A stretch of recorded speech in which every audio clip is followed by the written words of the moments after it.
Hello chat, how's it going?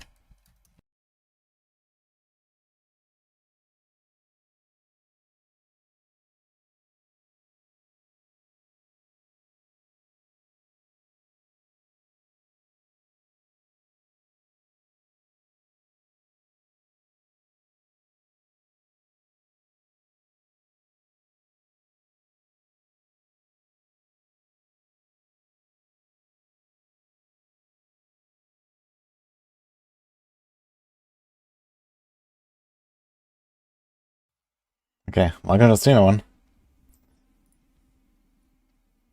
LE login.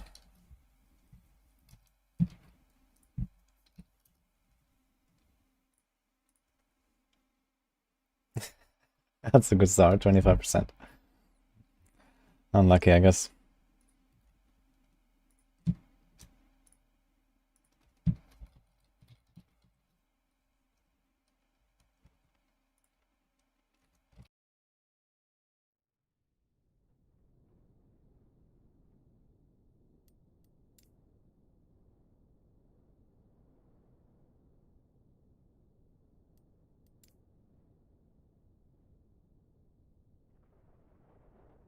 Okay, let's go. Hello button. When Hatsumai Kumi, Miracle, Jamie, Roadstar, Nikon, Moonray, running out of RAM, Minion, Frank. How's it going everyone? Oh, we actually don't have a 99, we're almost 99. Okay. False advertising, I guess. But gotta deal with it. Let's go. Yeah, this is season 4 PTR pre-access.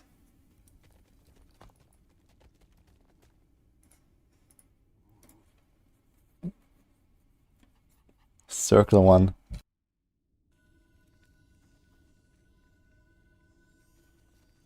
Why do you always start with half health and no potions, by the way, when you log in? It's very strange. Okay, I guess we're looking for XP terms mostly and pushing corruption. So, yeah.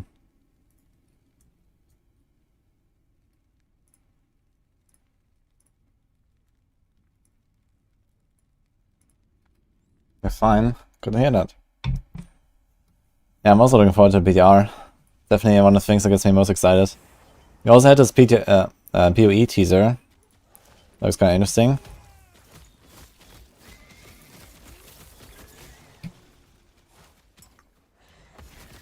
I guess seen that.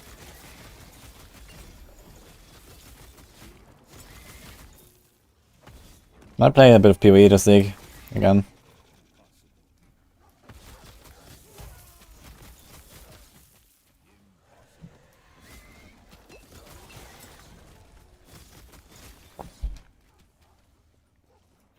You're already laughing again.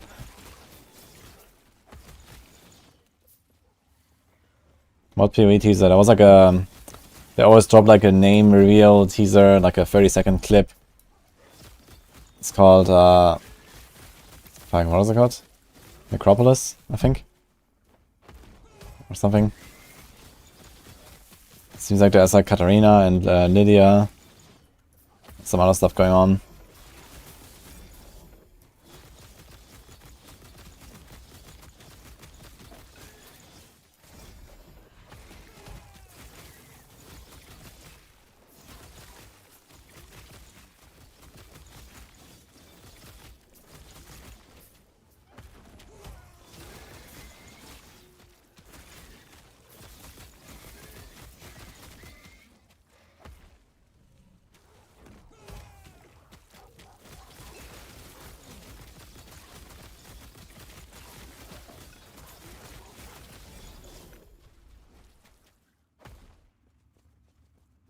Is the info about PTR on Tuesday?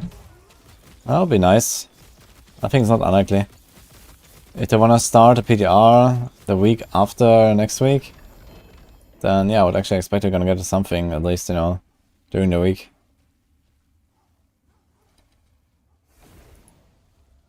But I guess we'll see.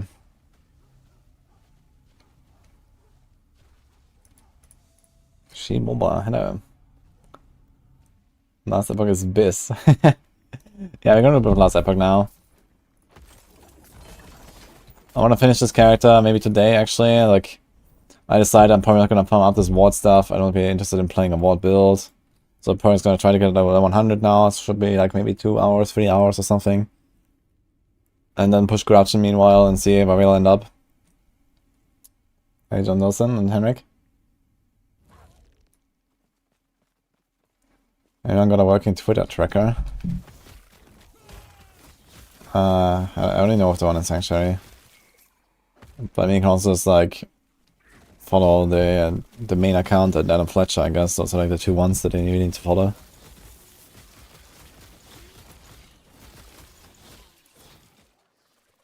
Marksman Zeus is insane. Is that this detonating arrow thing with the explosive traps? Or what?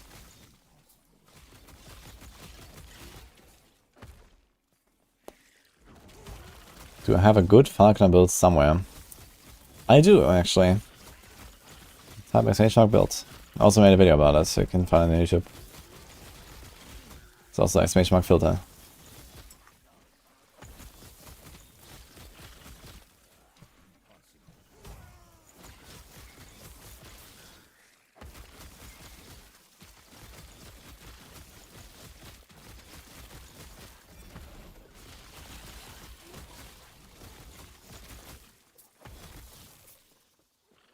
Kalastaran.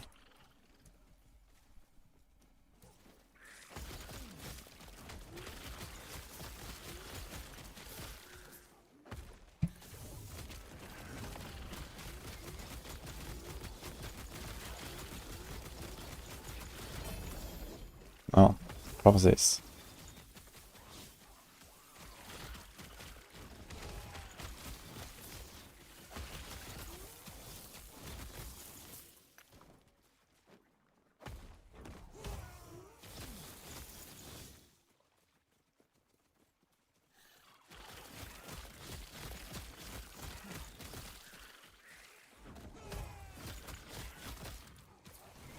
What's fun about this game genre? Always grinding, only 4 buttons, everything just dies. I mean, that's a very, very simplistic way of putting it, to be honest. But yeah, I mean, this genre is not for everyone. It's just like how every other genre is not for everyone. Like, you know, you need to enjoy, like, you know, progressing your character, getting stronger, making builds, coming up with, like, new solutions or, you know, new ideas.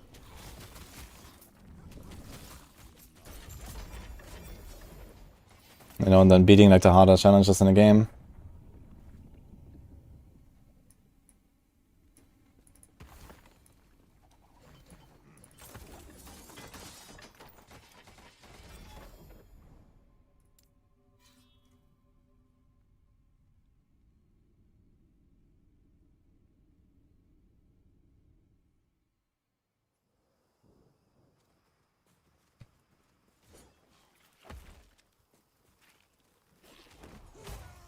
Is it a gear grind?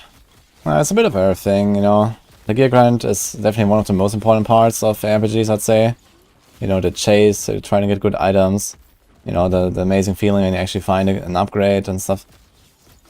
But yeah, I mean, on the other hand, they are also designed to have like lots of variety in like how you play the game.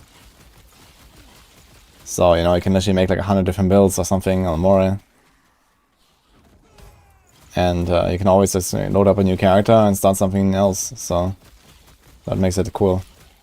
And also, of course, just getting better at the game, you know, getting faster. Speedrunning basically is a huge thing in ARPGs on the competitive end. You know, just like reaching the goal, reaching the end faster, or if like, you know, less means, less grinding and all that, to like ramp up the difficulty.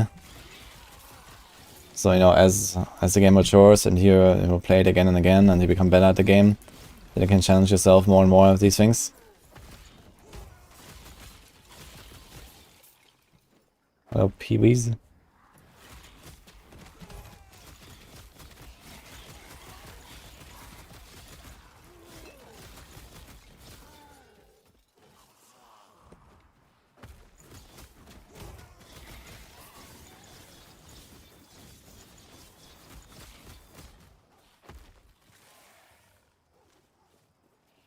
Nini's a Tekken enjoyer. I didn't know that. Yeah, there's a new game that came out lately, right?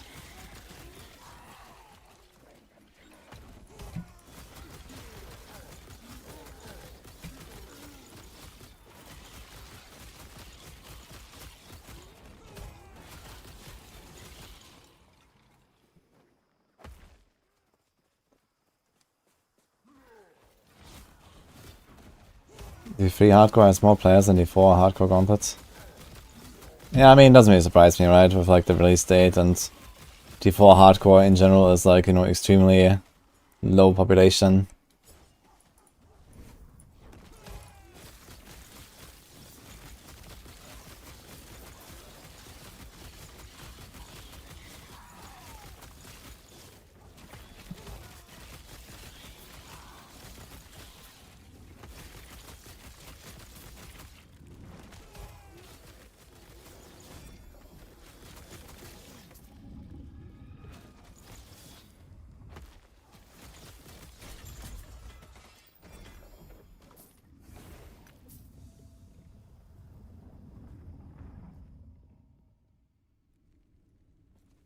Power Void Knight seems so low damage.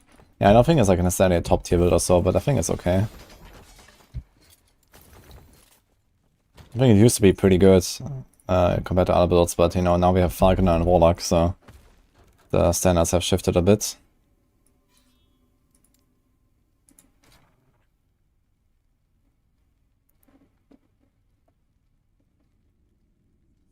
Even when Great Epoch was new, DP had far more.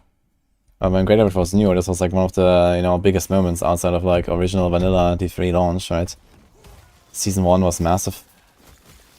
With the expansion being still relatively fresh and, you know, this ladder system being introduced and all. I mean, Gauntlet is simply like, you know, not a great mode for most people. Including those competitive blasters, like... Yeah, it is like, you know, its own form of competition, but it's a very special one and kind of weird for RPGs. Not to say that I hate it or something, but I can understand why most people just don't really want to do much in Gauntlet. Including the competitive players. Because it's just like, you know, very different from like anything else you do in the game.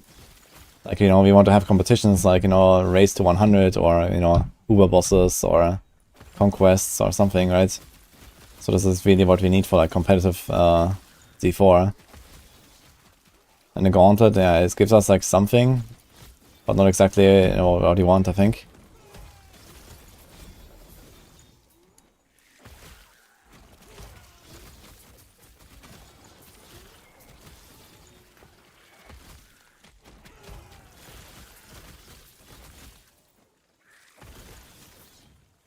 Yeah, I mean, Great Epoch was obviously supposed to be like the game, you know, and it has become the game very quickly in D3.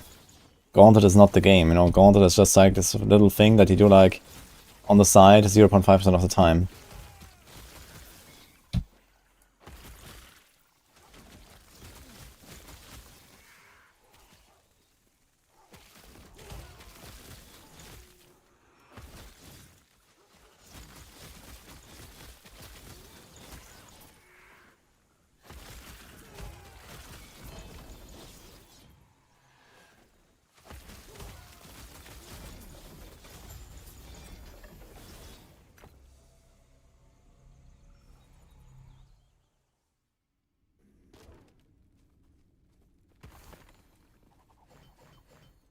Yeah, exactly. These things are not supposed to be like played all the time, basically.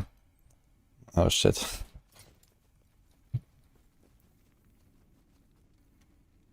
Tier 7 health, huh?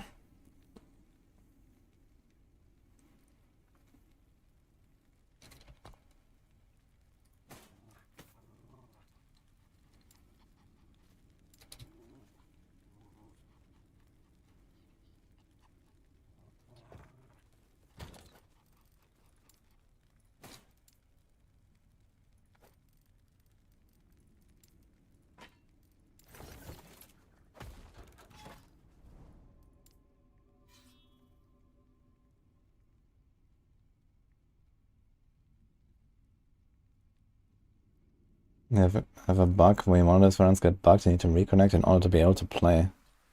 I've not heard about a bug, sorry Christian. Maybe check the forums about it.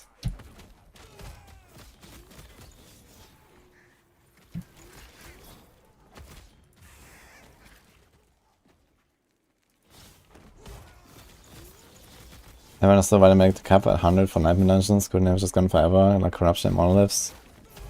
Nah, that's a bad idea as well. Because it leads to like a lot of like, you know, long-term consequences and balancing issues and stuff. I think capping the difficulty is not bad. I think the general problem is that the high-end difficulty is just too low. And there's nothing in Diablo 4 that can challenge you. Like, you know, there's nothing that remains challenging even when you have the best gear and you're an experienced player.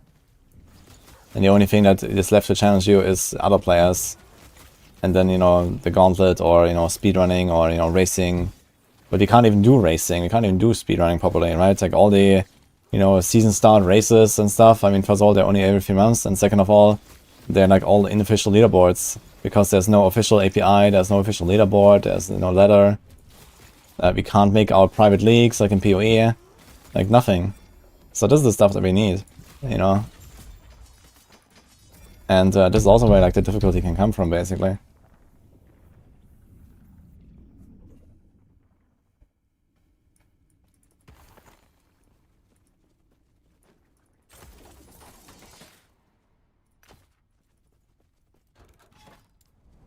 I think having stuff like the gauntlet to kind of like, you know, min-max a character and then like compete against others is also fine.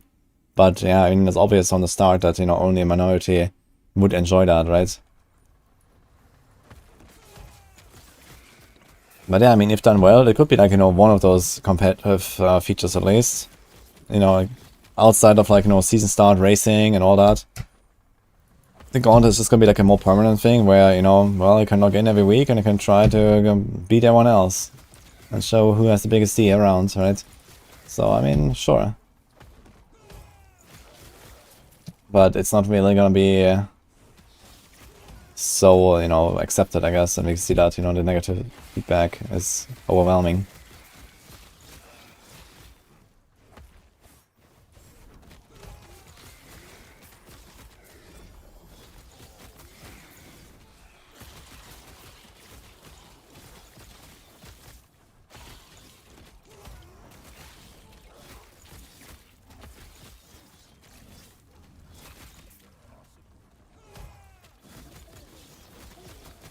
Yeah, I mean, a lot of people are shitting on the gauntlet and stuff.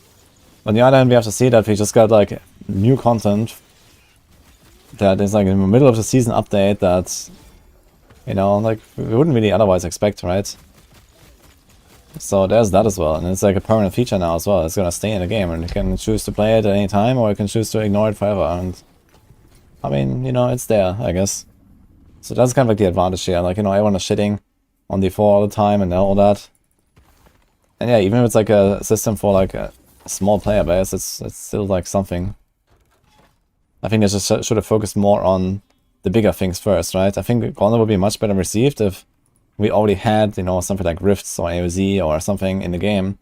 And then they say, hey, by the way, we're also making this now as an extra. But we don't, and everyone is upset with the current game, and then they bring the Gauntlet, and, well, everyone shits on the Gauntlet, I guess. But I could imagine, like, you know, 2 seasons from now, people are just fine, you know? It's like, okay, well, that's a Gauntlet.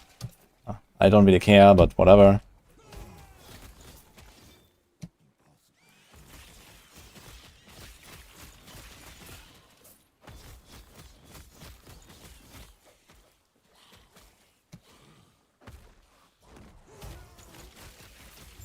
I mean, some of the hate on D4 is justified just because, you know, they're having the wrong priorities or they're doing things in the wrong order. As I just described, you know, like the... You know, the Gauntlet is a feature they could have brought in, like, the expansion as well at some point or whatever. Like, you know, no one really needed the Gauntlet right now, I'd say, right? Yeah, okay, it's like, gives us something to do right now. But, you know, they should have done other things first.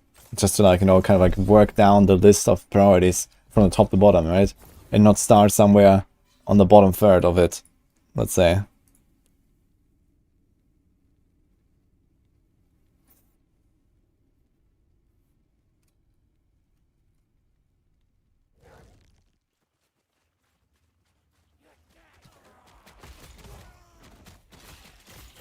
For most of the real new endgame was so mid. Yeah, I mean, Gauntlet is not the endgame, you know? Gauntlet is just a Gauntlet, that's it. I would not consider it to be like the endgame or like the goal to strive for. Like, you know, it's like, it's kind of gimmicky content as well, right? With like the shrines, you have to have a separate gear, separate build, you know, like, we don't run the same builds that we run anywhere else there, for example, and stuff like that, so Gauntlet is like its own thing. It's not even like the endgame, and of course you want to go in with your Ubers and everything, if you have them, but...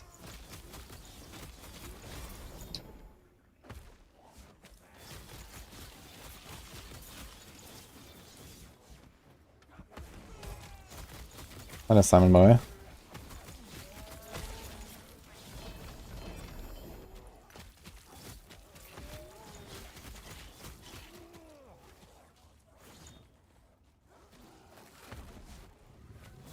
We got one shot on the first Echo boss or Monolith region.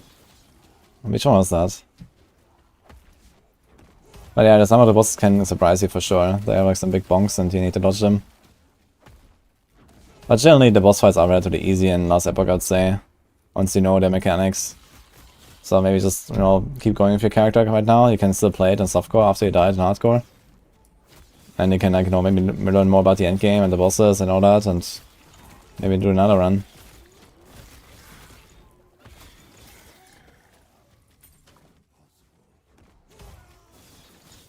Why are there even shrines that doesn't fit? Yeah, I mean, the shrines definitely, like, kind of, like, overload the gauntlet with, like, some hyper speed, right? You have, like, perma-channeling, perma-artillery, like, it's kind of wild what's going on in Gauntlet. On the other hand, it makes Gauntlet very distinct from the rest of the game. You know, like, Gauntlet's, like, extremely fast-paced, you know, like, you know, you fly around the map and, you know, you have this, it's also in our strategy element. And they really want to focus on that, it seems. And, you know, while I agree that, you know, in terms of, like, challenging yourself and the character, it doesn't make too much sense to have the shrines in there. In terms of, like, strategizing around them and the kind of, like, the difference factor, I guess, you know, like the... Just like, you know, Gauntlet being its own type of content that actually feels different from the rest of the game. I think it's actually kind of cool that these shrines are, like, you know, like this... There's this insane, like, you know, hyper speed feel to it.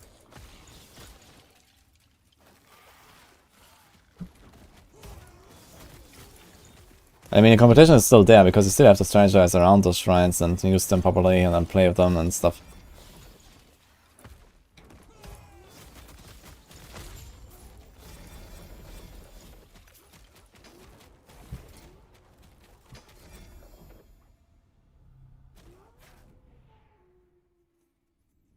And that's ever used the same way from 15 to 70 plus. Yeah, it can happen if you get lucky with fortune potential.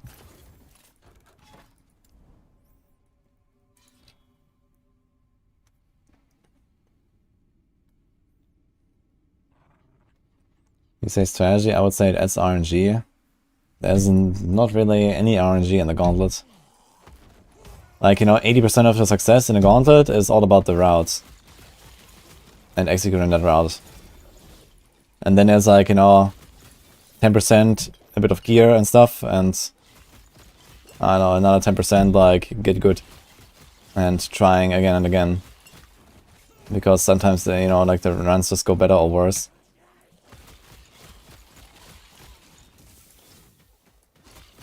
Dude, what the hell, man, this poison is nuts.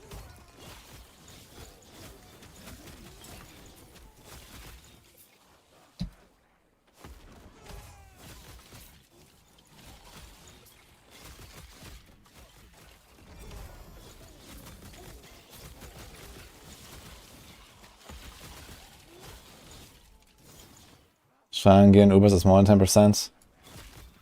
I think people really overestimate the impact of the gear. I mean, yeah, sure, you can't go in with like shit gear. But when you're talking about like, okay, you make like a level 100 character, and you have played the game a little bit, you have like some okay setup, but you know, no Ubers or something, yeah, you can definitely be successful in a Gauntlet and get like a top 10 rank. Like, you know, top 10 with no Ubers by the end of the week will absolutely happen if someone tries that hard enough, who's good enough, you know, of course.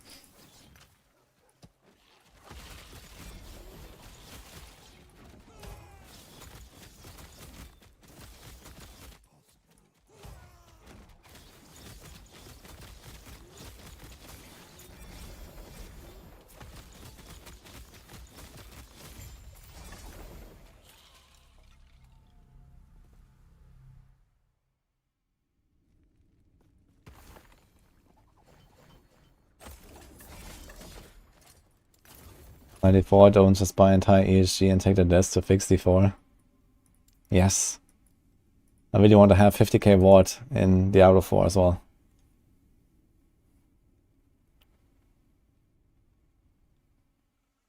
Grandfather Necromancer is non-grandfather Necromancer is pretty big, or Barb.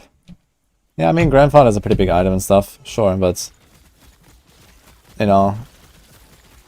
As I said, like, you will be able to do top ranks.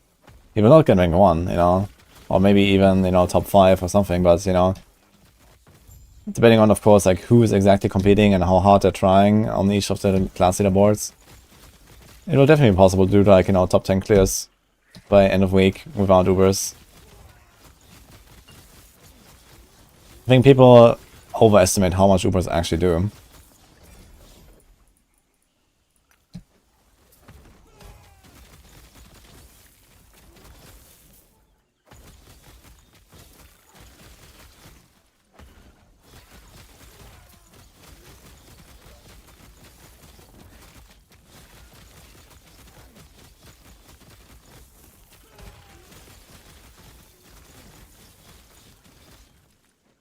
It's a good excuse, that's for sure, yeah.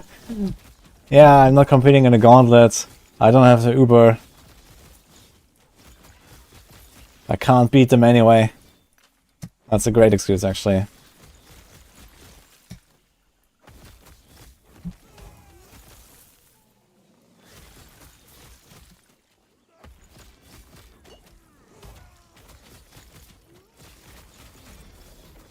I mean, the reward is for all the top 100, by the way. You know, top 100 is like a massive gap, you know, between top 1 and top 100. You know, you're probably gonna see like double the amount of points or something on most classes. Or something like that, you know. Like, it's a ridiculous gap. So... Getting into top 100 for someone who's like, you know...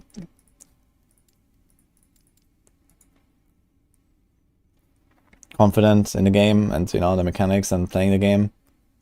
Like, it should not be a huge issue. Achievements top 20? I thought it's top 100. Like, in the data mine it was top 20. But I think when the patch came, I think it's somewhere I read top 100. But maybe it's top 20. I'm not sure exactly. Does that count for only solo or also for the group leaderboards though? Because if it's also a group leaderboards, then people just get carried.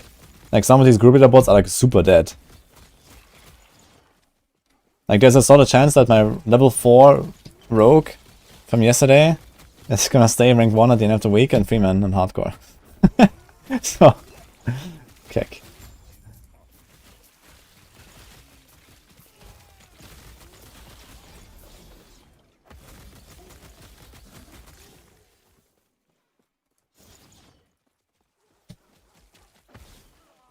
Without Ubers, feel like a chicken in KFC because of no essence.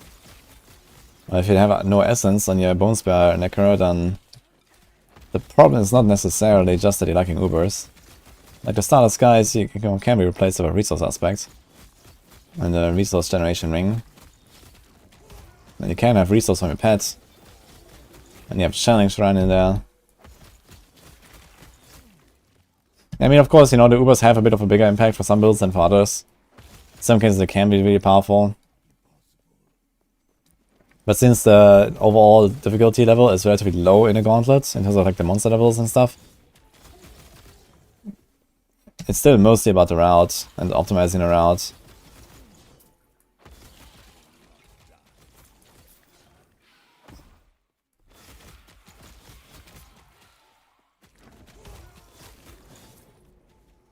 My Rouge dropped some ranks as well. Yeah, I haven't played the Gauntlet for like 4 days, so that's why. But don't worry. Like, what matters is the end of week rank 1. Right now, you know, it's just like for fun. Well, you want to be rank 1 at the end.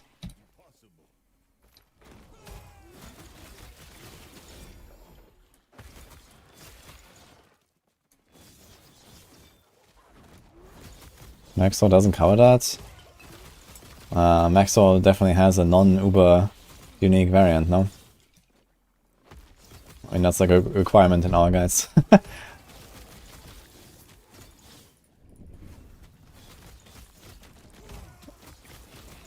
Pretty sure top Sorc builds don't function without Shaco. You need plus skills to reach the cooldown for teleport.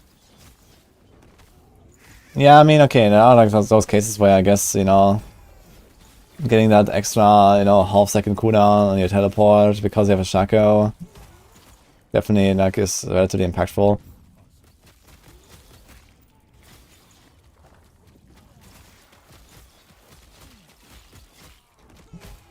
But it's not like he can't play a Sorc in a gauntlet without a Shaco, I think. And be successful anyway.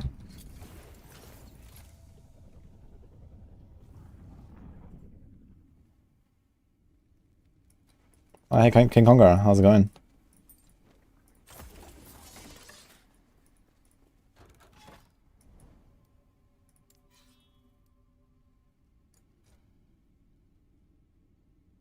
Love to enter fast attack speed. Yeah, it's gonna be even more attack speed if you want. I didn't even like invest that much because you just get so much by default. I didn't want to go too crazy on attack speed, but you can get way more than that if you want. Yeah, I just wanted to like kind of move through enemies, and the setup actually kind of works. We had Fear and Corruption, chilling. We have decent boss damage. Tankiness is high. Feels decent.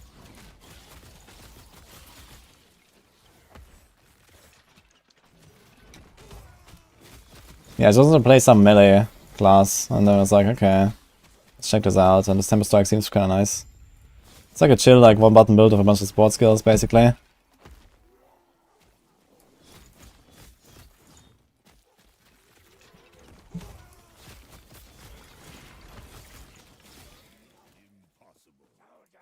I'm doing well, yeah.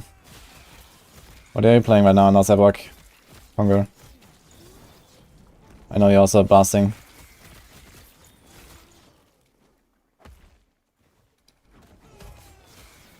Is there any like best combo? There's not really too much like in terms of like group meta or so.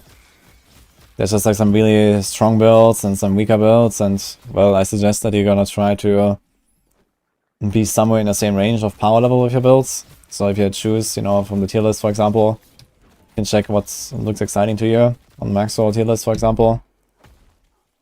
And, you know, just make sure you're somewhere in that same power range.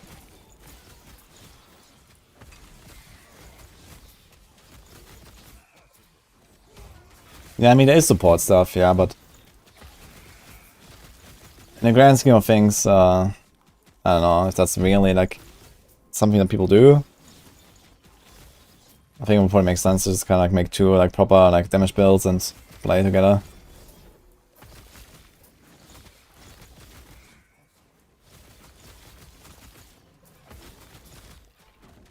Try to do.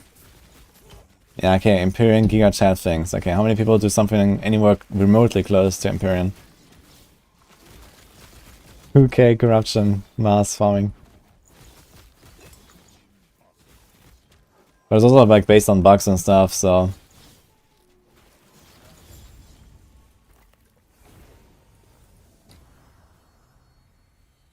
I'll go Shaman next to Beastmaster.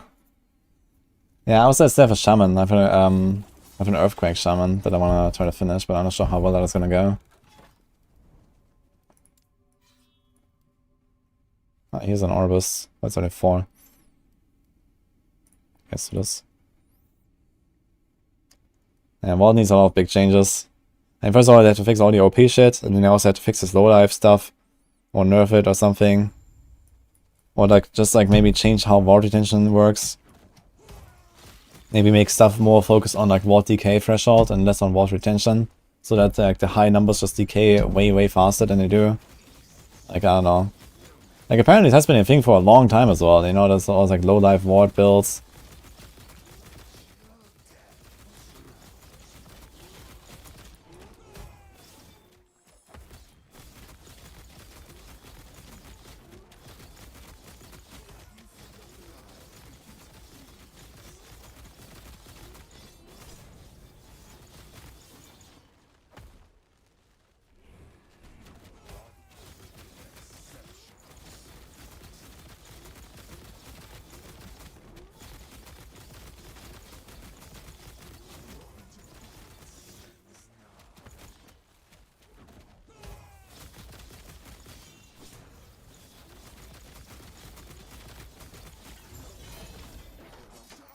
kind of funny, you can just ignore the ads and just die when the boss dies.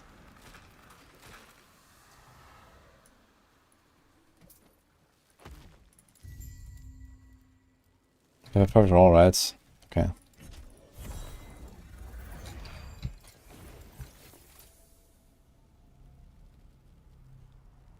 Yeah, I've not really tried any like ward builds. I think the general concept of ward is kind of nice.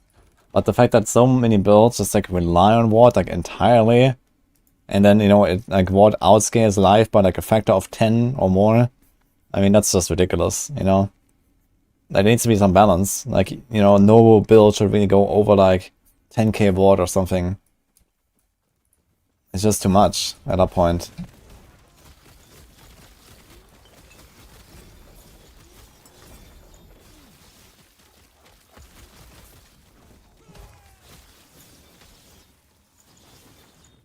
If you nerf ward, how to play with or quit. It's what makes LE fun. Really?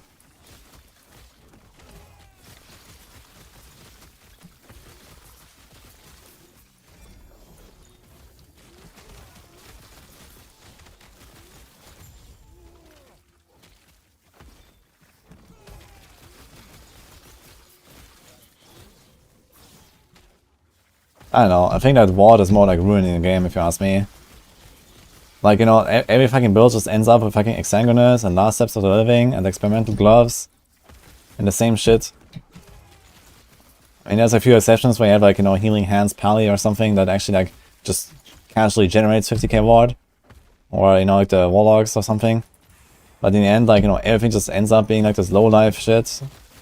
Where you have like basically immortality and infinite recovery. I don't know, it seems stupid. Like in a game where, you know, you can push the difficulty until you rip.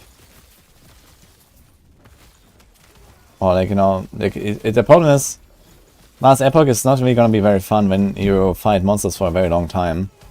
Like the fights need to be short, and the difficulty about going higher corruption needs to be the survival, and not the damage. So much. Because if it's about, you know, just like tanking stuff until it dies, it's gonna be very boring. Because the combat is not great. You know, the combat is okay because it's fast-paced. But if you make the combat very slow by going high corruption and then you still don't die, then you have a problem. So it's much more important to make sure that people die in high corruptions than it is to make monsters very tanky.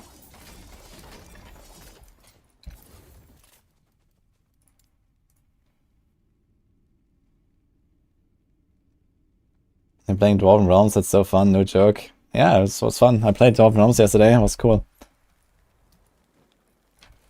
I might actually, like, you know, return to it at some point, you know, maybe, apparently like every month or so they launch like a season. So, you know, maybe next month it's gonna log in. It's gonna be right before like the fall season, so why not? Play like for an evening or something.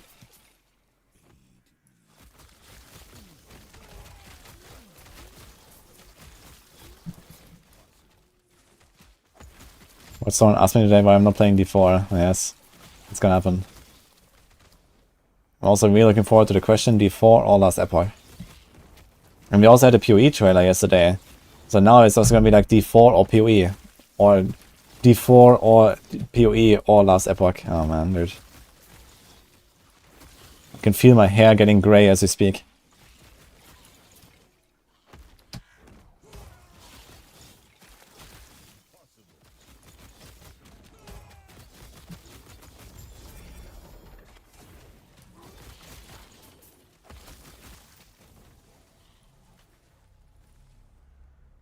The PoE teaser was kind of weak. I really liked it actually. It was a cool teaser.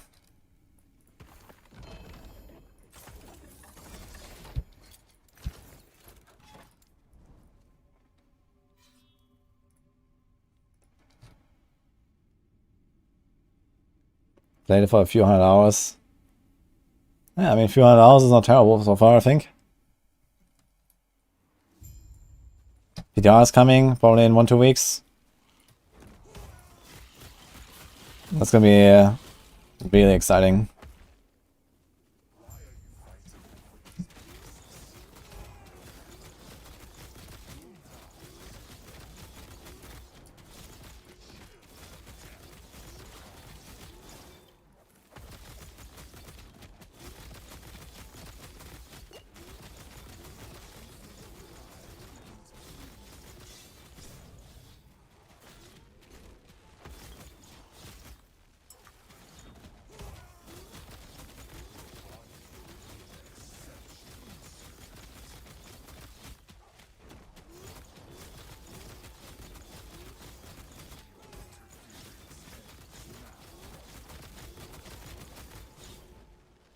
Wait, what?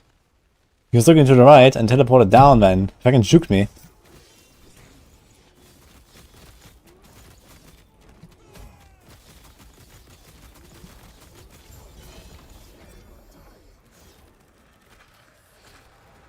Undisputed.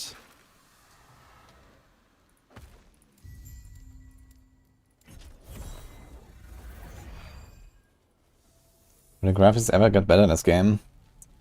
They actually did like a huge upgrade in this patch. Like when the game launched 3 weeks ago.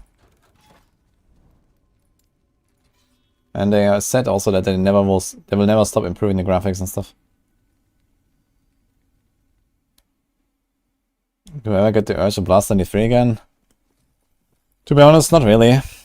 You know, I've done like everything you can think of in D3 really. And I don't really have like a huge urge to go and do all that stuff again. I mean, yeah, new season launch, like season 30, it was fun, you know, I played it for like a few days and stuff.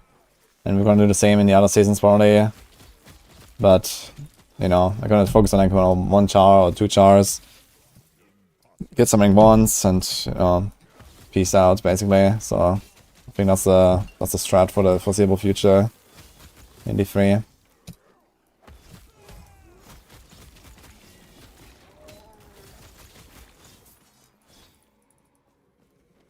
Hi, Kana. The Ranger reveal for PoE 2. Yeah, it's a huge surprise there's a Ranger in PoE 2, I saw. You mean like 30 seconds like teaser or what? Why not Skirr build? Well, number 1, you need a Skirr helm for that. And number 2, I don't want to play minions.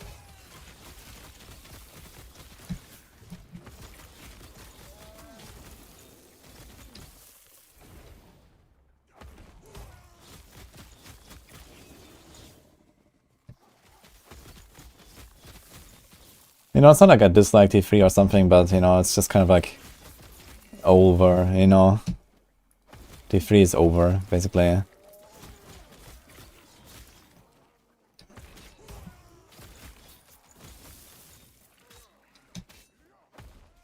Wolves is not minions, exactly. I do have wolves, but they're not here to actually do something. They're just decoration. Sometimes I press 1 and do a bit more damage.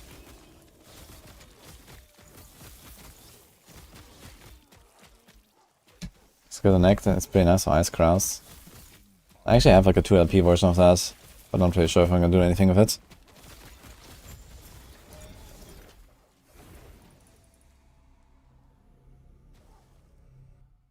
It's not like I would rule out minion builds, I just don't really wanna do it right now. Ah, here you go, 99, okay. Well, I guess we just do this. There's a 5 corruption orbis, and there's also XP.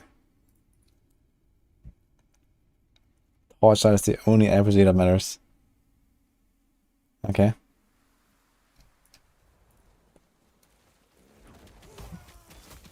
Just wanted to have a bit into D4, just a bit, suddenly at level 65. Are you enjoying it? What are you playing, Icebird?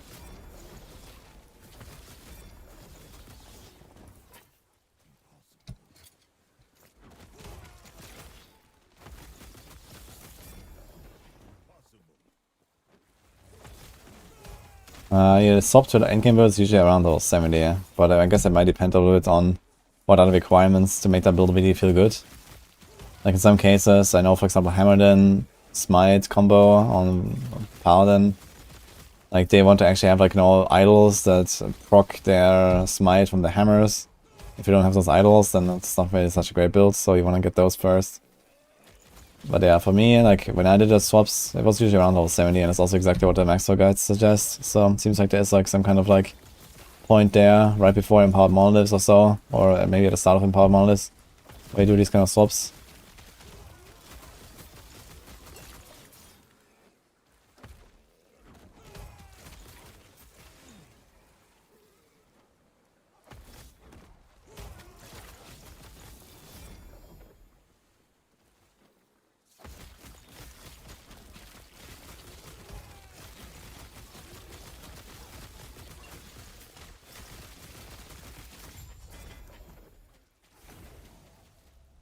Hey, Tracker.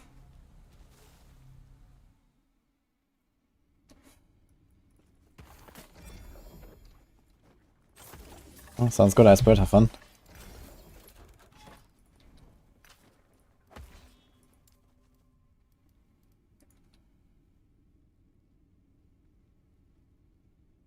I've seen a bug that lets you equip a two-handed weapon and an offhand. Wait, what? No, I've not seen that. In an E or what?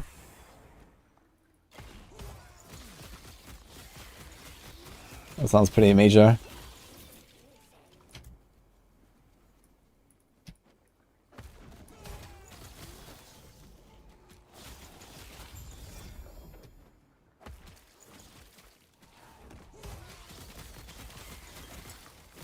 Torchlight E, that's the only question.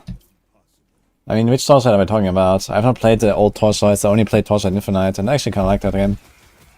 It's like very PoE-like, but also like, you know, making their own stuff now. And I kind of enjoy jumping in that for like, you know, a night or two when the season launches. I think they should actually have a new one soon as well. So maybe we're gonna do something there.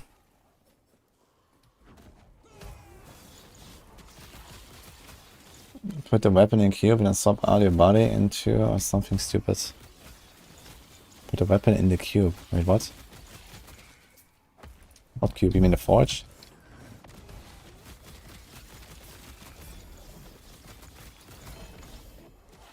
Cleaver solution. Here's another one.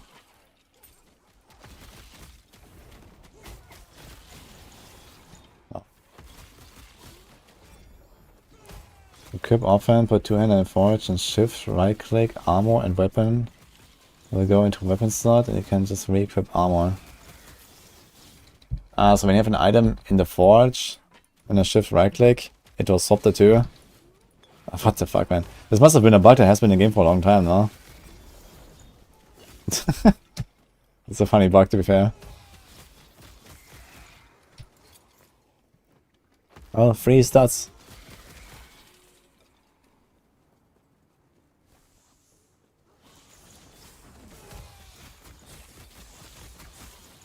Bored out of your mind of models at level 80.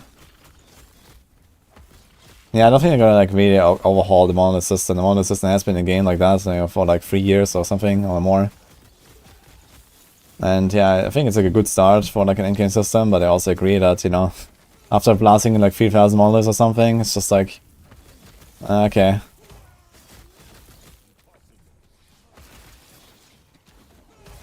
You know, I don't mind doing it again for like next cycle or so, like for like, you know, a fresh character. But yeah, I'm not sure how many characters I will play in last epoch.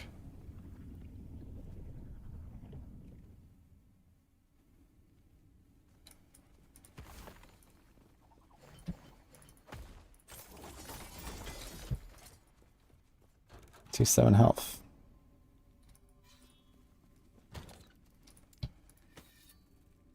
-7 melee cold damage. Okay.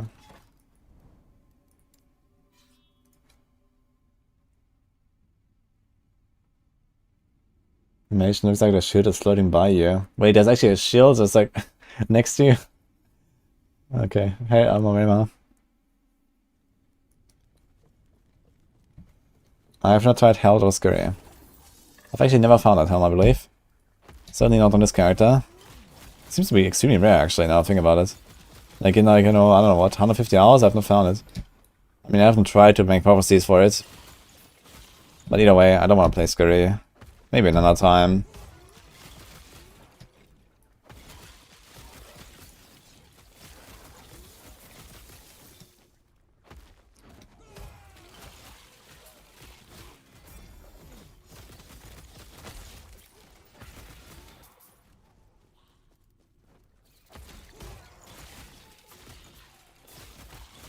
Kraus is 20 times stronger than Squirrels. Kraus, really? That's interesting.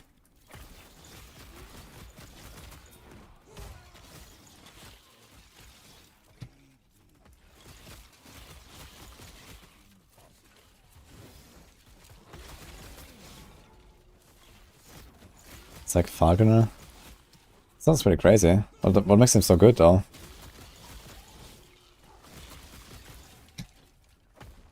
My shaman played a bit of the crows. Can you do this as a shaman as well, or do you have to be Beastmaster? I guess you get like the +2 companions and stuff, right? So Beastmaster is probably pretty powerful for pet builds. Not sure if like shaman has some perks.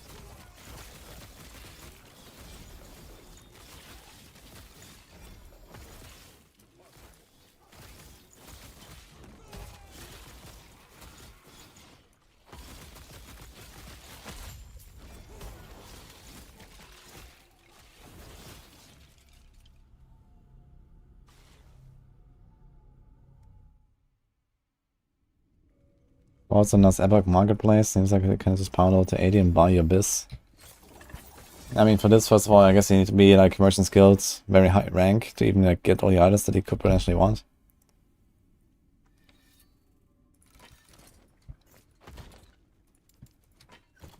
But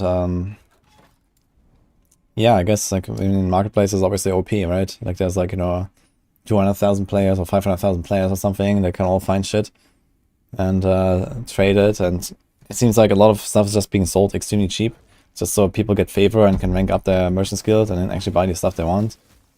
People get so flooded with loot that they always find like something good to sell.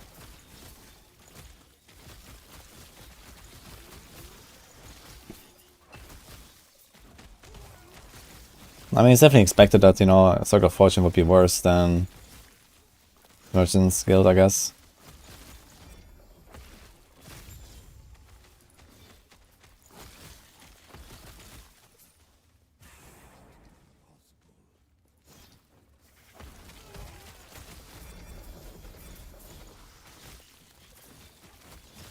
But yeah, I guess the Merchant's Guild is also like, a way for people to, at least get exactly the stuff they want, right?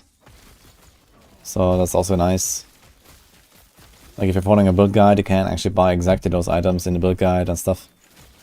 Like for example here, when I make like my SSF builds, look, I have like no uniques here. I have like a random Siphon of Anguish, but that was not really planned. It's just there. And I don't really want to get any uniques either. Like, because it's kind of unrealistic for me to get like some really good item that has like free LP or something, and this would be like, maybe those cases where I would consider.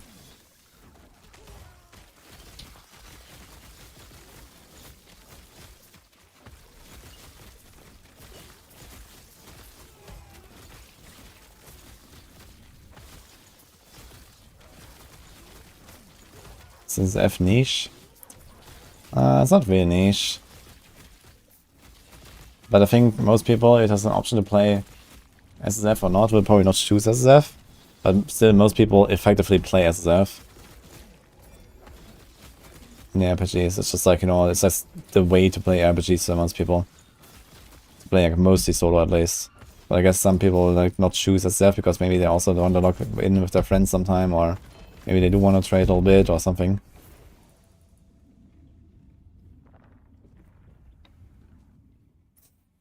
PoE is mostly SSF? Yeah, not really. I think most people trade to some degree in PoE, I'd say.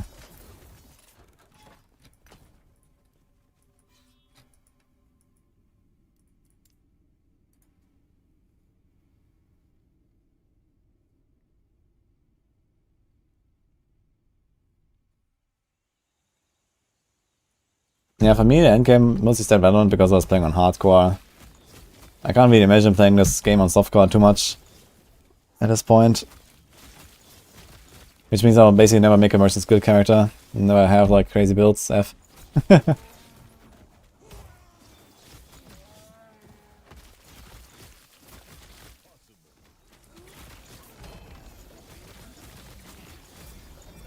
$7k crits, okay.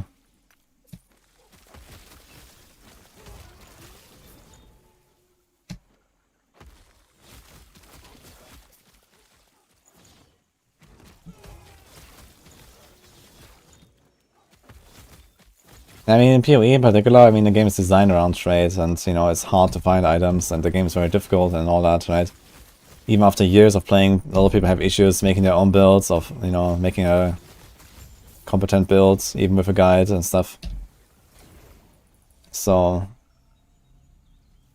Trade makes things a lot easier.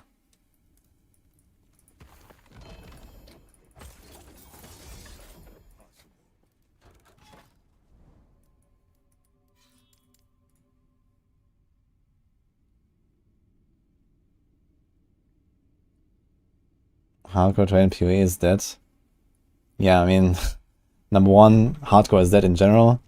And number two, you know, a lot of people don't really get very far. So, you know, there's not much to trade with and people die and lose their items or don't even get to the point where they can farm good items or something.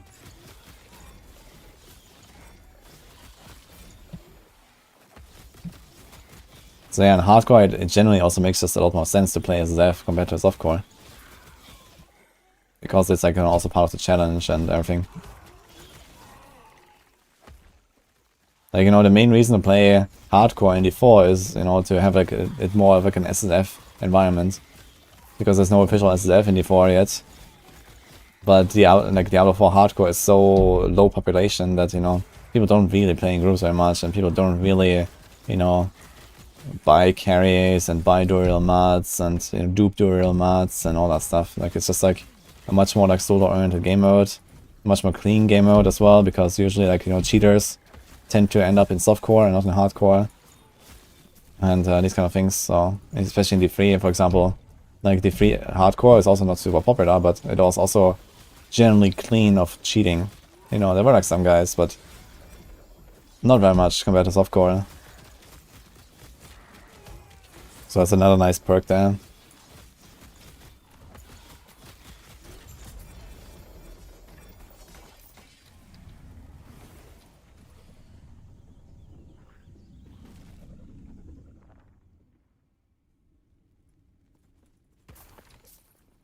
I struggle with the idea which stats matter. I mean, which stats matter really depends on game to game and also, in this case, from build to build. But I think it's like general guidelines, I guess. Like, if you're not playing a dot build, then you generally go crit. So you want to go crit and crit damage. And yeah, I mean, your main stat for a skill is usually useful. But in some cases, there are exceptions. Because it's just additive damage. Like, anything that says increased damage is like this additive damage category. That's like one big category. And, you know, stacking too much of it doesn't make much sense. So usually you want to go like, you know, for example, crit, and then maybe a bit of main stat, maybe some mana regen, maybe some attack speed or something.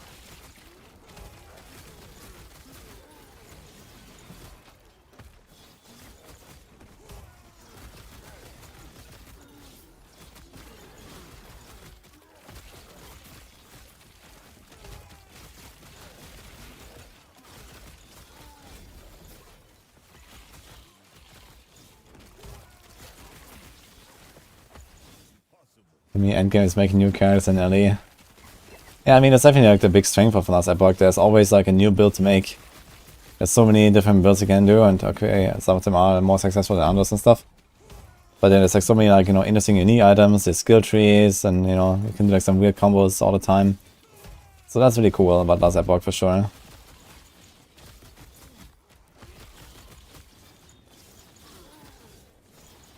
Oh, you know, plus melee of percent fizz will net more damage.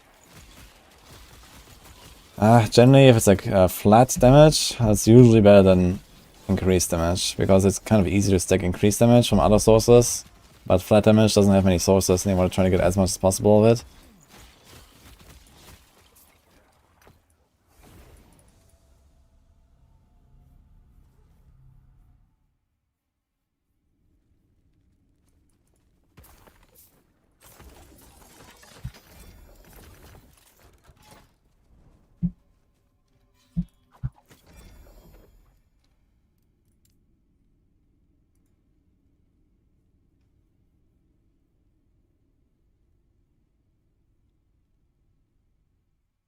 What do you think if they nerf and don't nerf 60k ward builds?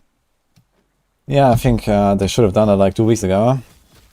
Now, well, the longer they wait, the worse it will become, so.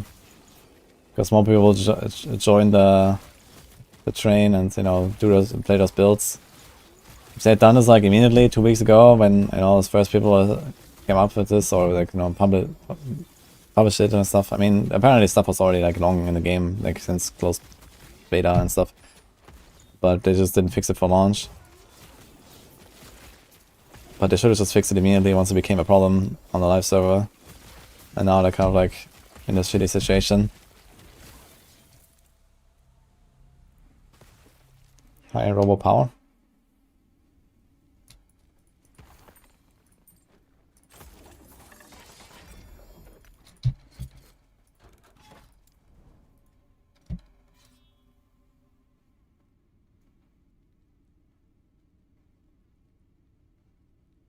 No, Gen Z ignited that. Yeah, actually getting more soon. Probably next month.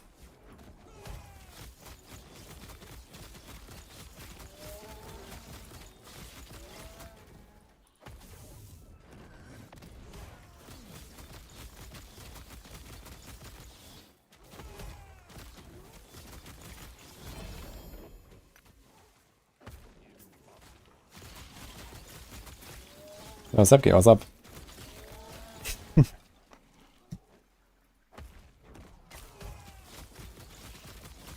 They posted a survey regarding mid-cycle balance changes on the Discord server. Yeah, I heard about that. I mean, it's just... Yeah, I just think I should just do it, you know? It's just... Why? Why they're being so careful?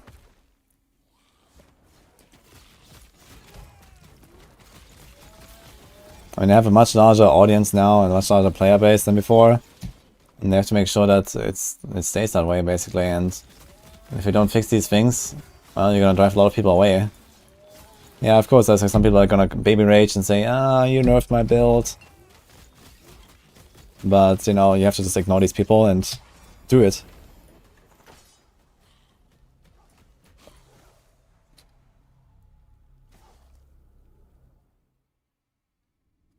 What I was playing now? Solid playlist. We're like somewhere near the end of the playlist, or like the last third.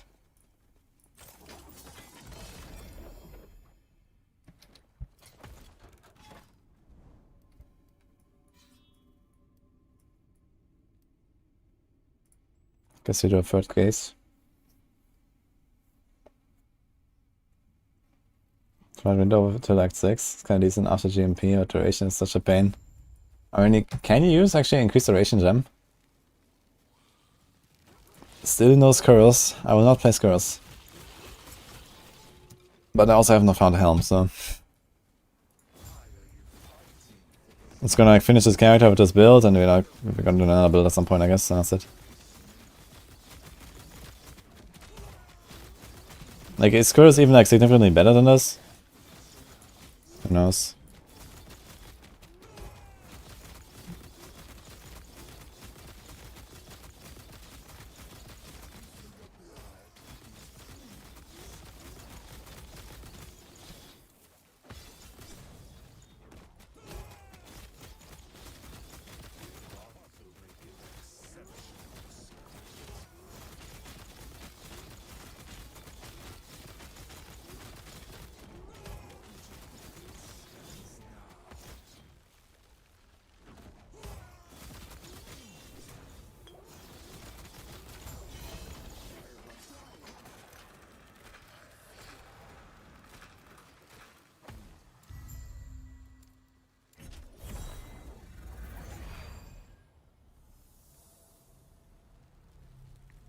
I think they want to do improvements to the bazaar, but I'm not sure exactly what they're gonna do.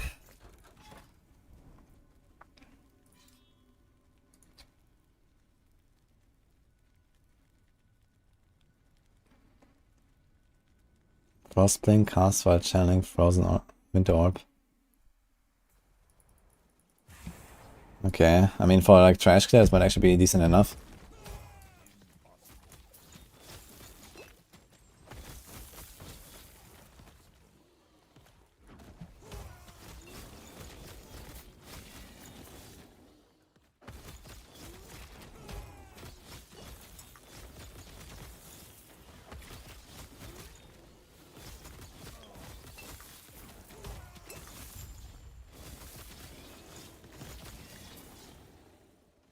Even Helldivers, people bitch. Yeah, I mean I heard there was like some nerfs in Helldivers and now everyone is like baby raging. But yeah, I mean, as I said, you just have to ignore this. And of course, you know, you can ignore it if you make reasonable, balanced decisions. I mean, it can also just happen that, you know, the dev team is shit and they make shitty decisions. But let's just say, you know, they do like reasonable nerfs, well, then you just have to ignore the minors. That's just how it is.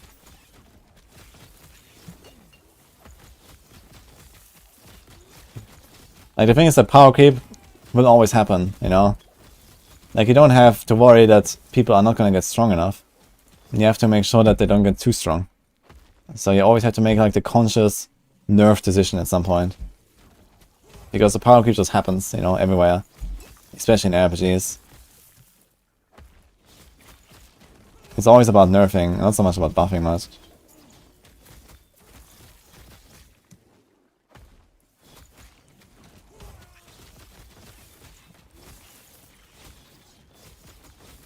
Spellblade, kind of fun. Yeah, I expect it. I also want to try Spellblade at some point, but I heard it's kind of weak. But I don't know, maybe there's some cool builds you can do.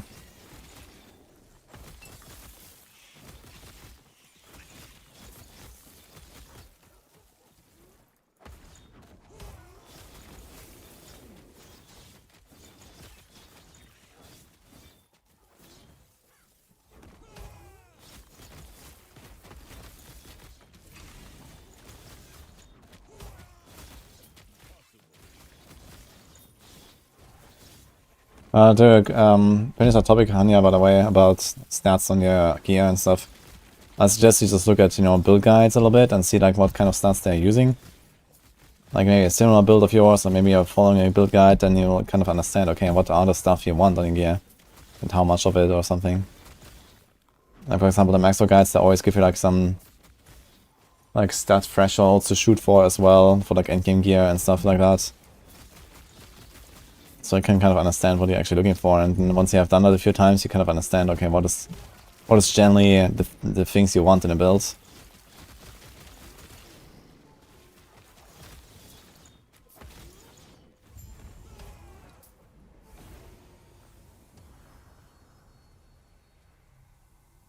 Sway that's scuffed than I expected. Nice. Oh, Jacob mixed us up, man. Appreciate that.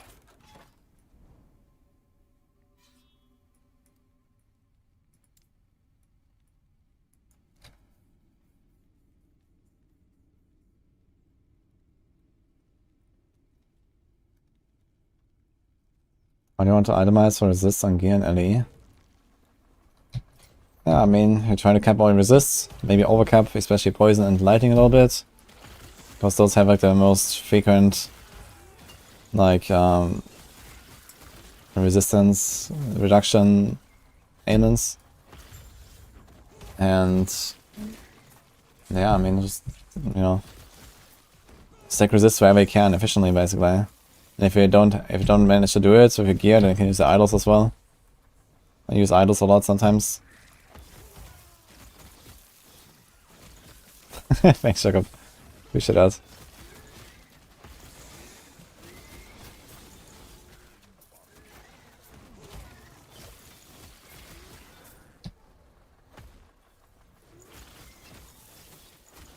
I'm trying a pure archer.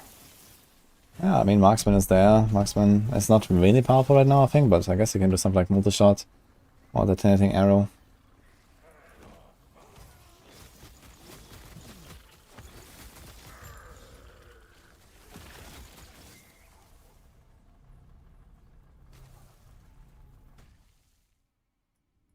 How to find Beastmaster? Well, it definitely feels like a lot like the 4 Barb, and I really like the 4 Barb.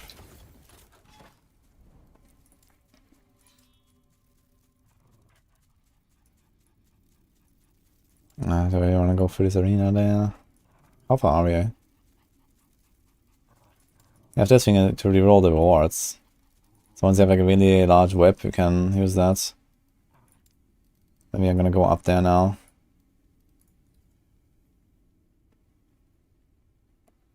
I guess you might stick up a bunch of like Gaze of Oribus here.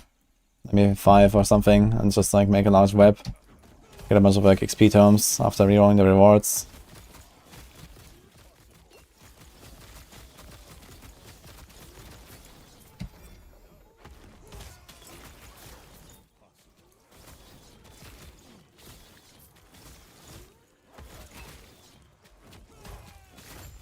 I've seen the trailers, yeah. Is a bow involved in one of those? I mean, the trailers didn't really show much, but the new PoE leak was kind of interesting. I like the voice acting. Let's see.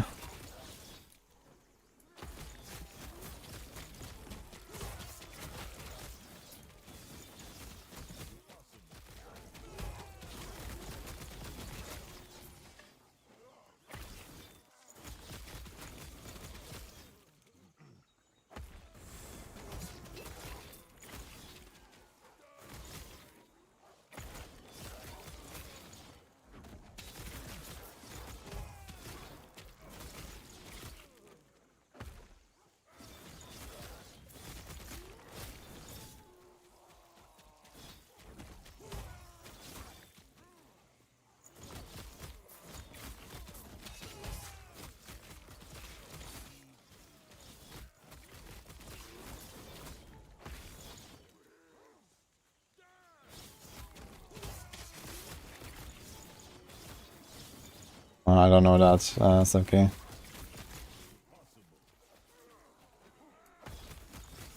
Maybe it's intentional.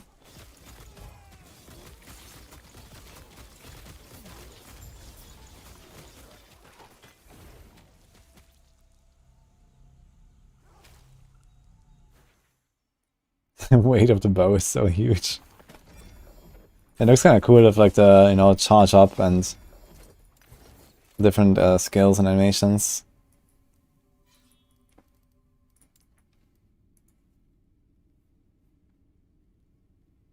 Now my wolves do no damage at all here.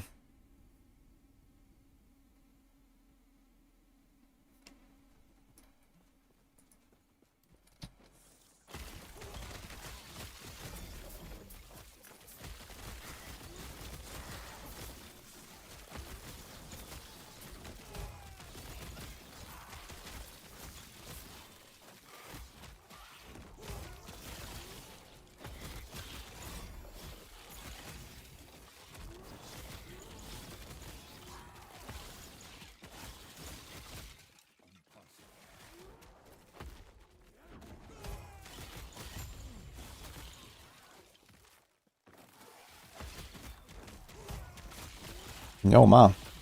Thanks for the support again. Well, thank you. Yeah, we're working on it right now. Setting up Gates of Orbis right now to push the corruption. Meanwhile, trying to find XP tomes for the level 100. Barb is pretty competitive on hardcore. Really? That sounds good. I know that the core really wanted to go ham. Not sure if he's doing that right now, or what he's doing. Might be some other people there too.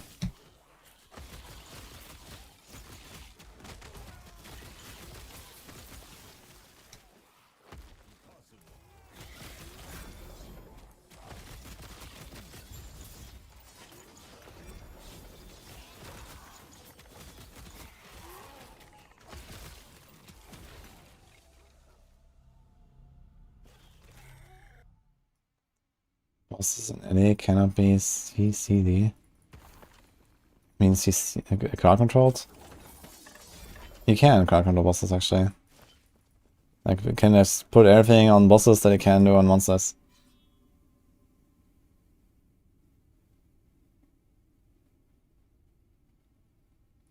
Tomes are more efficient for getting uniques than actual unique monos. Wait, what? I have no clue what you mean. It's okay.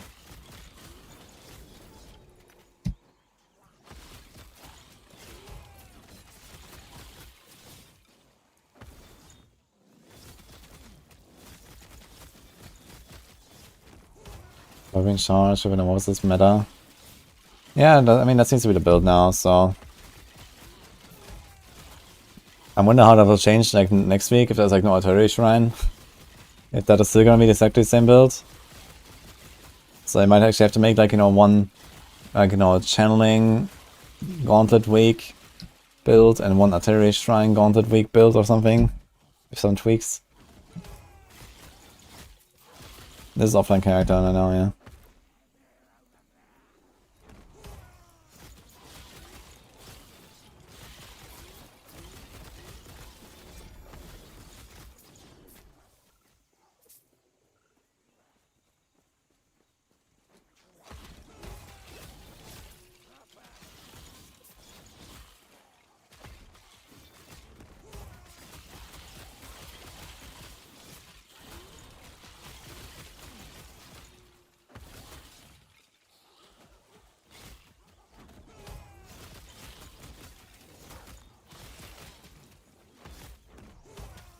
Ah, okay, the XP tomes give... Okay, the favor is pretty big for tomes, that's for sure.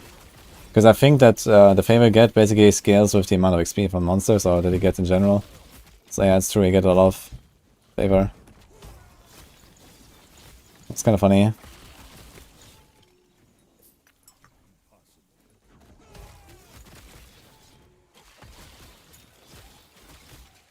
Yeah, it definitely makes these tomes still valuable to farm, I guess. If you find them. Or at least not useless. So that's kind of a nice advantage. It's probably gonna be a Carnage Shrine next week. Yeah, if it's gonna be a Carnage Shrine, then, well... people won't click it, I guess. Because Carnage Shrine is just like a downgrade over basically every respectable Gauntlet build, right? So you can't actually use a Carnage Shrine in the Gauntlet. On the high end, at least. That's my overall rating of the LE so far. It's hard to put a number on it, really. Like, it has some really good aspects and some kind of bad aspects.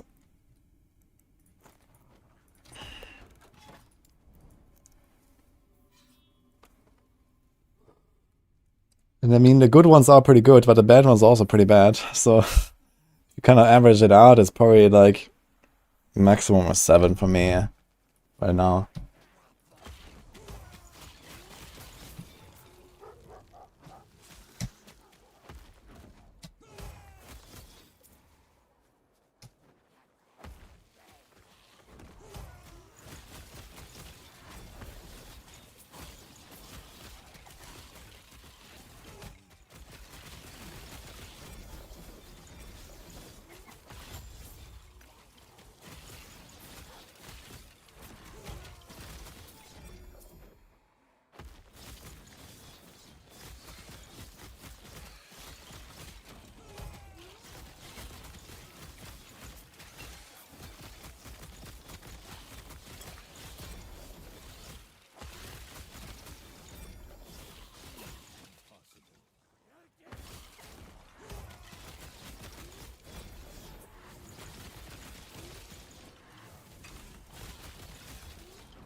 Hello, Harriga.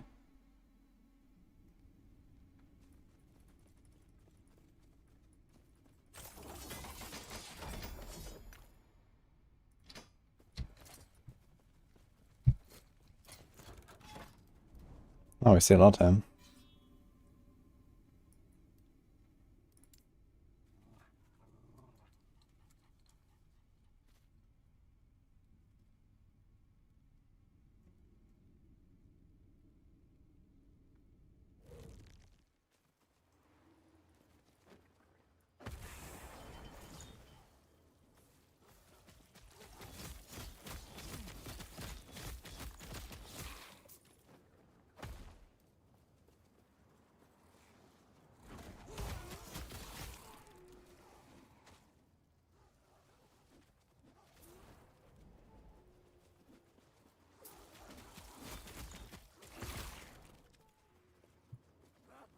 Favorite condiment to put on food.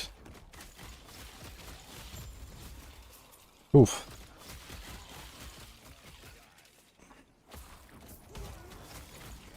Either just salt. I use salt quite a bit on a lot of things. Or nutmeg. Or curry. Depends, I guess, on what you're doing.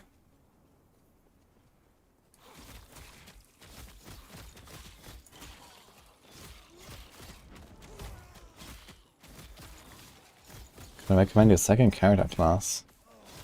Falconer. You have not played that before. I had a very good time with it.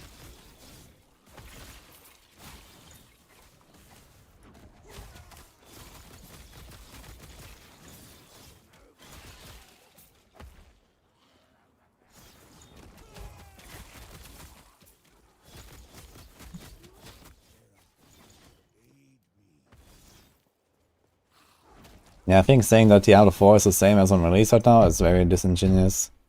Like, the game is not even 1 year old and we are basically playing a completely different game at this point. The builds, the balance, the pace, you know, the target farming of the uniques, the Duriel stuff, the Helltide, the season themes, like everything. And it's about to like change in a really big way, like probably the biggest change, you know, that we're gonna see in a long time. And it's just like, you know, 2 weeks from now as well. So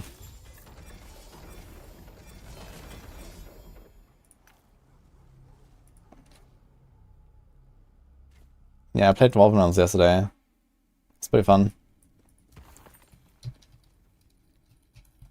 It's $5 on Steam. There's the link. It's like third-person ARPG indie game. It's really fun actually. Probably gonna play that more at some point. Hey, Fenrir. In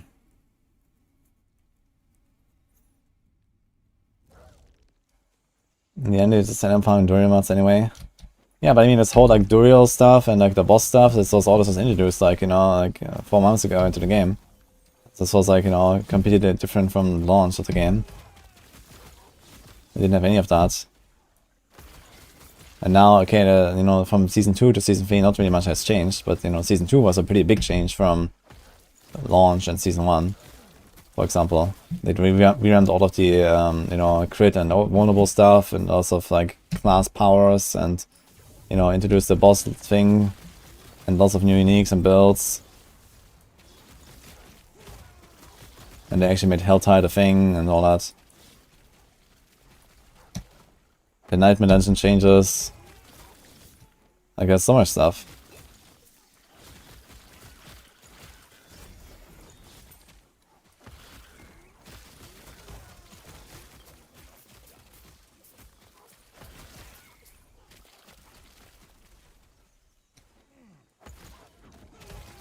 A very bold claim. Only hairless people can make that claim.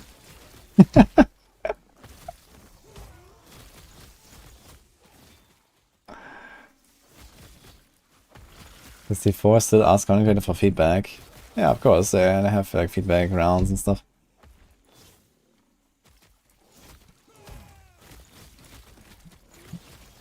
Why no Twitch?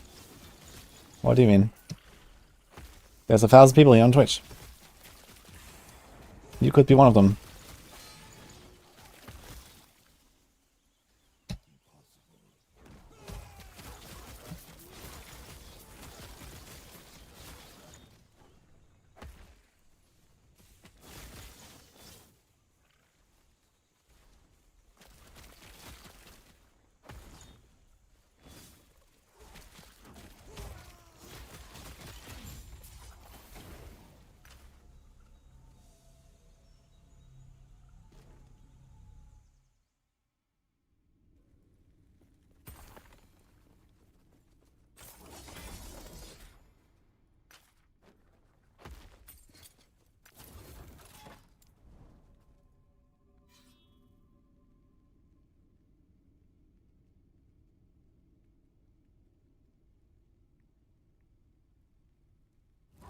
Maligma tunnels.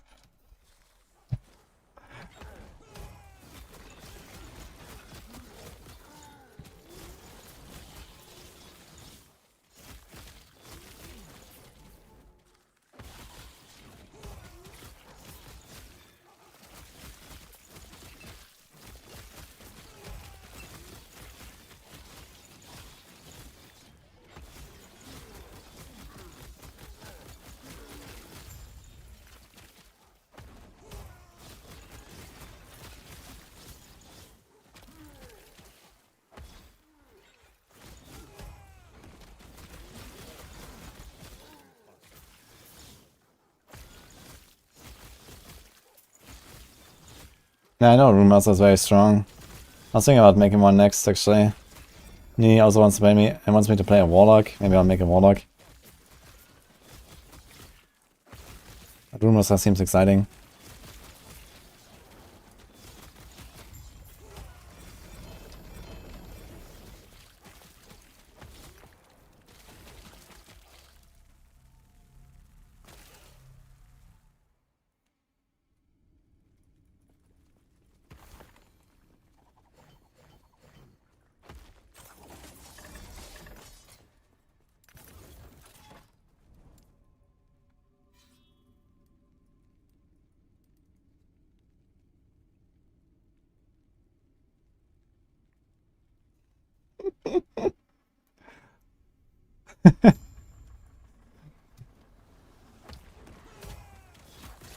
Yeah, there's like a large landmass separated by oceans and like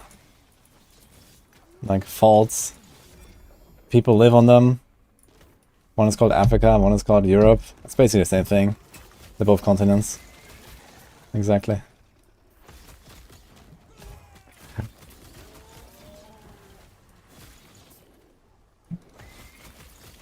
I mean, I totally get that, you know, people are unhappy with a lot of things in D4.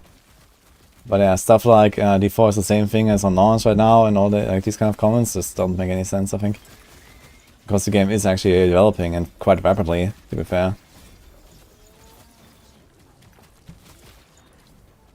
Like every season basically brings like some major changes.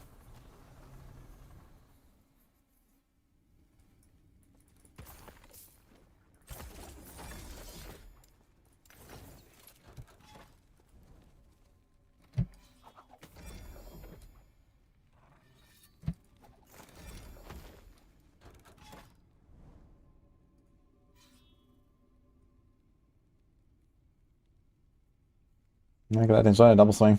No.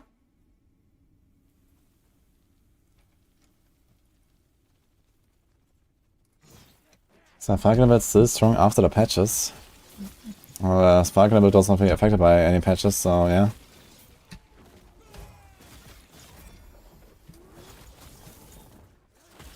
I guess there was like, you know, the slight nerf of the, like, the infinite smoke bombs. But I mean, this doesn't really matter too much for this build, so.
Thanks, Camille.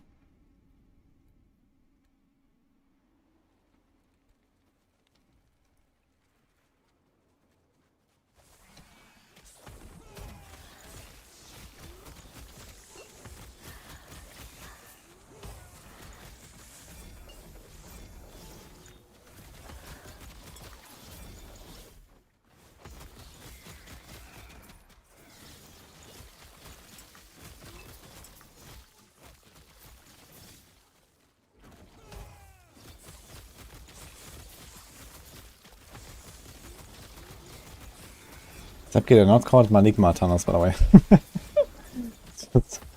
just wanted to say that.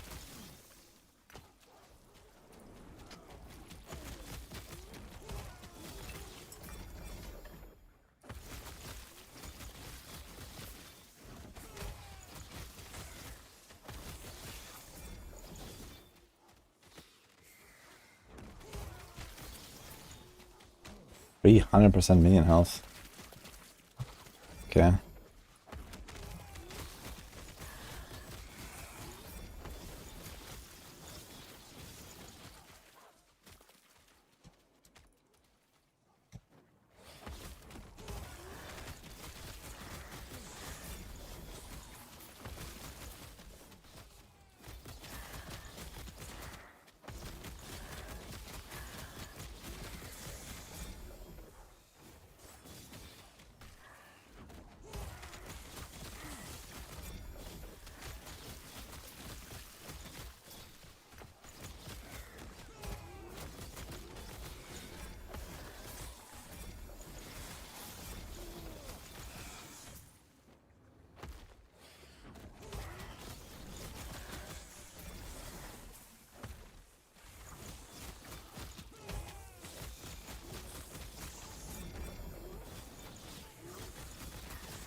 One shot of open trade. I mean, like including uniques and stuff. Maybe that will actually come. I don't know. Like at this point, there's not really a big reason to not have it, I think.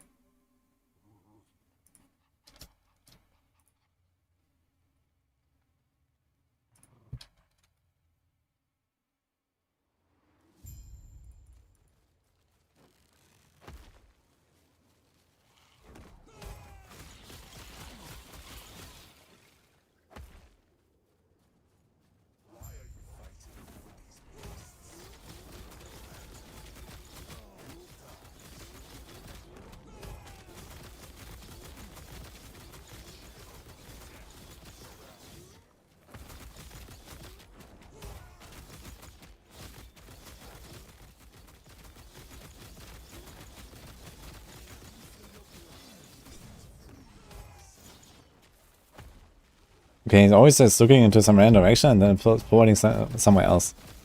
So where he's looking doesn't actually show where he's teleporting. Stupid. Need widescreen.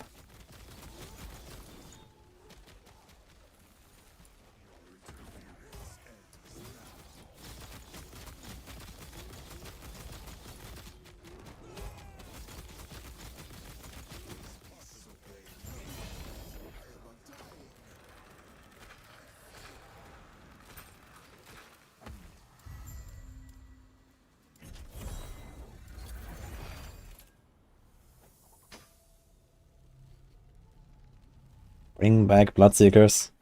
That'll be cool. You know, like the Butcher or so, it's just like make some Bloodseekers hunt you, drop some ZMRs, I mean... Why not, right? I'm gonna do this then.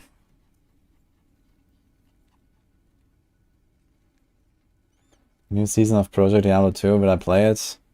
Hell nah. And PD2 seems kinda cool, but I've never played it before and I will certainly not start now.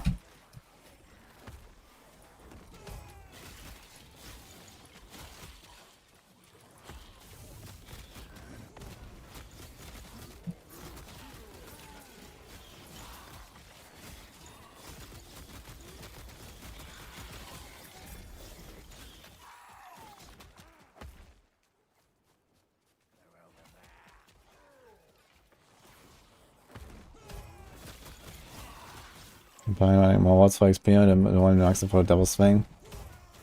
I'm probably gonna go on the rogue and start blasting Gauntlet, actually. I think I wanna farm really more in the rogue. I think we're good. I mean, Gear could be better still, but you know, I'm not gonna like, you know, go Omega Ham now to like grind out another 20 hours of vault or something. So this just has to suffice now.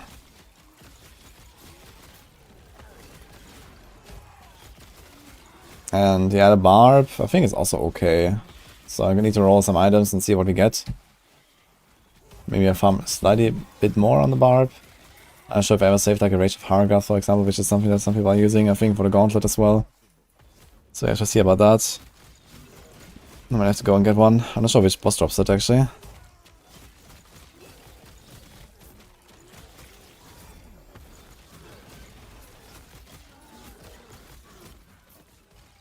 Pretty sure I'd never saved that thing. What a cutscene.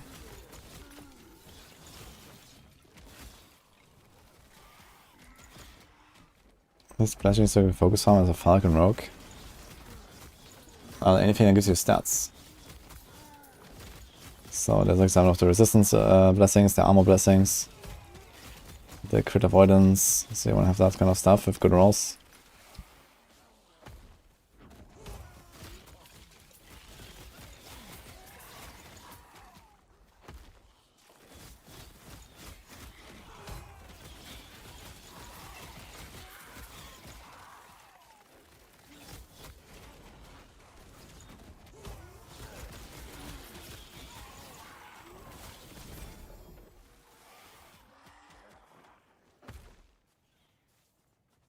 This guy patrolling.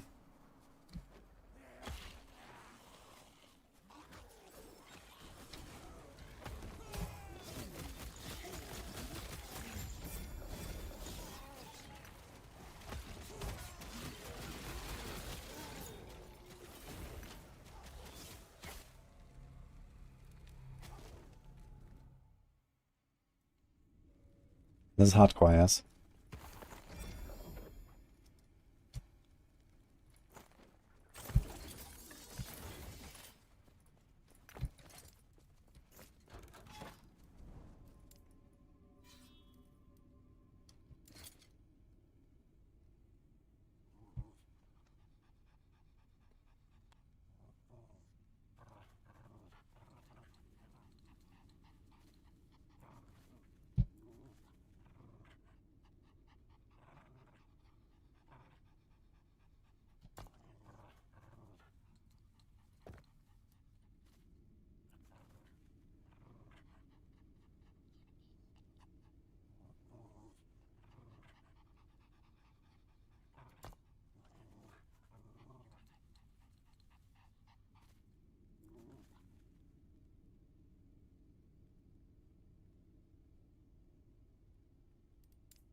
Try to craft on this thing.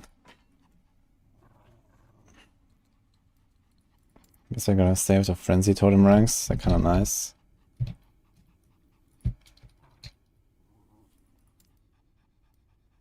Dude, there are only 2 shards of this.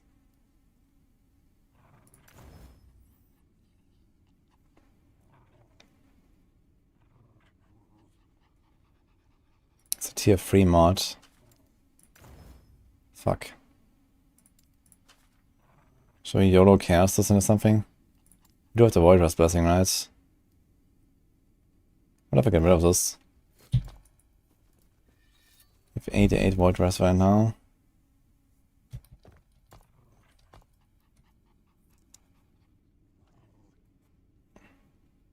Could have like up to 45 there.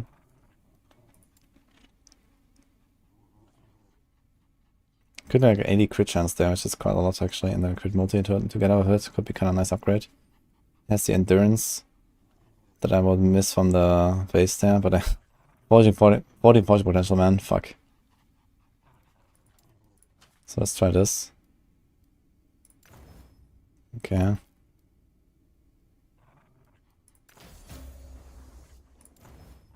Oh. Well, that kind of worked out. But I need a Frenzy Totem.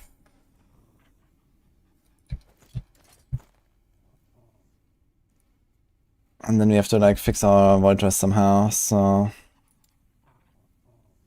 Okay.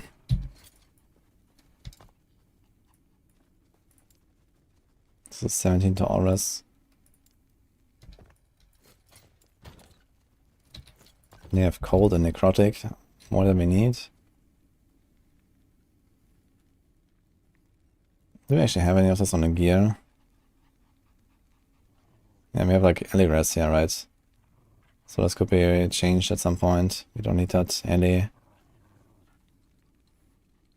Also so much vitality here, so this can be just another ring at some point.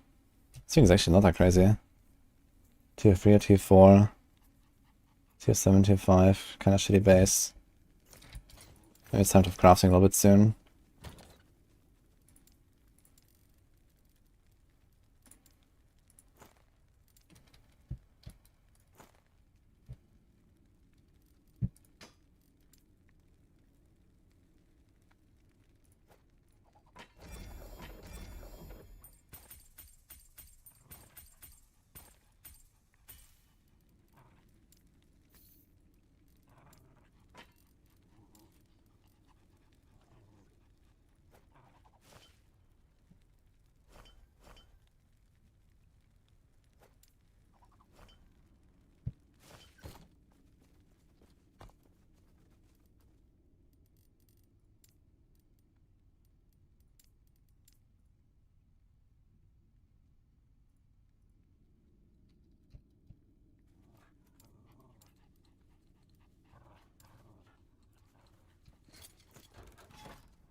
I do have to say the Son of Malphas fight is like really stupid.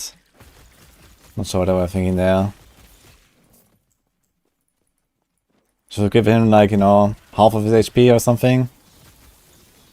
But make him like 3 times more damage or something. Like they actually nerfed his damage, right? That was kind of a mistake, I feel. Maybe not 3 times the damage, but double the damage, half the health. Would have been not more anything for Son of Malphas, I think.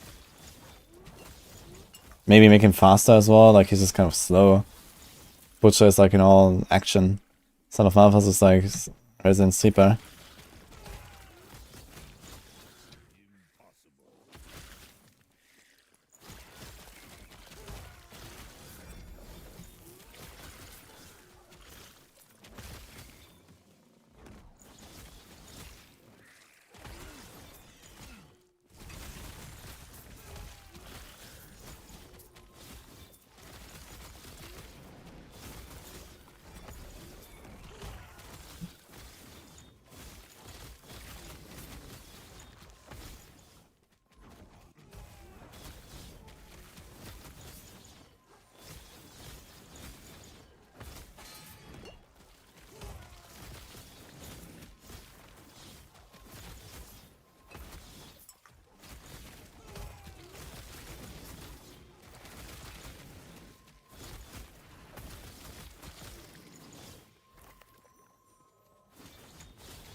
As long as I am the danger.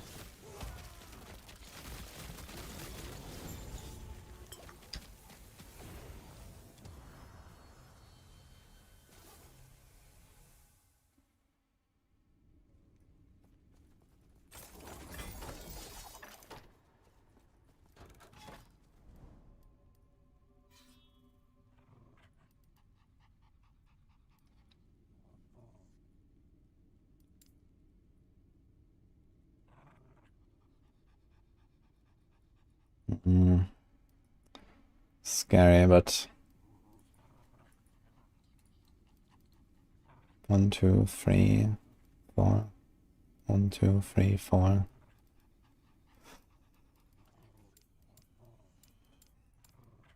Okay. I don't like the deadly mod, but let's be careful.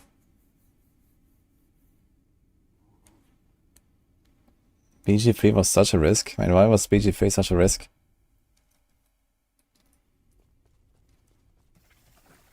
They made a great game, it was very successful, I mean. I think that was pretty obvious, sort of from like looking at stuff that was happening. And I mean, there's certainly an audience for that game.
It's goated. I'm glad you like it so much. It's like very simple, but it's kind of fun.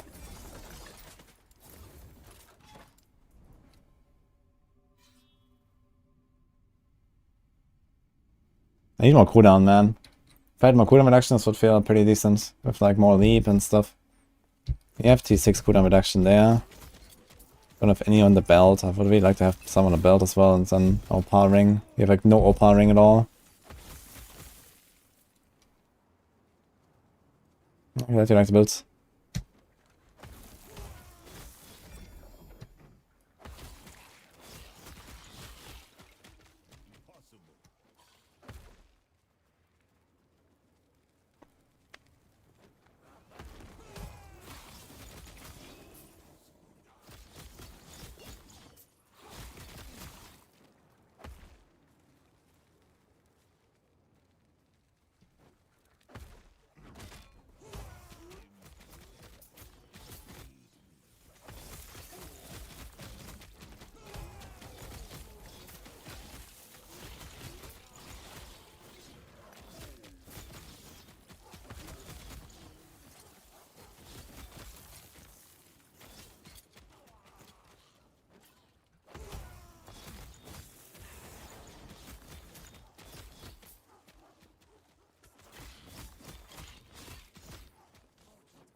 Ripped it in 100 rogue last night, 77 hours. Damn. What happened?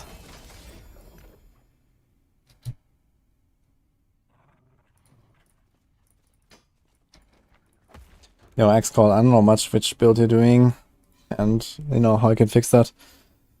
But yeah, in case you want to swap from leveling build to an endgame build, sometimes there are like, you know, certain like very important pieces to have before you start with an endgame build and stuff like that. Which is why the endgame. So maybe you did it too early.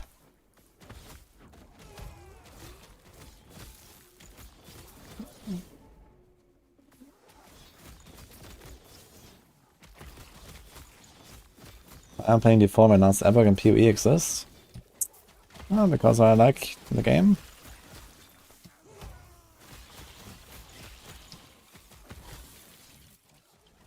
I don't want to play only one game all day long, forever.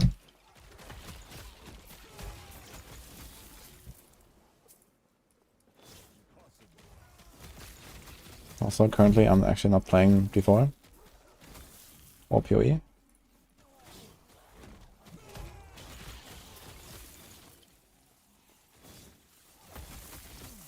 There's Fortnite. True.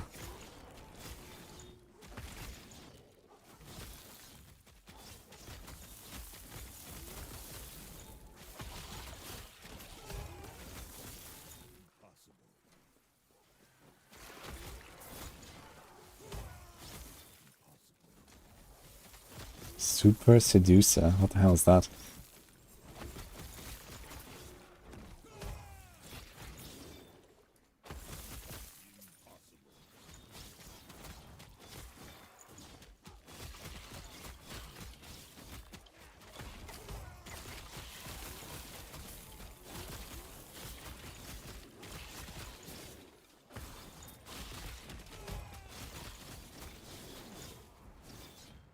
Why do I enjoy D4?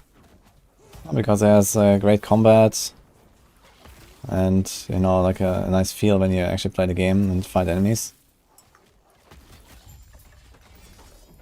And also like the, you know, the whole lore and the world and everything.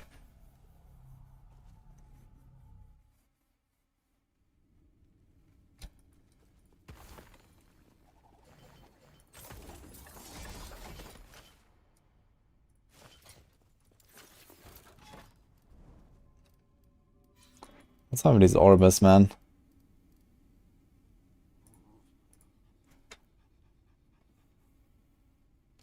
What's the most efficient way to raise the corruption? The fastest way to raise corruption is usually 2 or 3 Ks of Orbis, and then do Orbis and repeat. In my case, I'm also trying to get tomes of XP, so I'm like kind of like going a bit longer on the same web before I reset. Gonna try to like build the web up a little bit and then do like the reroll rewards.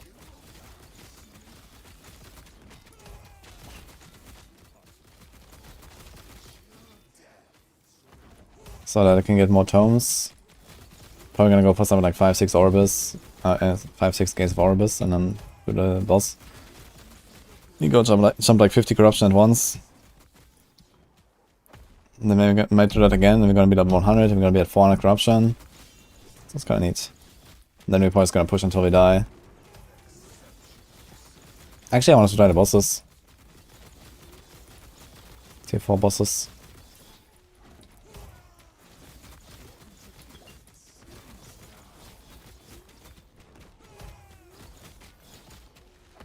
Oh my god, man.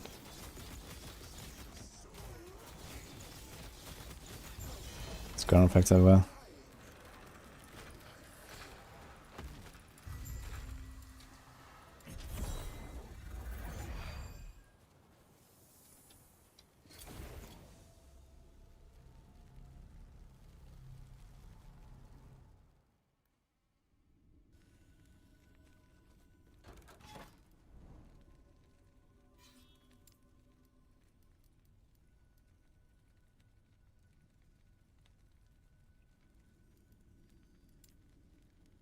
Let's do this one actually.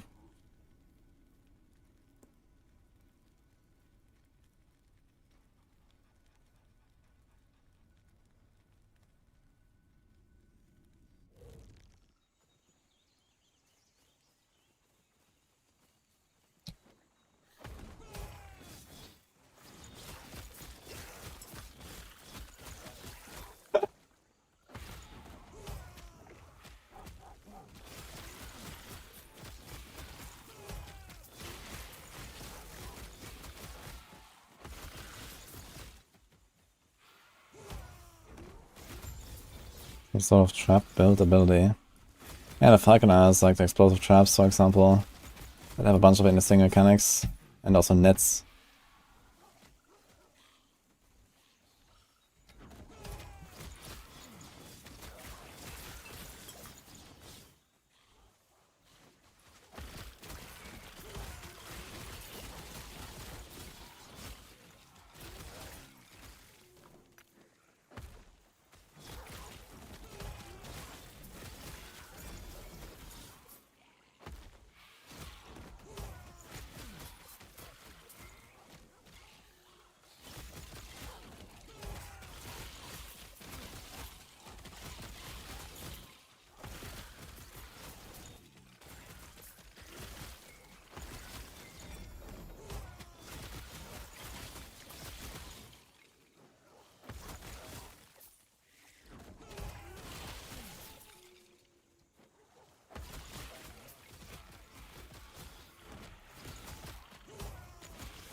Orbis, one shot steal at 150 corruption. You must be eating some really big ability if that's true. So, not sure which one, but that seems strange.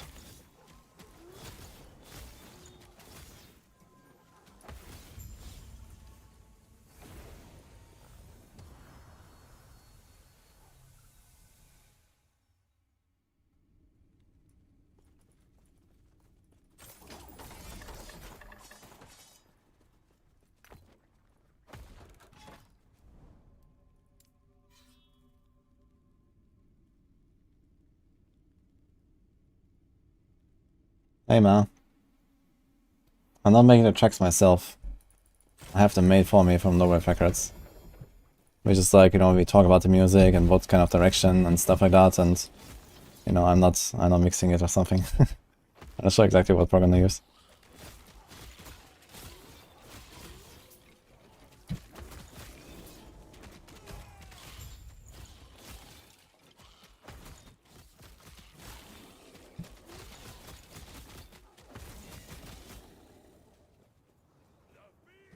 You could ask them if you want.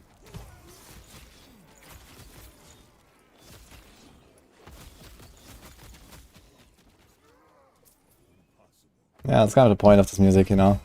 It's like in the same style of like, you know, like most of the other music that I have on my playlist, and so it's kind of like where we started. Now we have 4 albums of music. And we're gonna get a 5th one soon. We might get more in the future even.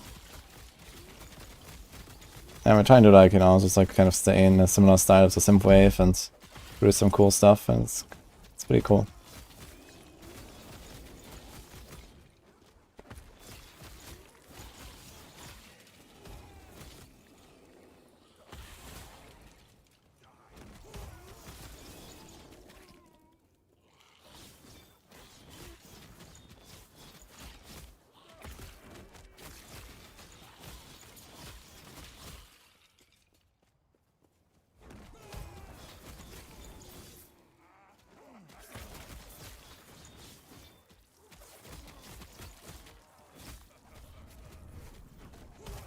Yeah, corruption is basically a bit like Greater Rift level in this game. And compared to Defy, monsters don't get too spongy, but they get very deadly. So, you know, here it's all about surviving, not all about damage like in Defy. So eventually he's gonna get one-tapped by something.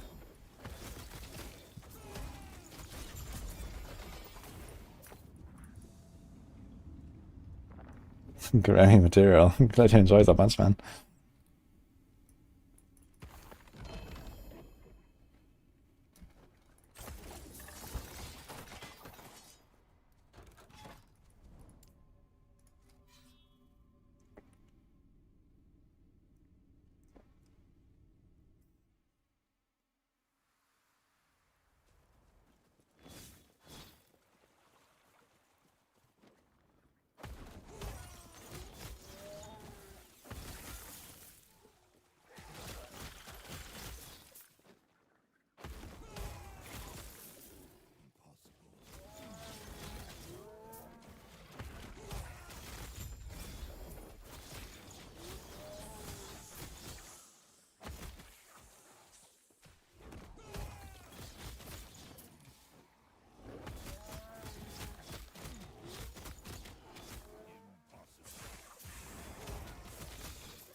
Deep war, combat, good.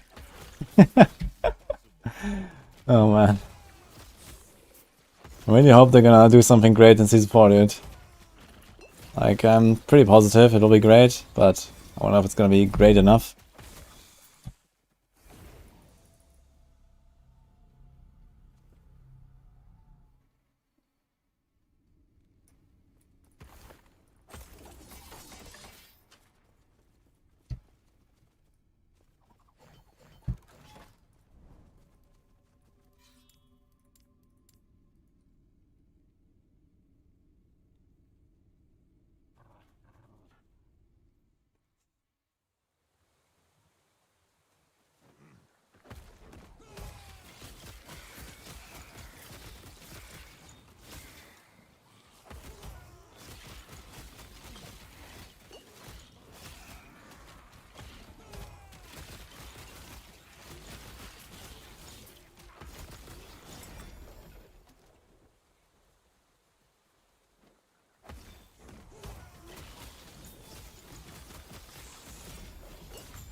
Hurricane, I'm good, and you?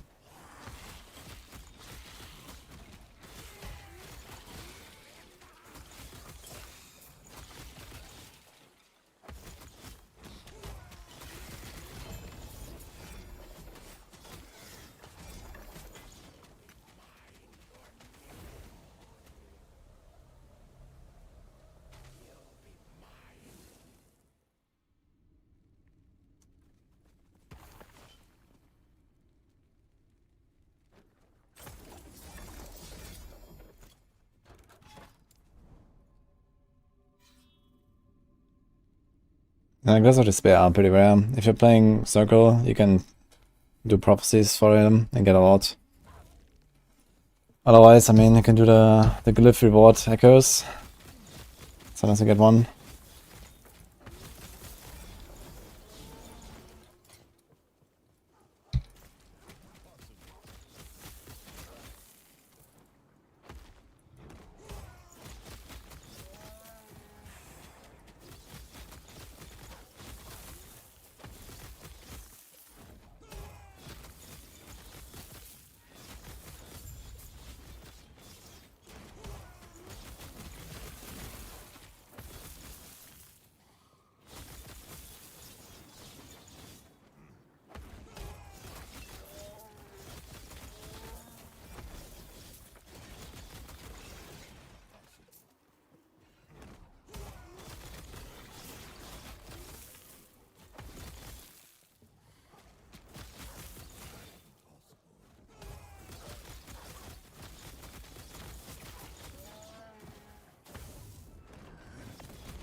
I think Last Epoch is not a very challenging game, to be honest. I mean, yeah, I can always push Corruption until you get one-shot by everything. But I think ultimately it's not a very challenging game. PoE is definitely like the more interesting one there, in my opinion. Although, I mean, with the power creep these days, maybe not so much, actually. But there's still, like, you know, SLF hardcore and all that, that's like generally harder than in, like, other games.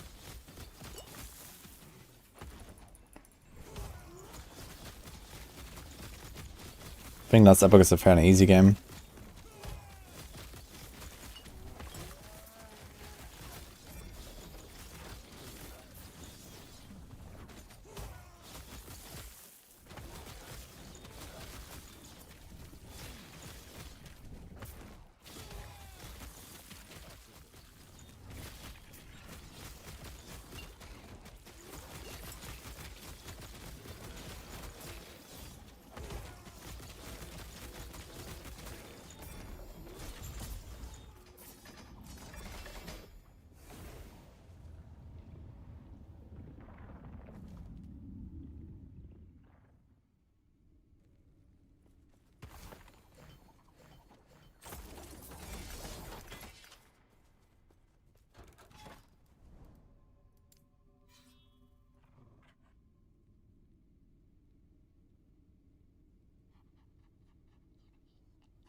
I'm currently at 300, but I guess I'm gonna be like 350 or so.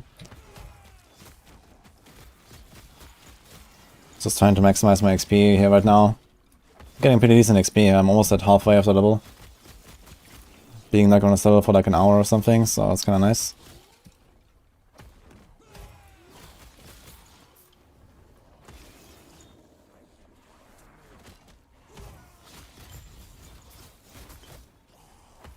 I'm trying to push that corruption up.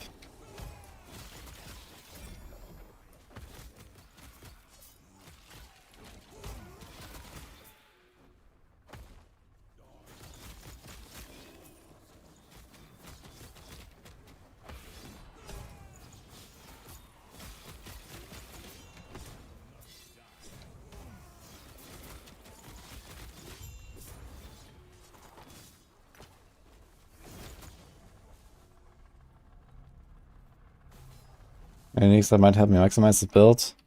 I mean, the plan is that I go low life and board with Exsanguinous and Last Steps of the Living.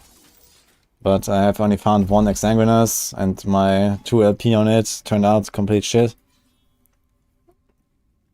And I've only one 2 LP boots. So I also would like to have like two LP boots maybe. And also I have not found a single good like glove base with the experimental mod of the ward gain. But yeah, ultimately this was kind of the plan. And then I also want to have like a maybe 2 LP cleaver solution to go with it or something. Which I've started working on processes for, but I have not really gotten one. So yeah, if I like, put another 20 hours into this character, then I might get some of these things. And we can play low life ward when you're basically invincible. And then we also have like a lot more damage because we're gonna be dual wielding, and we're gonna have the Berserker node that gives us 75% more damage. But yeah, ultimately I don't really care. I'm just gonna make the build feel worse because the danger is gone. And my AoE is gone as well, because if I do this setup, then yeah, I will have faster attack speed, which will feel nice, but it will have smaller AoE, which will feel bad. And I think it's gonna be content getting to 100, pushing corruption until we die, and move on with our lives.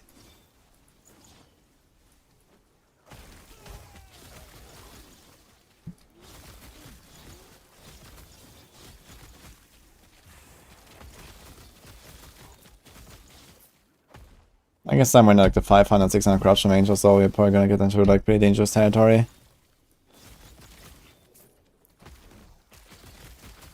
But it will take a while actually to push that far.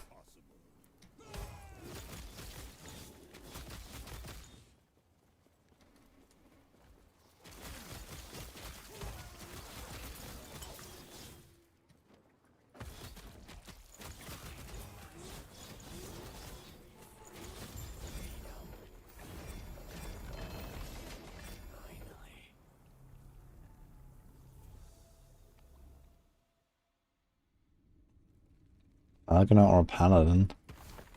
They're both very strong right now. Paladin has like some insane like healing hand stuff that makes them basically immortal.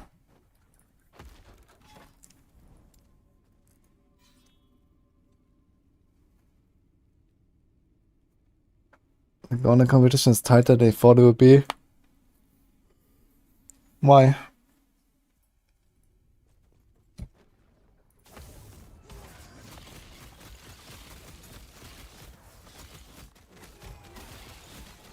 Like, I expected like 1 or 2 people just like dominate everything or something, or what?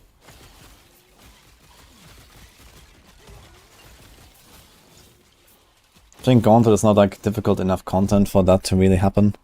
You know, as long as you have the route, and you have the right builds, and you're a good enough player, then, you know, you do some runs and you're gonna get pretty close to like the top end results. Because the content is not like, you know, super hard, you don't really die, or, you know, this kind of things, so...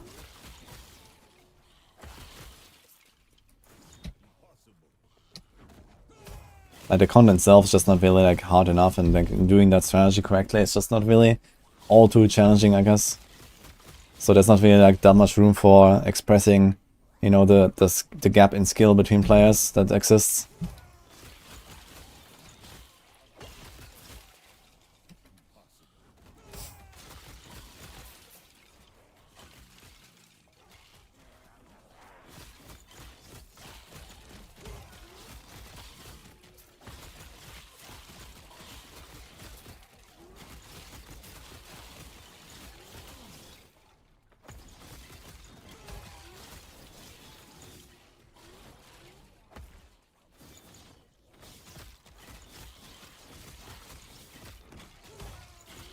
A certain amount of corruption should be mirrored to all monoliths. Yeah, there's like this catch-up mechanic, but I think there could be something better. Yeah, like maybe, you know, every... I don't know, every 100 or so, like all other monoliths get like plus 50, for example, or so. Just get like a bonus. Bit like the arena key of memory.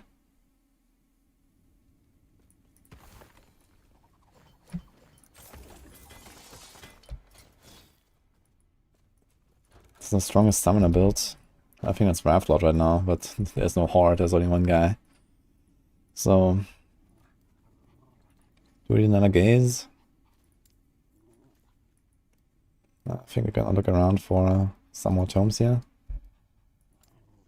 Why should this enters? Oh, here's tome actually. 1, 2, 3.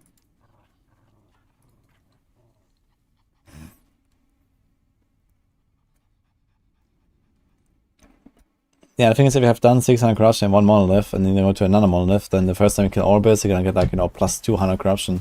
And the second time you're gonna get another plus 100 or so, and you know, the next time you get like plus 60, and then you do like Orbis like 4 times, and you're pretty close to your 600 corruption again.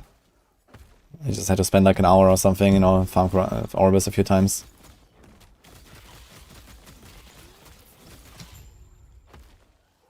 But yeah, it is kind of strange how, you know, you have this insane, like, you know, roller coaster in difficulty, I guess.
What's my favorite builds?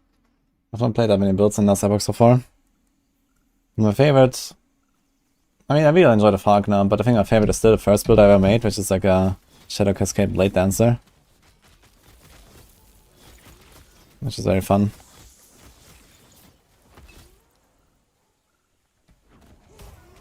Rarest item in the game is this Courier helmet. Like, is that actually true? I could actually almost believe it, because I have not found it every single time, I believe. Neither on my rogue, nor here. Okay, I remember, was it filtered in my rogue? No, I think it was not filtered. But yeah, there's a few items I haven't found. Pink Square Helm I haven't found.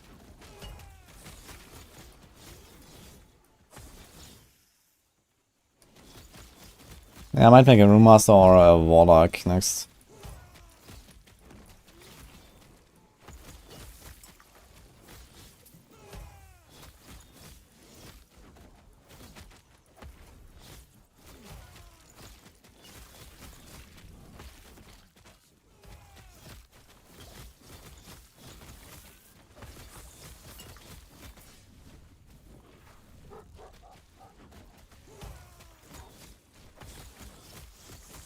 Whoa.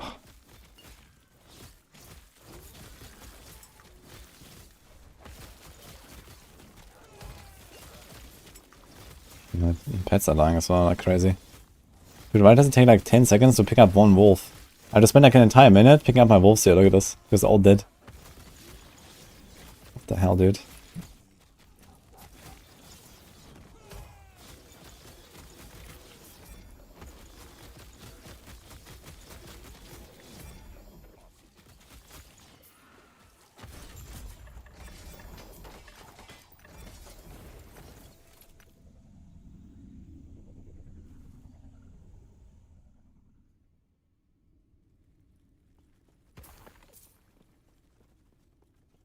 How can people go from regular to impart monoliths on hardcore and instant dice so often so easy on Falconer?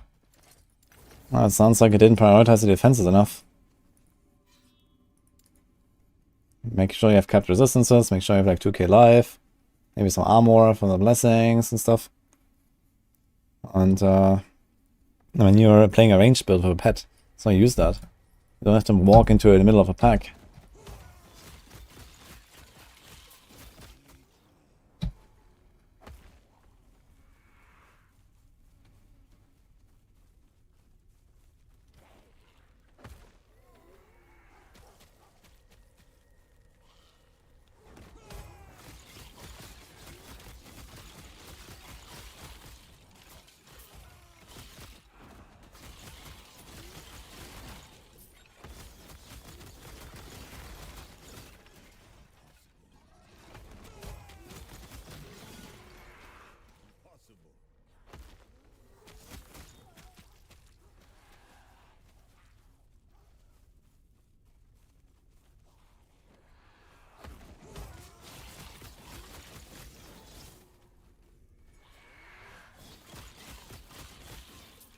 I gotta knock him.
Take these here just in case.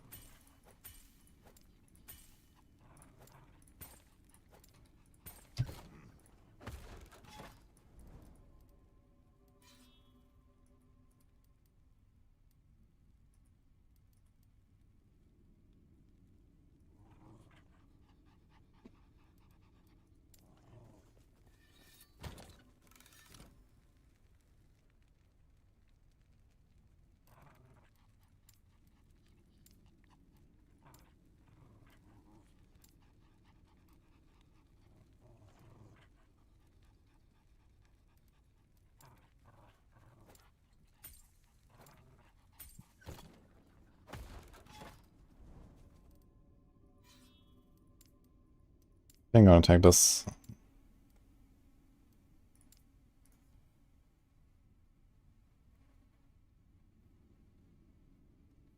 So yeah, to go in the endgame other than just getting stronger, it seems pointless. I mean, some APGs work that way, but sometimes you also have like actual goals. I mean, in this game in particular, you know, you have like the tier 4 dungeons that you can try to challenge yourself in. And then you can also just like, you know, push corruption to see how far you get. So you challenge yourself with that power as well. You know, somewhere there's like a more clear defined goal, like the dungeons. And the corruption is just like, okay, can I kind of measure your build at least? And your ability to play it.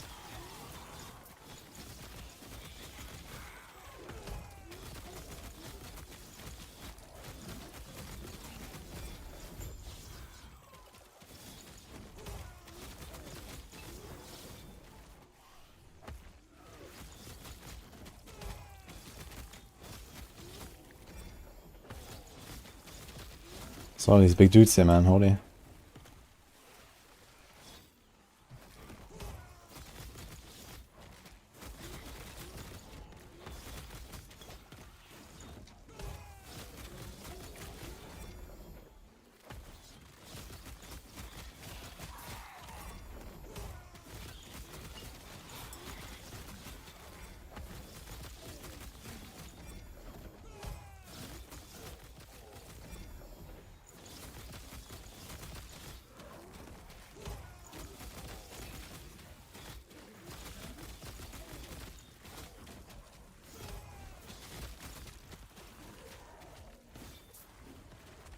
Dude.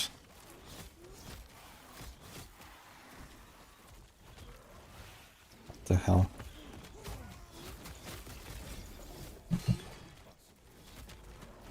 Why is there like 7 of these dudes?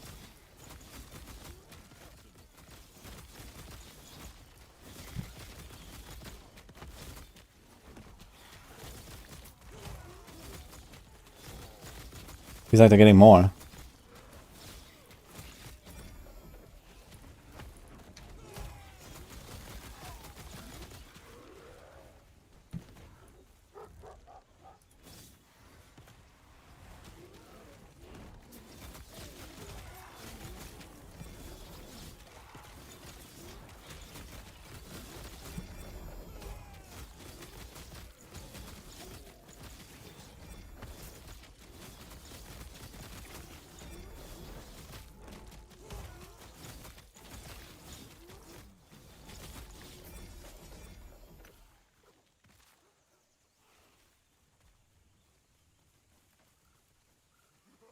We got 300 right now. Corruption.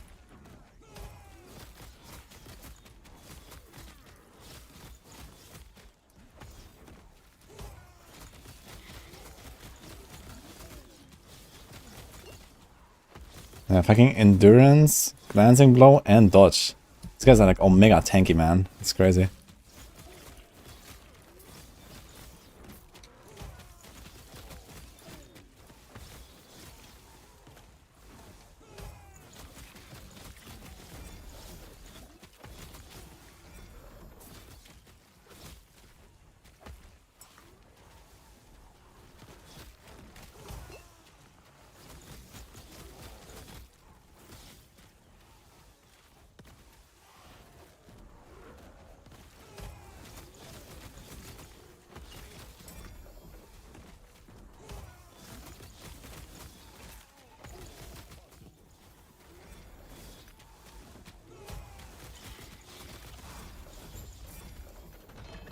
What a run, man.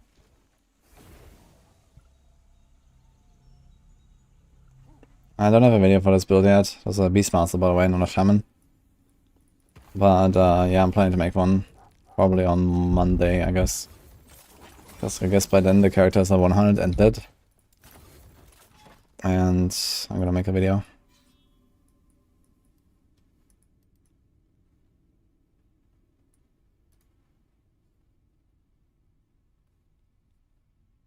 Hi, Gary.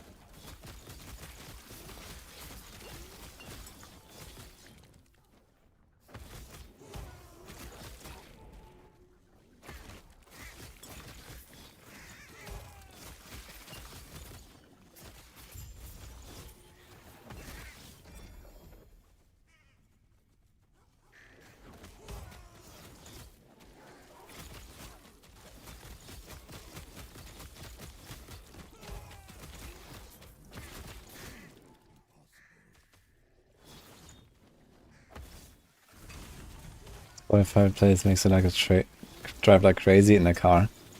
Be careful. It's definitely good for driving though.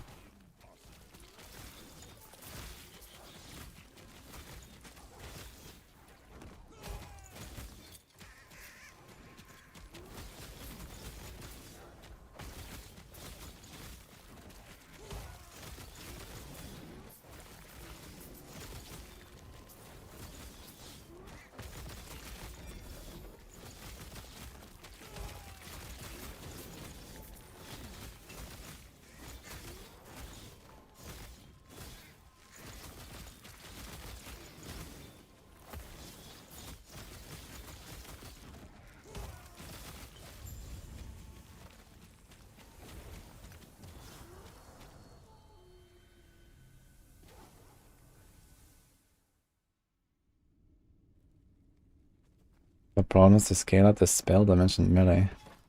Why do they need spell damage as melee?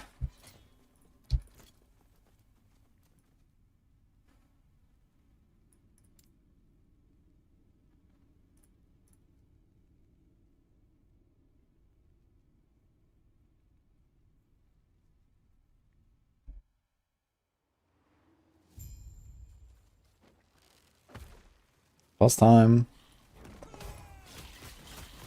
We get 5 or 6 gates now. I should up the corruption. Yeah, I'm gonna hit level 100 anyway, as long as I don't rip. So it's gonna up the corruption now and just keep grinding for the tomes when we find them. Well, okay, I'm gonna do like the reroll rewards. Maybe see if we can grab some easy tomes. Then do Oribus, I guess.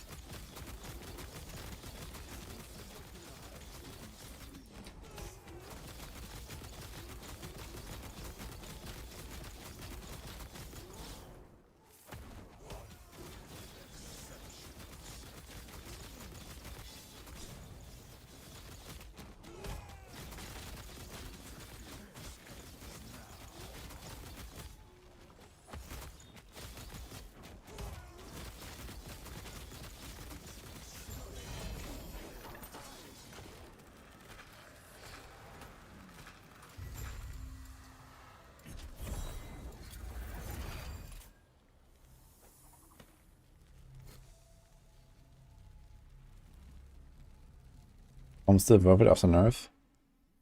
Yeah, I mean, they're still really good. You just get like, you know, a quarter less or something now with your COF.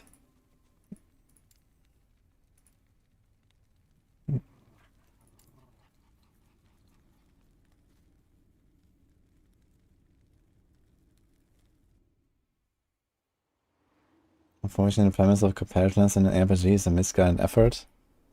I hard disagree on that one, actually. Like, in particular, speed running and these kind of things, and there's like challenges and hardcore, like, they're all like very good tools to put competitiveness into RPGs. They're fun and entertaining.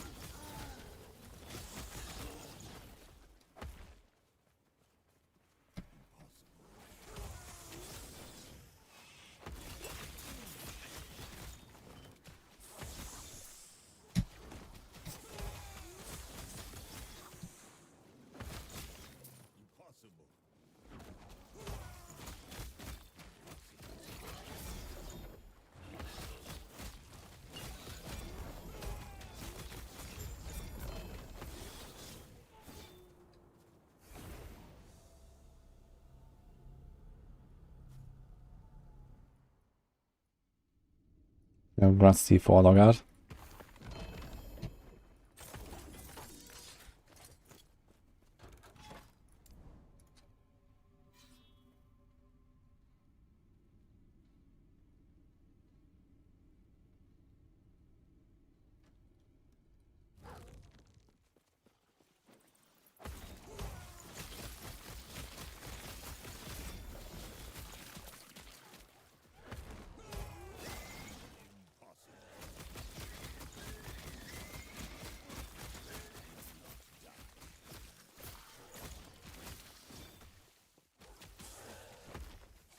Yeah, I'll do some gold later. Thinking about maybe finishing this character to level 100. Unfortunately, we started streaming very late today.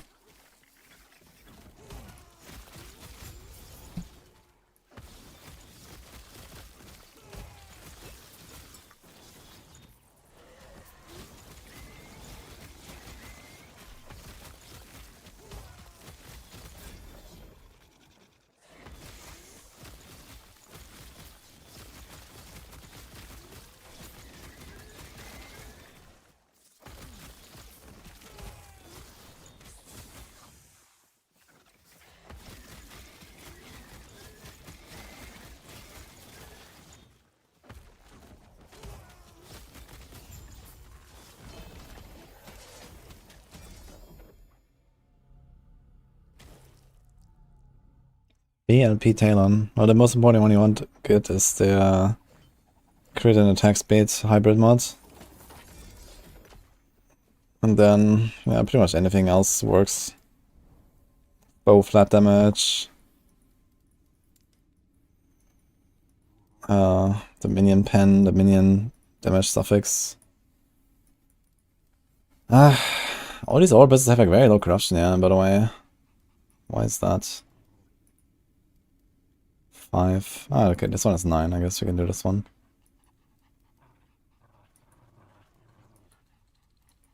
Yeah, I think we're gonna do a reroll reward. And then we're gonna get what we can.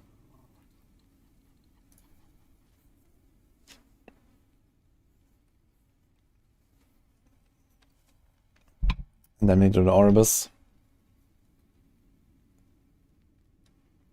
I keep seeing Gauntlet Rogue builds with Shadow Claw instead of Puncture.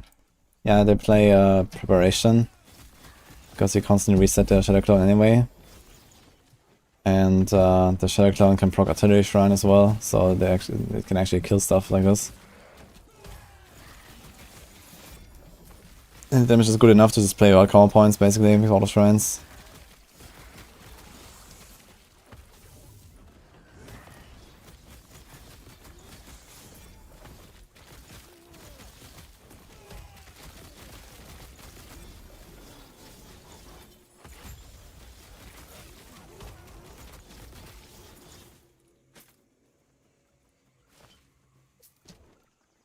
Oh, here's a mech. I'll play Moonmaster or Warlock next. I haven't made any build though.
Don't even need the Chanting Shrine for the Barrage build to work. Like, just Skyhunter itself kind of solves most of it. Okay, let's see. Do you have any XP tomes?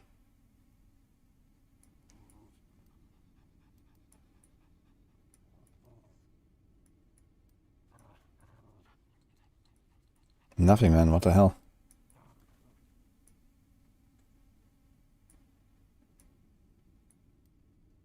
That's crazy.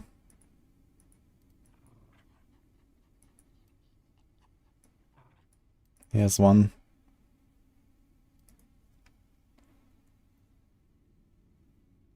Beastmaster was upstairs 30, no comparison to Warlock. Really?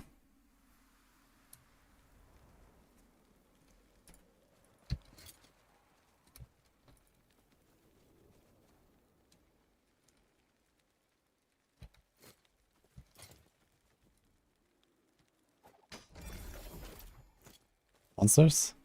What's going on?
The legendary thing is you have an exalt item and it will take randomly X number of stats from that item and put it on a unique with the legendary. So if it's LP2, then it takes 2 out of 4 stats on the exalted ring.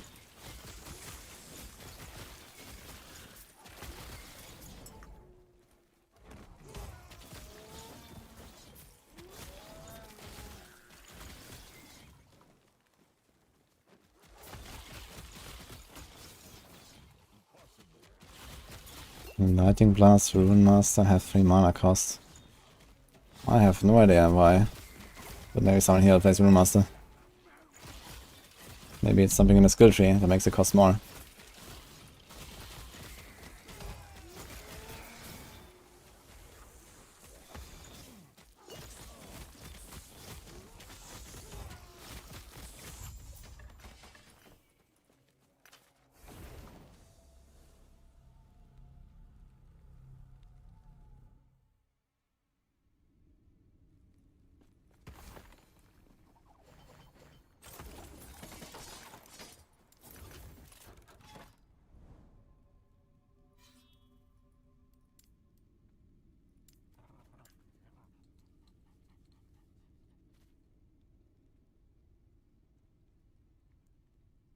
The wolves are here to buff me.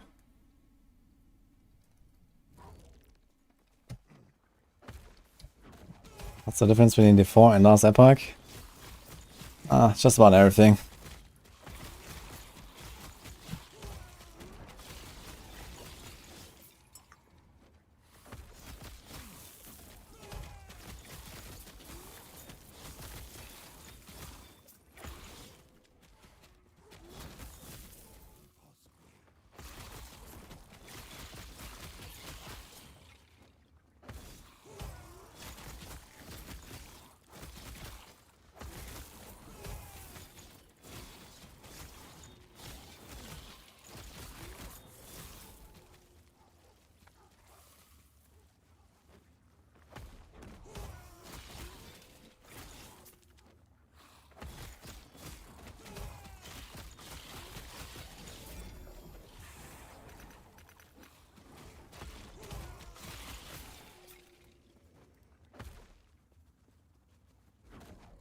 Okay, last Epoch it is. Oh, it's a good game, man. Enjoy.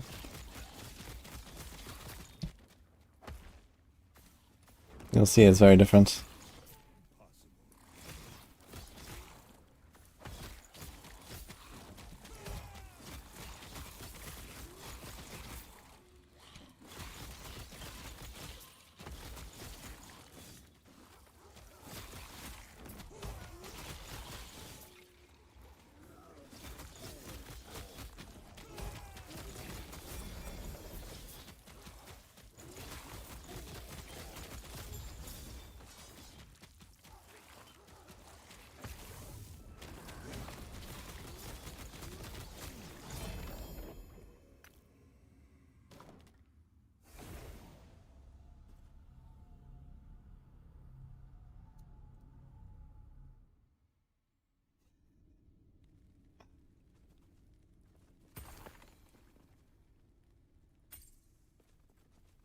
Upcoming big patch in LE.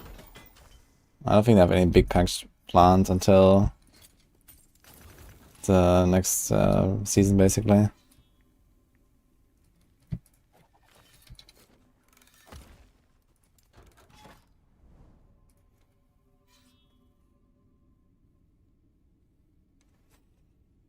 What Primaris Mastery would I recommend?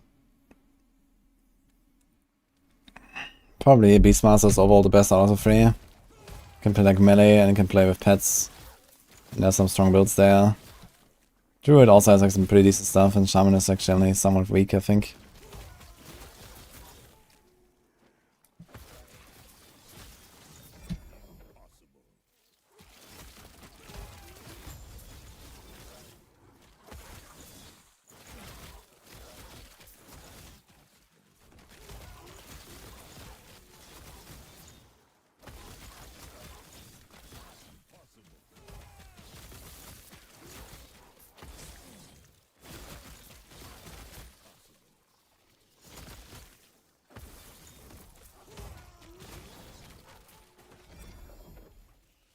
Can we leap over there?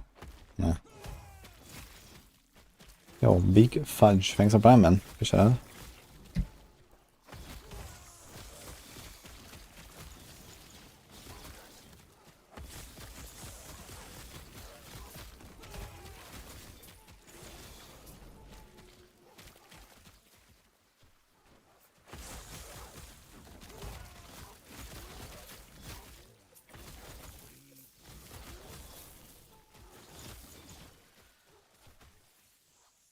I don't have guides of Sentinel now. I've not played Sentinel yet.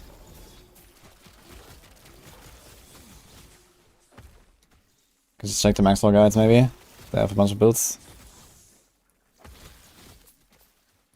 I'm at 300, about to push to like 350 when I kill Oribus soon. I want to try to get to 500 or so before major issues happen. I think that should work. Although it is definitely much harder as a melee compared to a Falconer, I gotta say. Even being a tanky boy.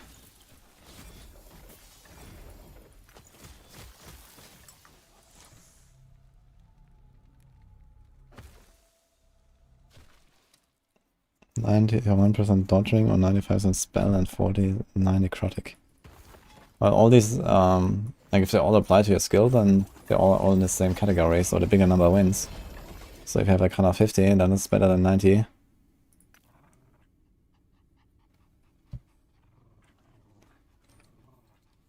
You can get 69 aspect of a shark effect, huh? It's kind of wild, actually. I'll save this.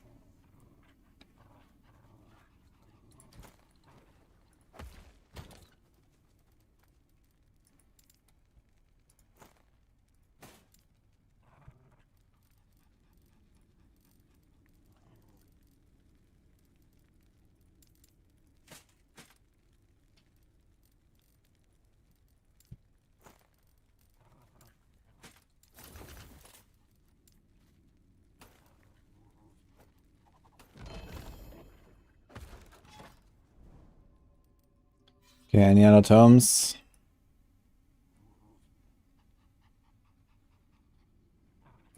There's one.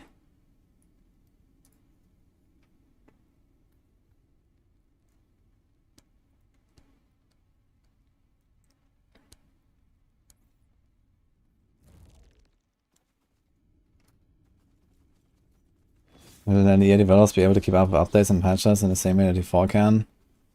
Nah, I doubt it. I think one of the biggest problems that the last Epoch will have in the long run is that it's gonna get massively outpaced by PoE and D4. Like, this game has been in early access for like over 4 years or something.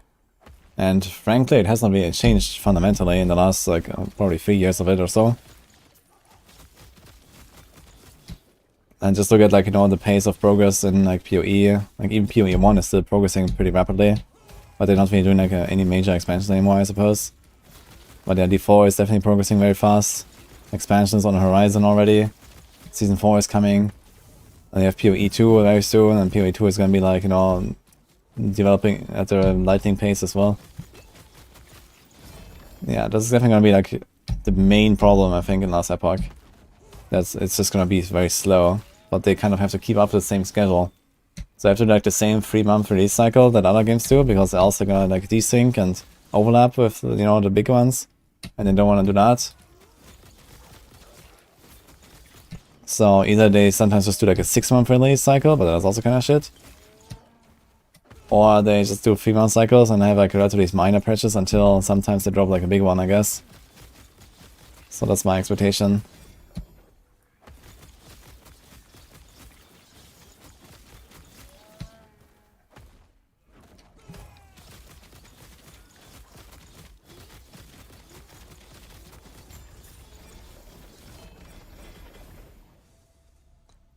DOA versus D4 versus Epoch, who would I choose? Well, this morning I woke up and I chose last Epoch.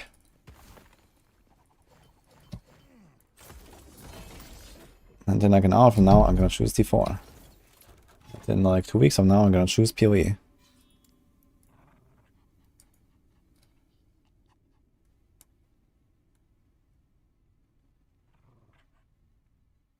Are there particular timelines that are better for certain loot? Yes. Each timeline has its own boost in certain unique and set item types. You can see that when you open the Monolith.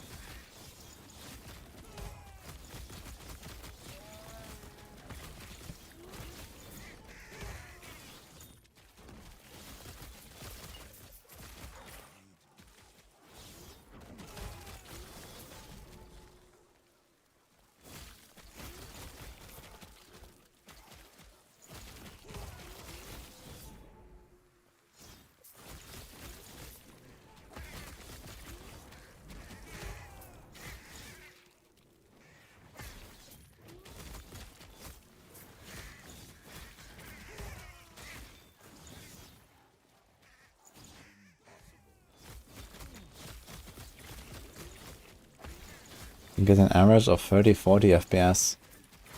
Yeah, I mean, there's like these memory leak issues. I fixed most of them or so, but I mean, 30-40 FPS is way better than what I had in the first 1.5 weeks of this game. So I was usually playing like 20, 25, and well, it still works, I guess. 30 FPS is not bad.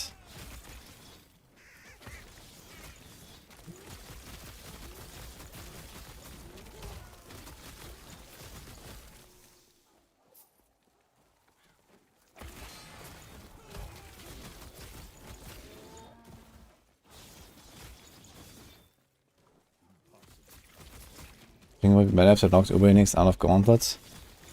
No. Uber Unix are reasonably attainable. I don't think I need to knock them out of this.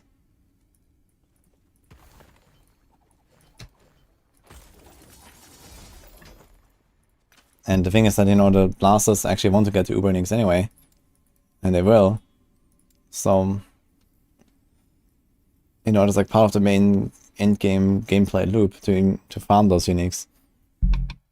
Whereas, you know, like my point about consumables, for example, was that you're not getting them passively, like at least not enough. And it's also extremely tedious and boring to farm them. Like getting the Uber Unix is like part of the game, you know, it's like part of the grind. If you are gonna go all the way, farm your Ubers.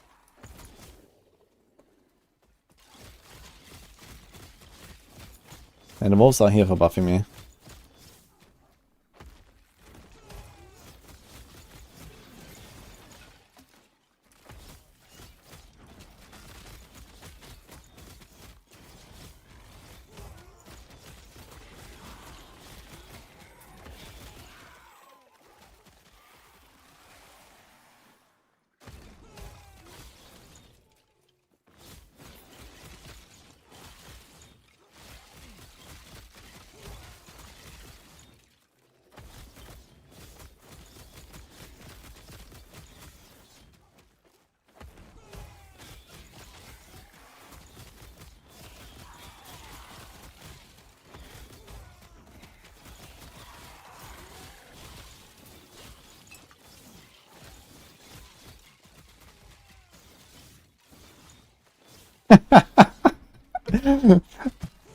I'm above mere mortals.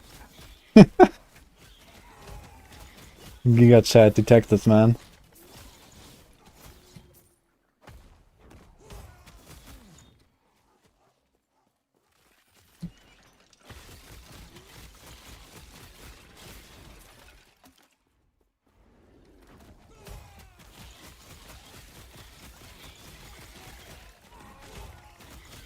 Watching the Gauntlet consumers video and the majority of comments are people against Ubers.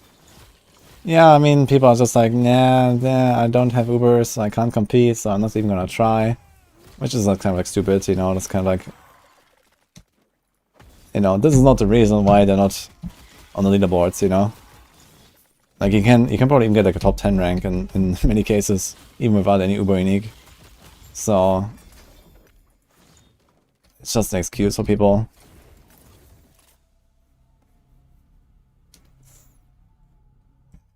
And they're just denying that, you know, they don't want to do it, or they don't have what it takes, or both, so... It's just, you know, how it is.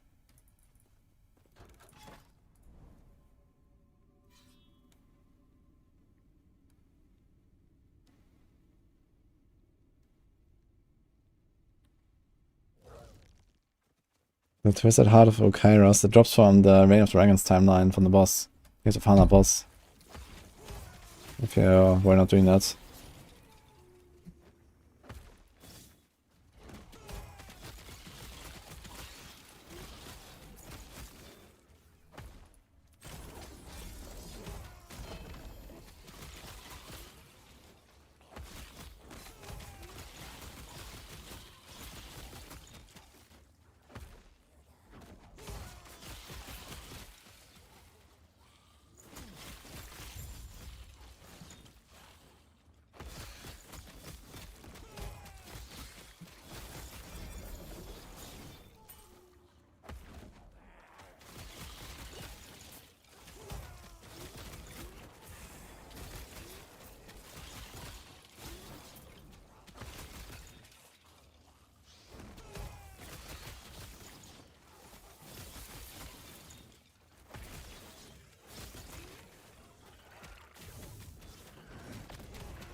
Massive fear, okay. You gotta try it again, Gary?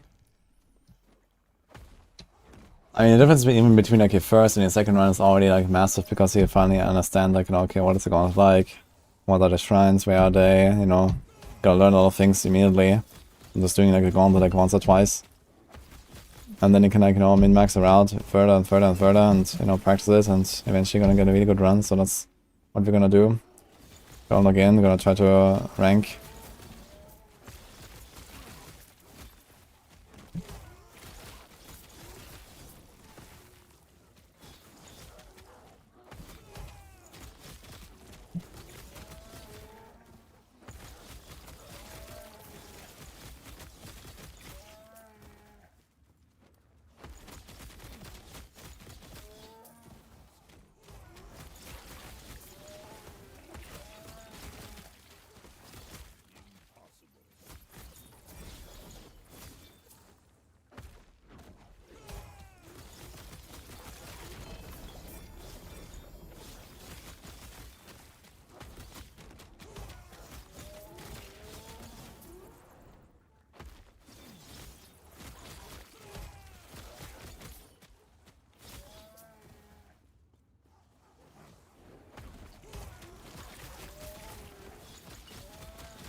Always want to repeat this thing, man.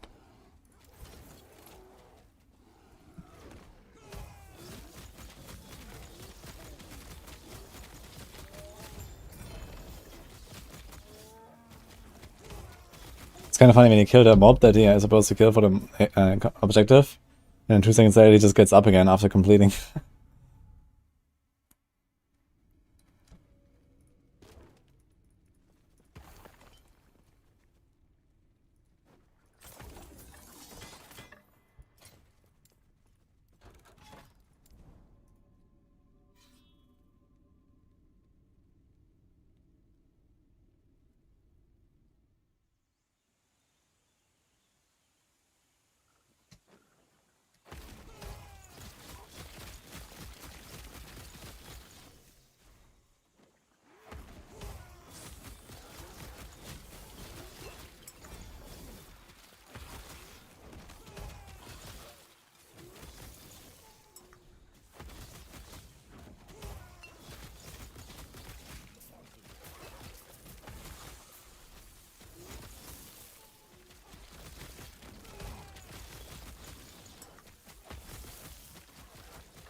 Oh my god, FPS. What's going on? I'm not sure it's the best on Shaman.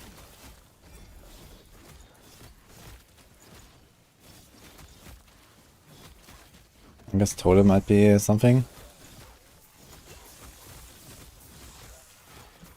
Oh. Mana.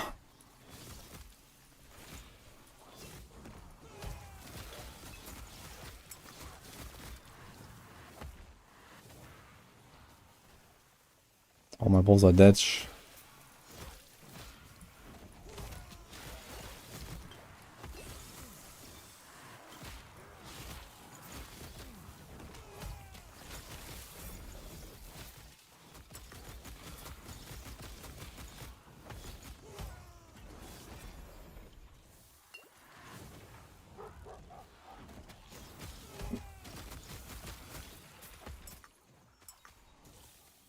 First man.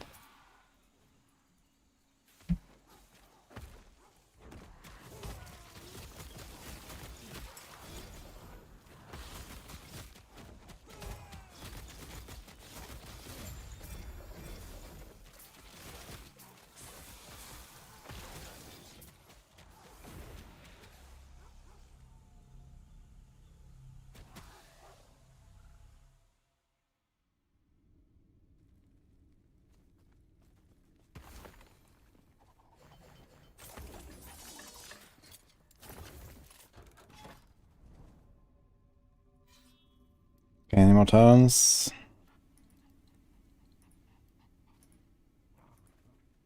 Actually, I barely got any new terms when I rerolled the rewards. That's crazy. Like 2 or 3 and that's it.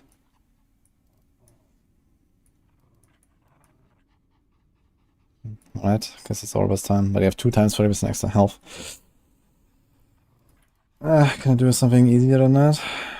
Glancing blow, movement and damage.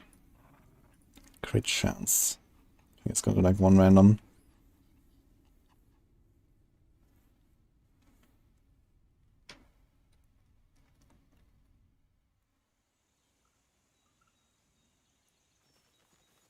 How many echoes do you need to complete to make a Shed of Arrows Orbis spawn? I don't know, I guess something like 15 to 20 or so if it's got like 1 direction. Somewhere along those lines. Not too much. Could do like 1 Orbis every 15 minutes or so if you're fast.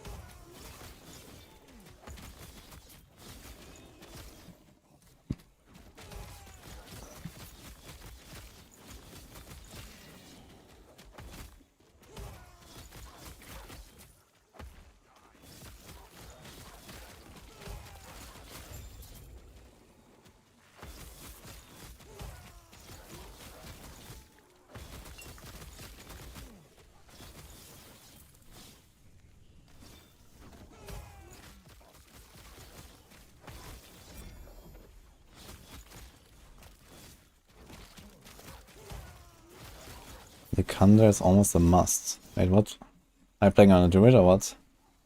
I know the Sorcs don't use a Kanda. Because if you ever get Conduit, then your run is basically over. Conduit is just like a huge downgrade. And I guess it should be similar for Druids, honestly. I don't think the Kanda is really the way. Because if you turn into a Conduit, then rip.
Harvest time.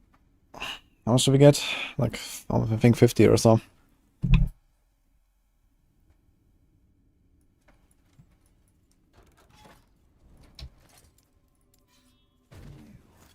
How about us?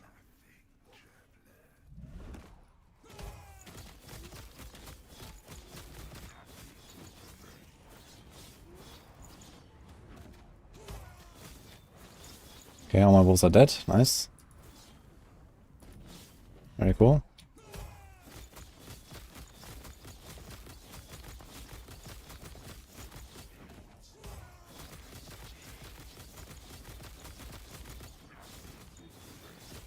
Behind corruption, by the way.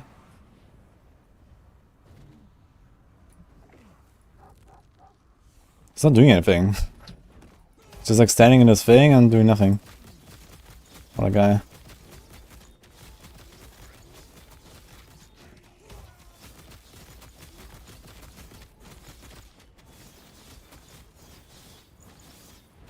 And all my wolves are dead.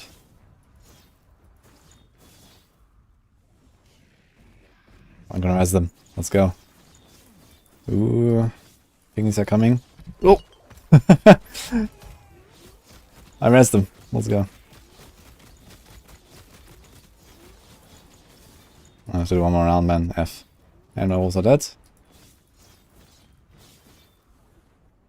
Cool thing. Should I try this again? One more. Oh, we did it.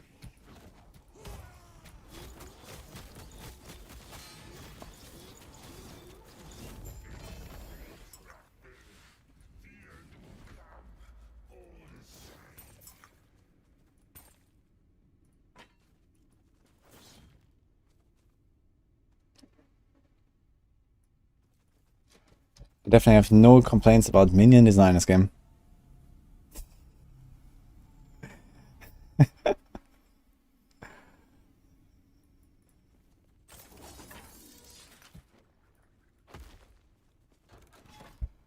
Well, I guess I should have done one of these first, I just realized. I think we're at like almost 1600, and now we have 1600. I thought it goes to 1700 in this timeline. Wasted a bit of stability, I guess.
Oops.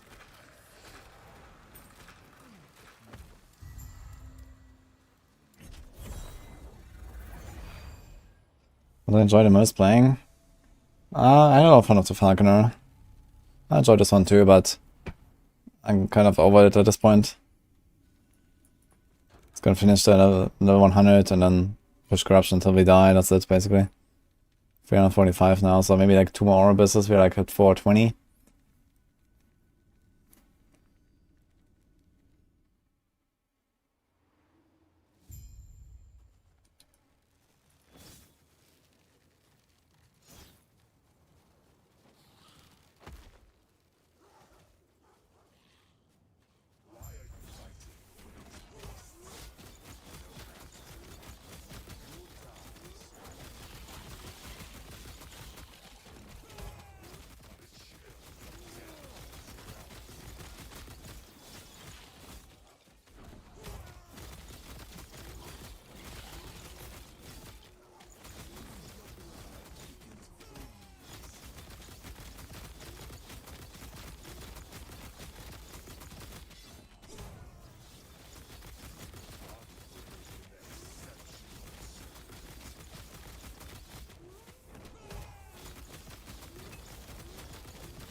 Apparently top 600, that's right. I haven't seen it a single time, I believe.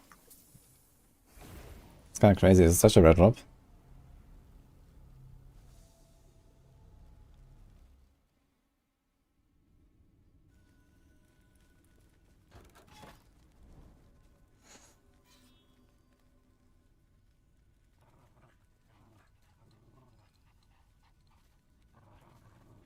Okay.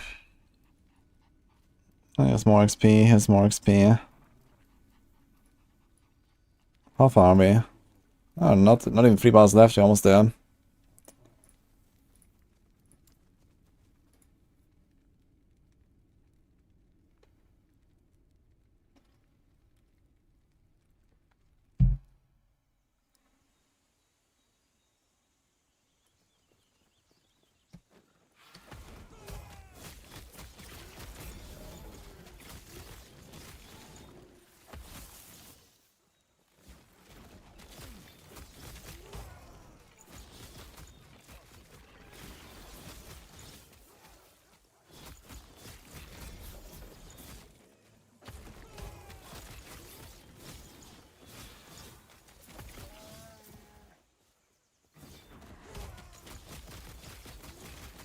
I'm still gonna do 74 soon, yeah, when I level up, basically.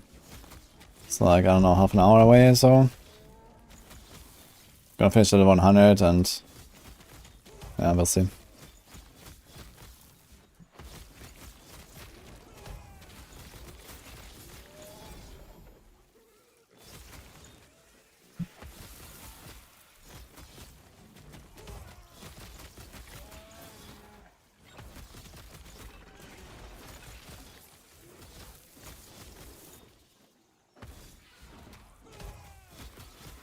Nothing about the low life port primalist build. The low life primalist build. One singular build. It's already pretty good because low life anything in this game is insane. In the case of primalists in particular, yeah.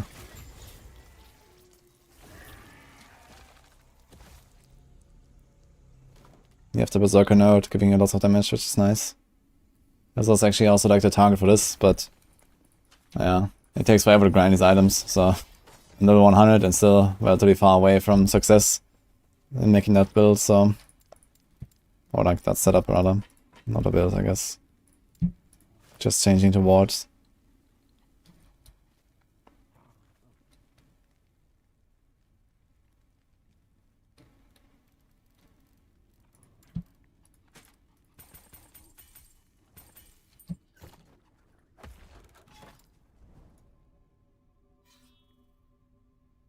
This is offline, yeah.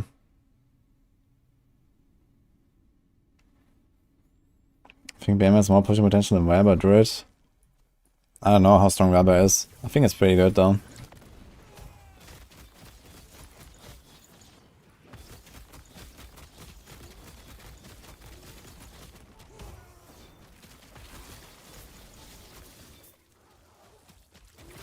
I have Son of Isildur.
I mean, if you don't want to trade, then you can just play offline in this game, I think.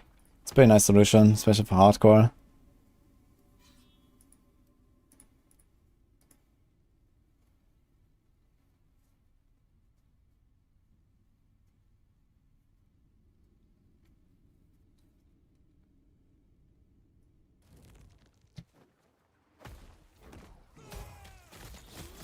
Like, I just did my Falconer on online for the race and all that stuff, and then did my arena push, and I was like, okay, now what, you know? Okay, I have like the immersion skill like ranked up already, which is kind of nice and all, but don't really care enough to play hardcore online just for that.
I did rip on my Falconer, yeah, because I pushed arena.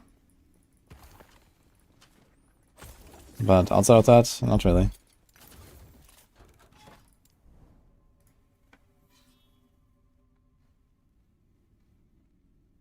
See you, Gary. That's Tempest Strike, yeah.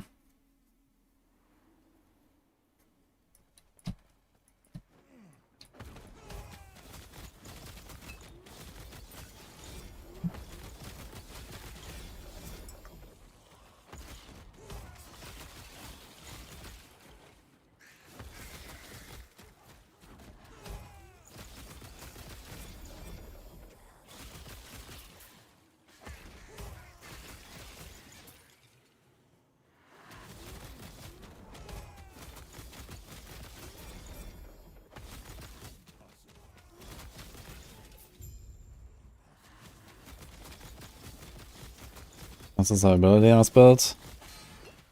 I mean, you have Leech. Leech is good. Don't even need. I mean, it would be nice to have some life on hit, but there are really good suffixes on two-handed weapons. I have the damage taken reduction on crits and all attributes, and this is kind of like the two suffixes you want to have. If you do wield, then you can definitely go for a life on hit or something. But if you're not dual wield.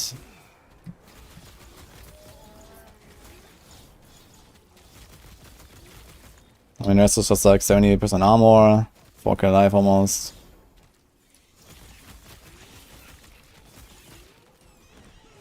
You also have the 1 second immunity on Warcry, which is nice, and immunity while leaping, which is nice.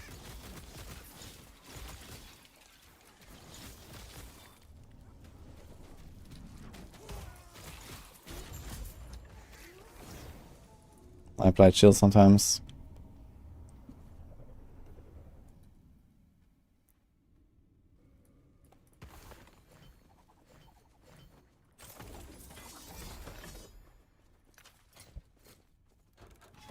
Oh, he has more XP and he has more XP. Let's go. And there's another one.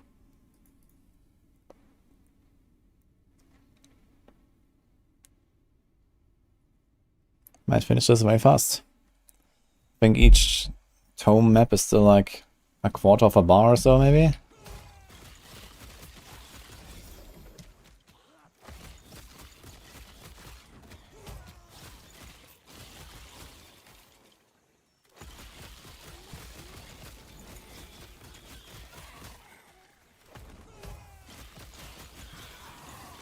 How rare is Rune of Creation? Get a first out of 70 hours. Yeah, it's pretty rare. But if you really want some, you can use the prophecies.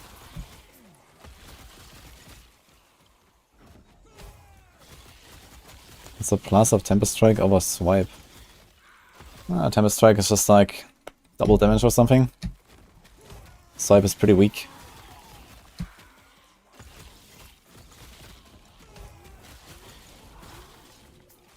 And also Tempest Strike if you need mana. Like, I don't really need mana here, but you also get a lot of mana from it.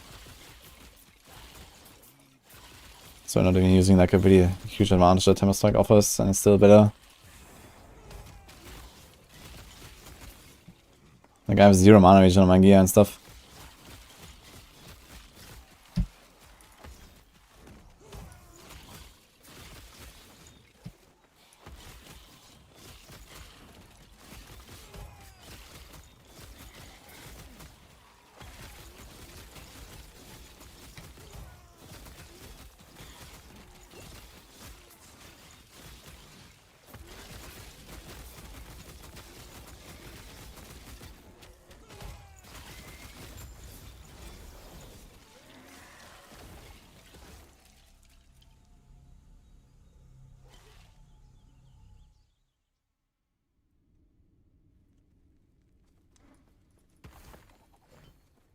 If you're playing a Scurry build, then why do you have flat fist damage on your weapon and stuff like that? You don't need that. No, it's like all about melee damage. And melee damage, like you have a pet build. Like your pets don't use that. Chaos Phoenix definitely sounds better.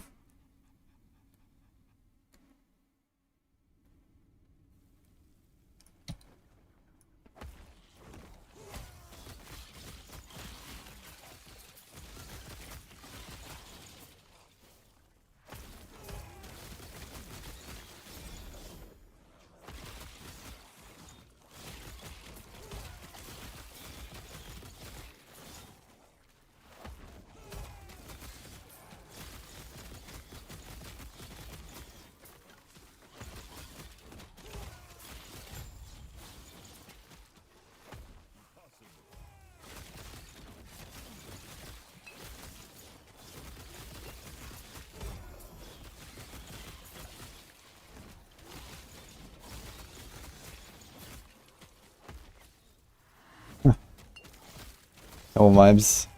I'll consider it, but likely I won't do it.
Why not run a Scurry Helm?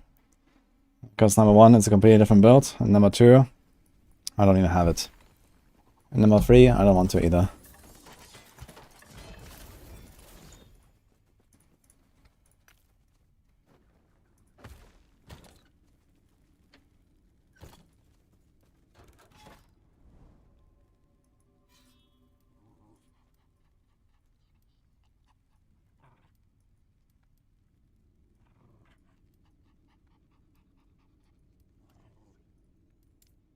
So we do this.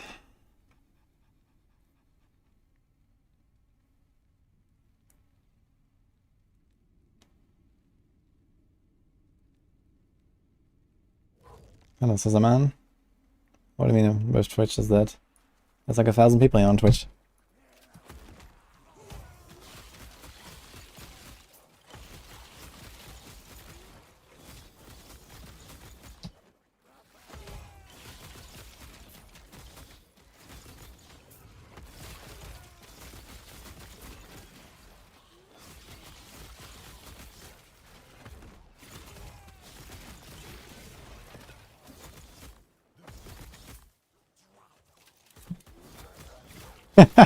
Eleni.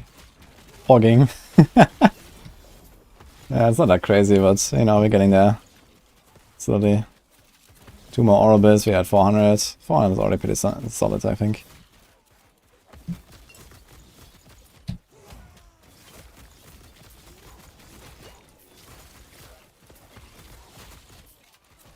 Considering not even 100.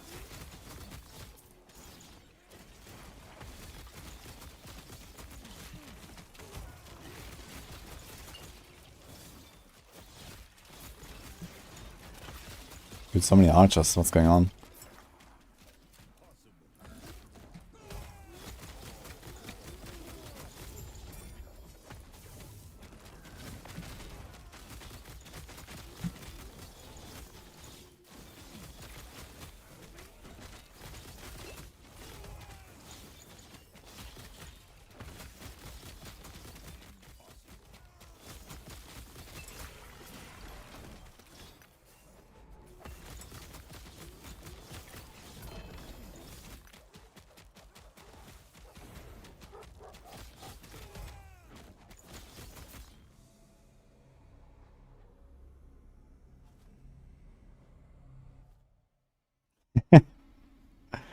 Four more than me.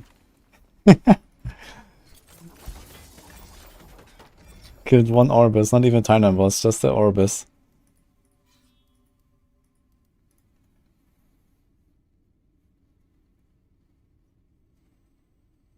I can see on top left the corruption number, and then on the bottom left you see, or like here on the right, it says enemies have more health and damage. This is the multiplier that they get from the corruption, and also the rarity and the experience.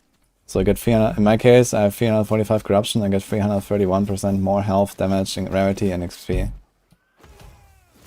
And you stack up the corruption by killing Orbis. Or by killing first the timeline boss, giving you gaze of Orbis, and then killing Orbis to get extra corruption.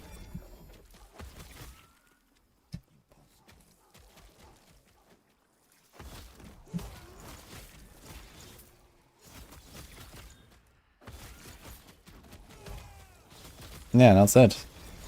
And then it's just like, you know, push, you know, in one direction until you meet Orbis. And then, okay, I can try to keep going a bit more, get this gaze of Orbis going, find an Orbis that gives you a lot of corruption if you want to push faster, because they have different, you know, numbers.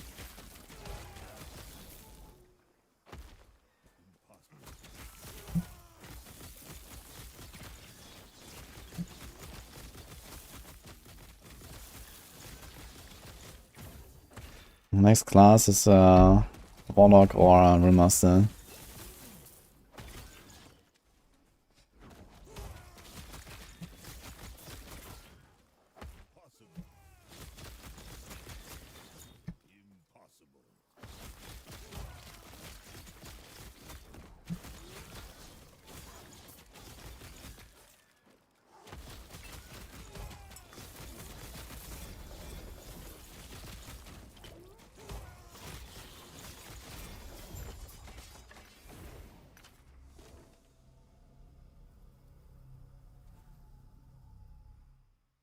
This is a man.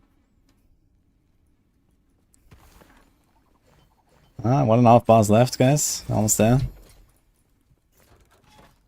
Here's another XP thing. Okay, but I gotta BRB like a minute. 1 sec.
Now do it 100 more times. Let's go. Have you ever upped the corruption after ore and then the corruption was too high? Yeah, I mean, I don't know, you like slowly push it up basically, so you kind of like naturally progress towards your limits. And then at some point you just stop, unless you need to kill Orbis for a drop. Like if you're trying to farm Omnis or, you know, one of the, like the axe or the belt or whatever, and that is like actually like a biz item for you, then yeah, you want to kill Orbis as much as possible. And you might kind of like push corruption higher than you want to. In that case, you can just lower the corruption again. So there's like the Sanctuary of Ithera that you can run, which is always right at the start of the Monolith net.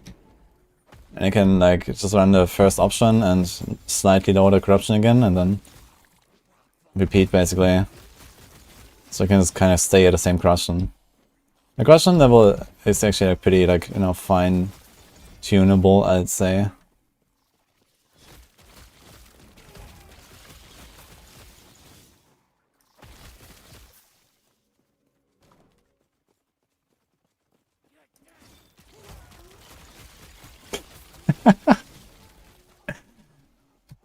Interesting for Tasma.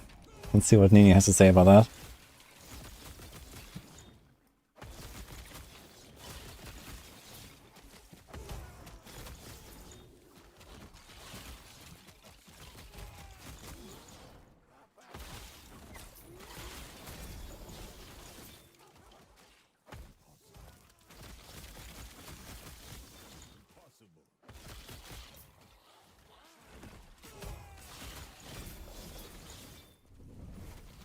Chris builds a Stormcrow build with a cleaver that matches my ends with your strength. Yeah, the cleaver solution is actually what I plan to use on this character as well. And I think there's a way to like scale the birds with int in some way, right? Yeah. Yeah, makes sense. Sounds kinda nice, but I'm not really gonna respec this character now. But maybe I'll try a build like this in the future.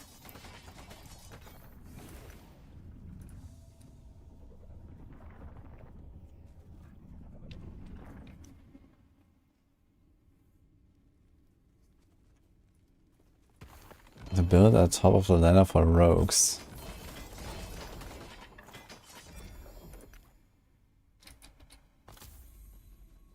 Ah, great. Do I have that bookmarked?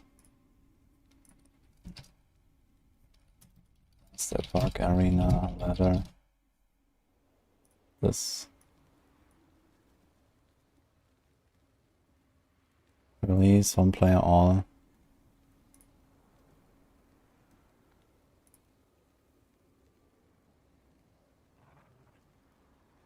What exactly are we trying to see now? Multi-shot, Ballista.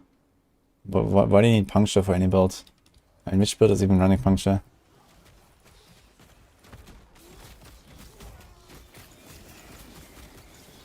Oh, you're talking about D4, what the fuck?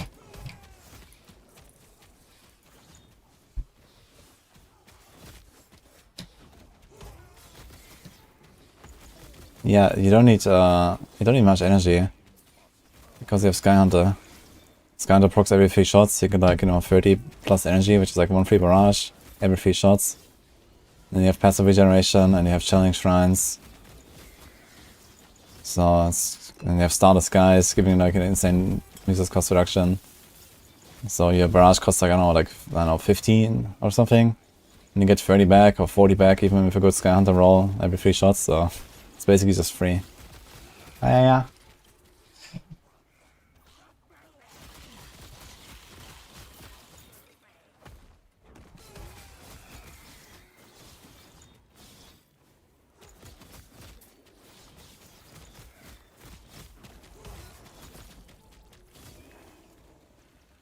Checked.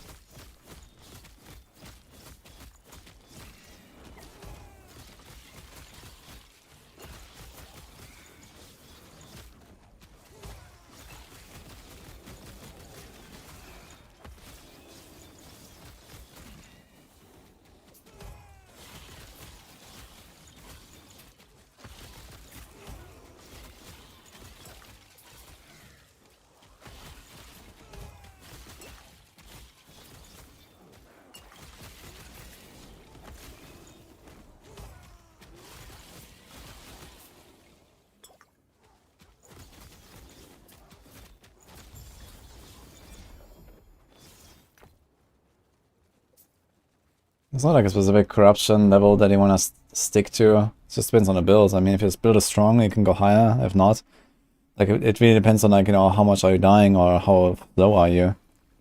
Like if your kill speed just goes way down, but usually you're limited by survival and not so much by clear speed, I guess.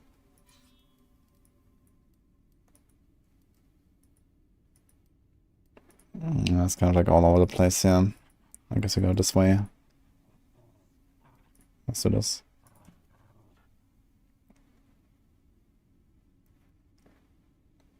Why are you having so much fun in this game?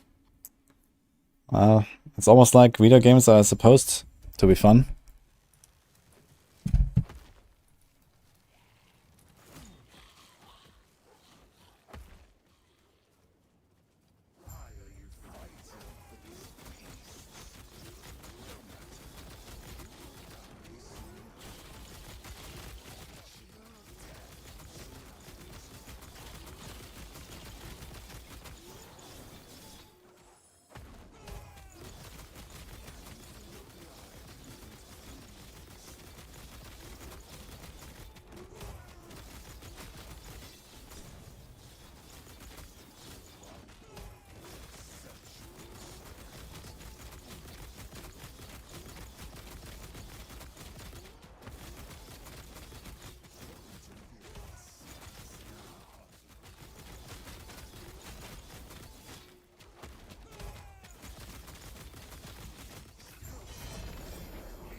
Holy shit, what's going on? Random 20 sus for Nini. Thank you, Nini.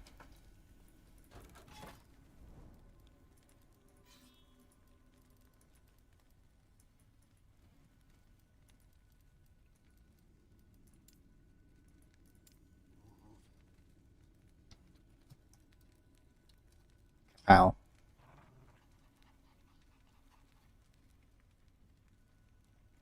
Good stuff.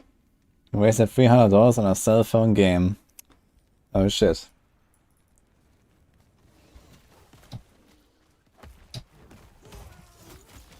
Oh, welcome back.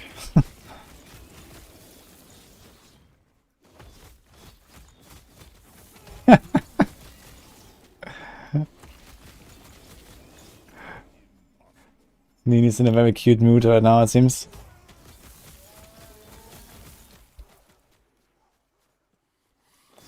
By the way, I talked to the devs from Dwarven Realms that we played yesterday. So I'm not sure if you were here, but when I played that, there was like this hidden area where there's a bunch of like NPCs that are like streamers. There's like Cicerin and DM and some others. And if you get like a promo code and then you can get like a sort of mount or something. So I asked them if like instead of a mount they can do like a bunny pet. Maybe we're gonna do that. They wanted to give me like one of these thingies as well. And then we have Bunny in Dwarven Realms.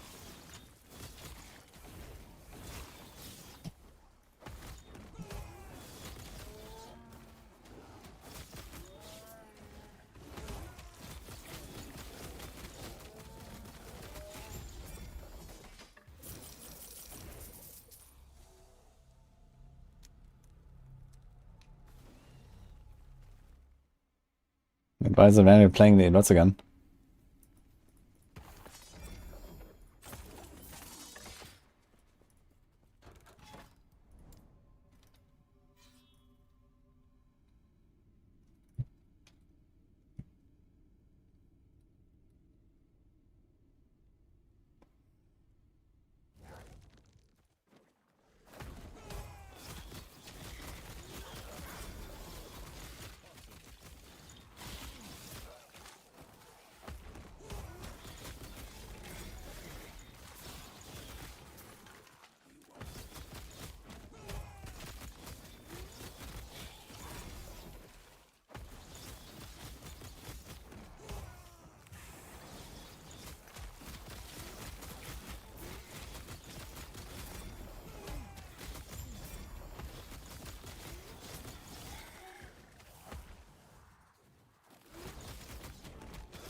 Can others? Does Starless work on Trample Slide? Not really. You don't really spend resources there.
One more spark. I probably wouldn't salvage the starters unless you really don't want to play another build. Starters is generally a pretty powerful item.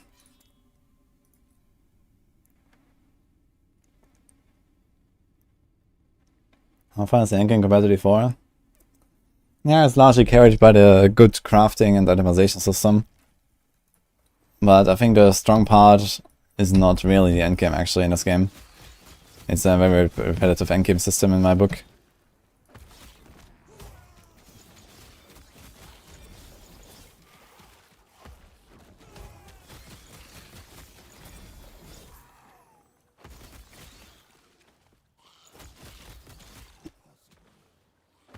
Wait, these guys just like spawned in as I jumped over them. You saw that? What the hell?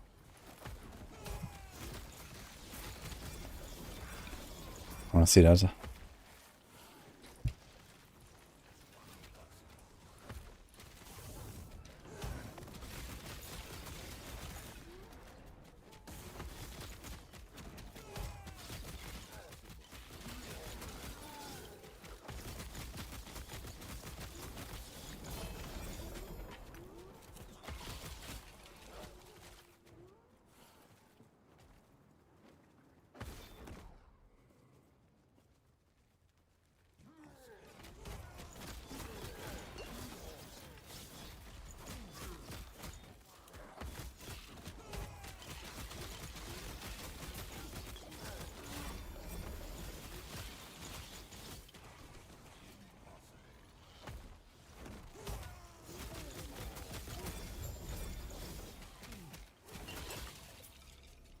Okay, let's see this.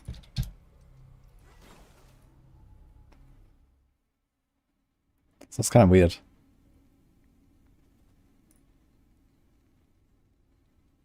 Wait, where's... Was it here?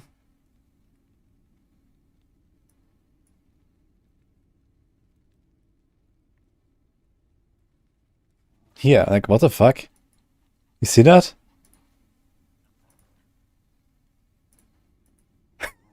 What the hell?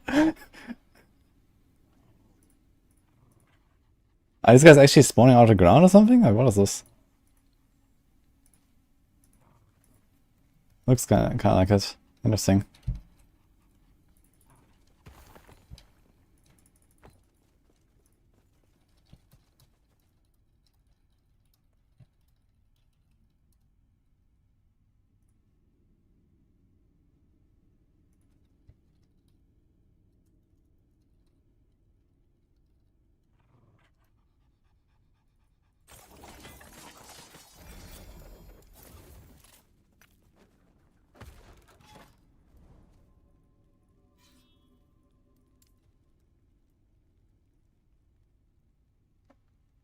When Data's inventory get carried over? Oh, your character and your inventory? Yes. Your like stash? No, but you can just make another character and take out items on the stash and then kill a character And you can put it in your stuff cost stash if you want. But then you're gonna lose your gold, your runes and stuff, and your shards, and everything in the stash basically. But you can like at least take out the items from the stash and also rip them over.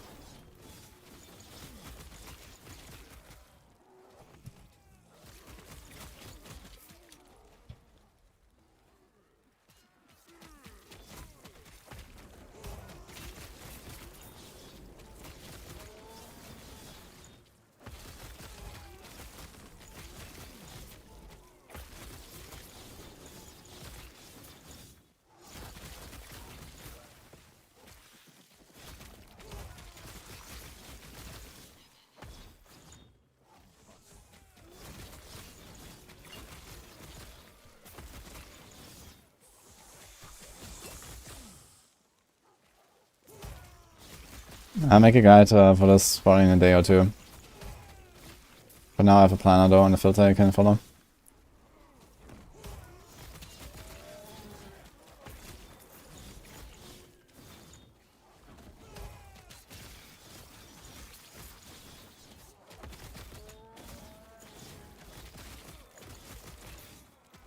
Is it normal that your aerial power stacks go off after you shoot a trap? If not, how can I solve it? Yeah, I mean, it just buffs your next attack. I mean, I wouldn't really look at it too much, to be honest. Sometimes it happens, sometimes it doesn't. I mean, don't shoot very much anyway, so... You can just try to, you know, time it a little bit. But it's just like some free extra damage that you get sometimes, or you don't.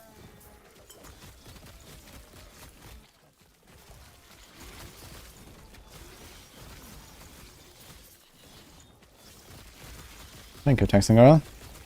Appreciate the 5 months.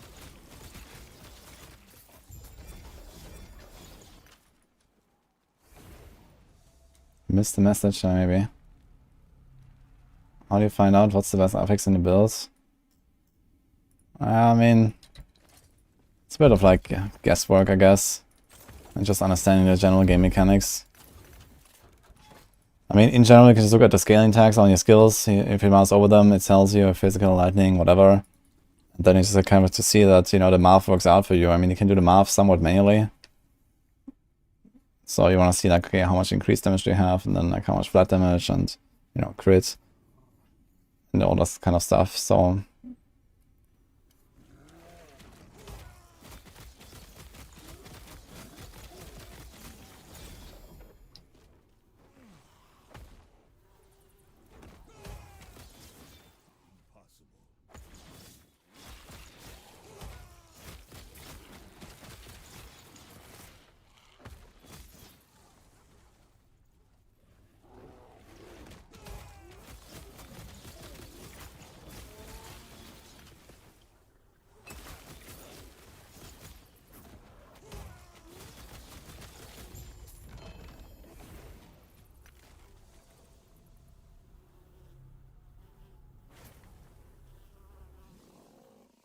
Yeah, it's just like a bunch of bug fixes on Tuesday.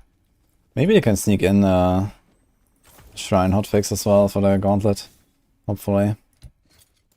But yeah, I guess this is already locked in, so...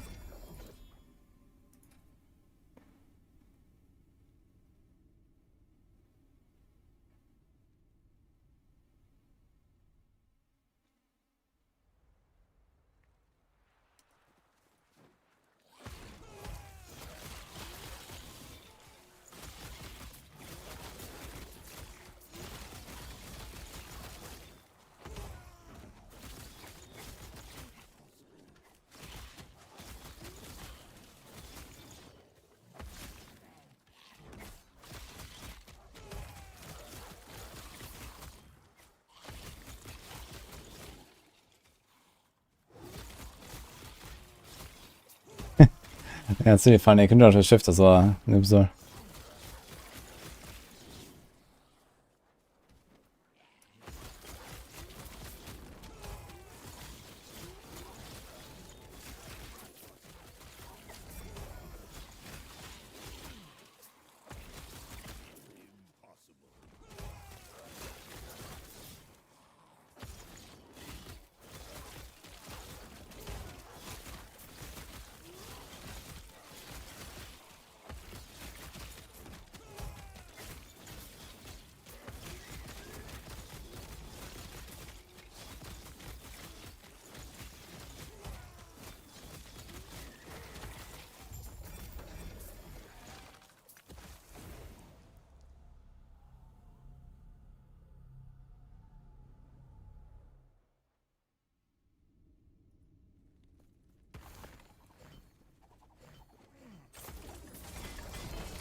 Fire Star's Torch. You can try this maybe as a pink item.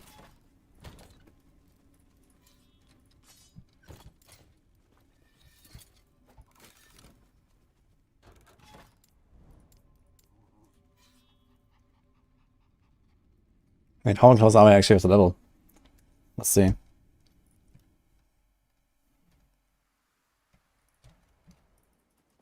Oh, almost there actually. Almost. Okay.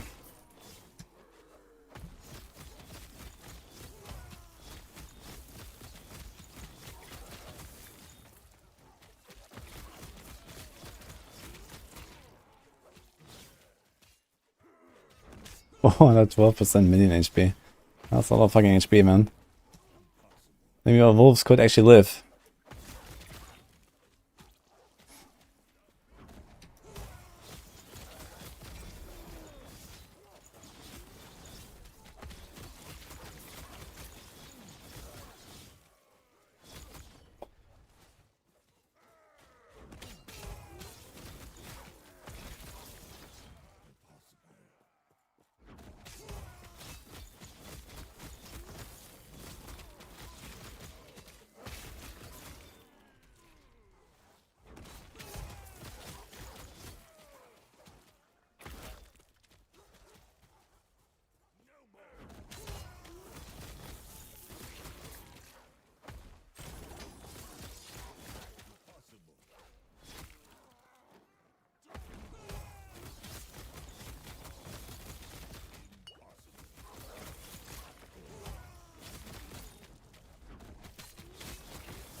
The Jura gloves. I thought the Jura always drops at least 1 LP on all of her items. I think it's like a special rule. You actually found 0 LP?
Raid! Hello guys. Thanks, Rax. Taco raid. How's it going, that one? How's the stream?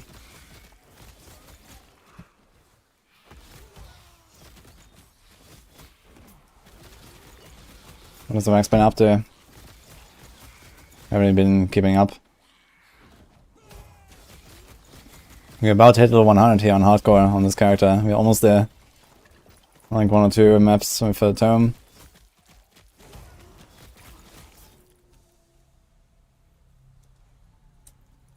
Yo, send a love to Rax, guys. Let's go. Yeah, almost 100, exactly. So my second 100 after the Falconer. Need to find some tomes. I think let's go up here. I'm pushing corruption as well. I want to kill off this character soonish. So for now, I'm just gonna keep going up in corruption until he die, I guess. Also, I clicked as a Tempest Strike. It's a Tempest Strike Beastmaster I'm playing. Pretty fun. Just like smash. Pretty straightforward. And the rest is just buffs and leap.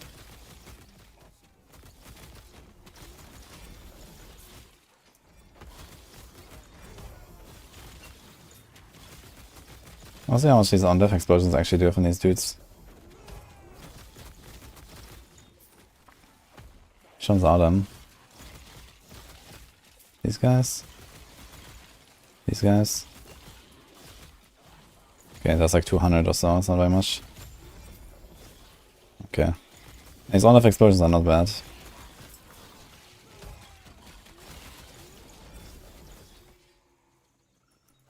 12 strength.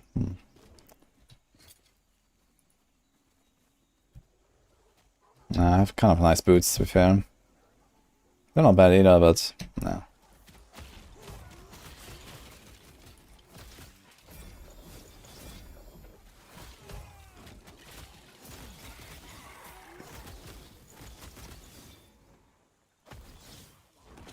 After 100, it's off to 700 corruption.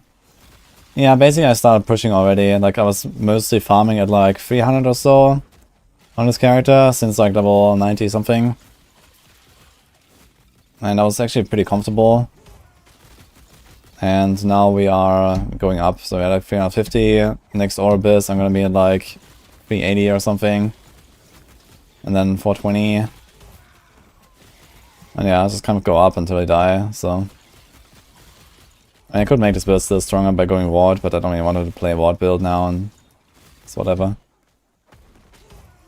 Play quite a bit now on the Beastmaster.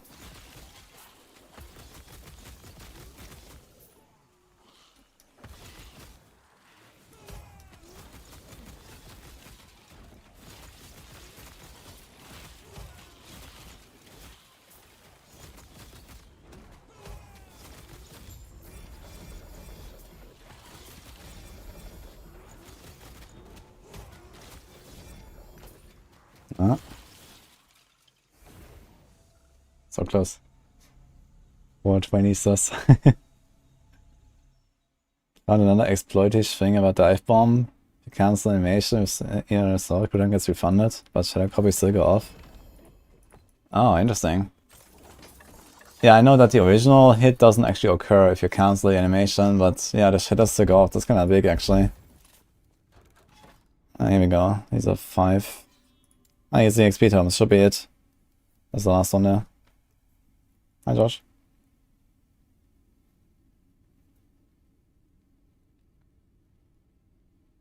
Where do you find the Twitch jobs we got in the game? Are they there? Yeah, you have to play online for the cosmetics. I also don't know exactly, I haven't tried actually, I didn't use any of them. But there should probably just be a cosmetics tab in your own cosmetics or something after claiming them.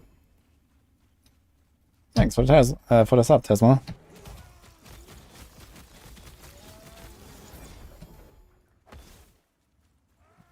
Is it built stronger than Squirrel? Probably not, but I don't know how strong Squirrel is actually. But I think it's pretty good, right? I mean, it's just like some random, you know, melee build I made. Like, nothing special, but it actually works out pretty well. As I said, we like a 350 corruption right now, no problem. It's hardcore, so I think it's an okay result so far. The boss is dying like a minute or so, which is fine.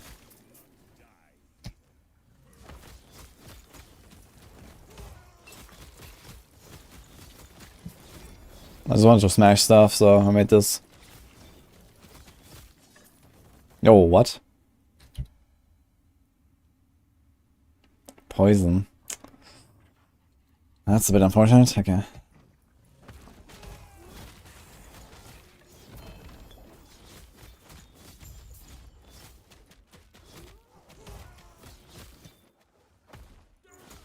How great is it that we don't have to repair our gear in last epoch?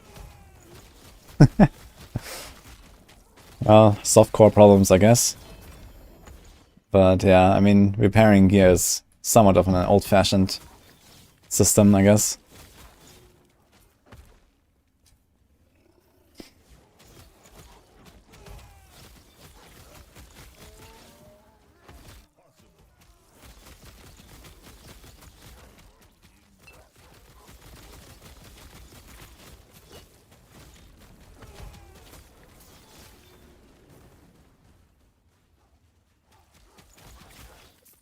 Did I come up with a build myself? Yeah, of course.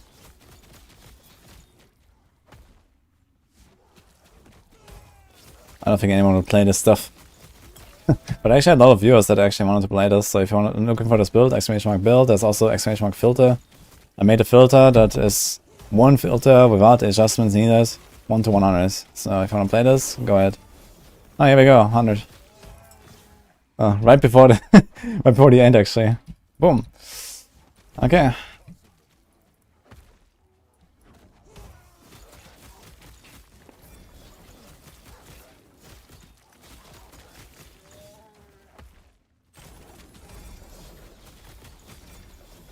Thanks, guys.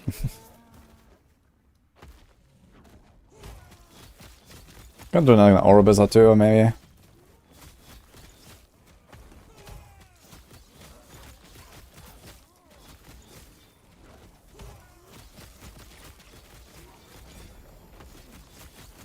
Oh, there's a fire here.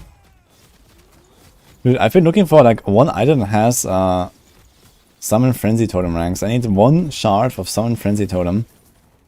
And I've been looking for this for like 2 hours now or something. It just hasn't dropped. It's crazy. I was not going to upgrade my offhand. I'm making any new offense, so I finally have full exalted. Yeah, I've been using this offense since like level 70 or something. It still has forging potential even, but I can't do anything with this. And it's one useless stat, which is endurance threshold. That I want to get rid of. Oh, damn. They have some. Thanks for the subgifts.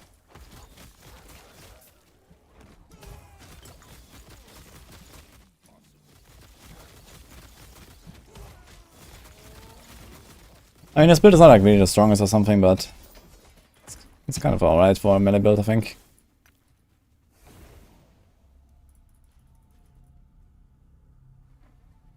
The brick wall in endgame SCF is so discouraging.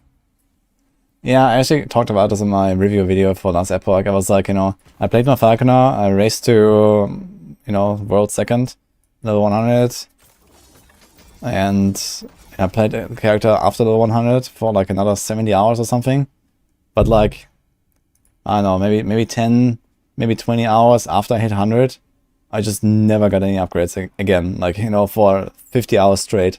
So it's pretty rough out there for COF for sure. You just don't get anything. Even if you found like really high corruption, I was farming like, you know, 500, 600 corruption really fast and got nothing. It's insane.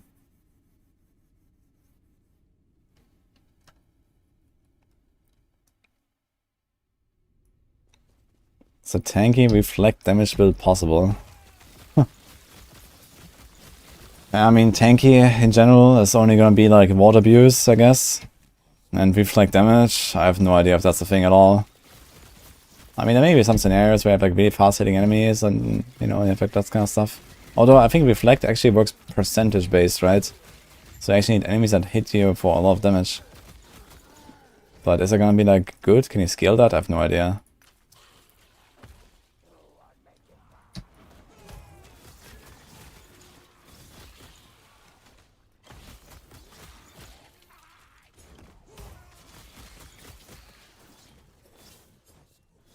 I'm trying to farm a single Logi's hunger for 5 days and nothing. Oof.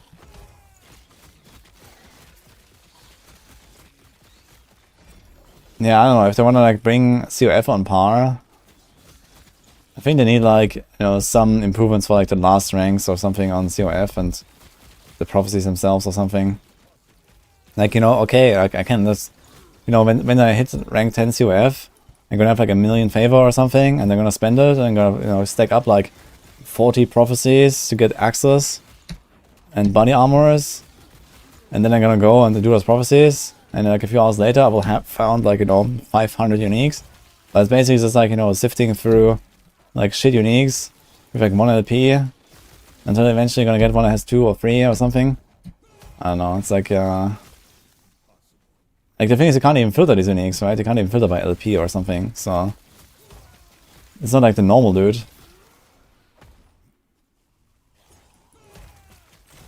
Then I can use like 200 runes of ascendance, yeah, nice, and that's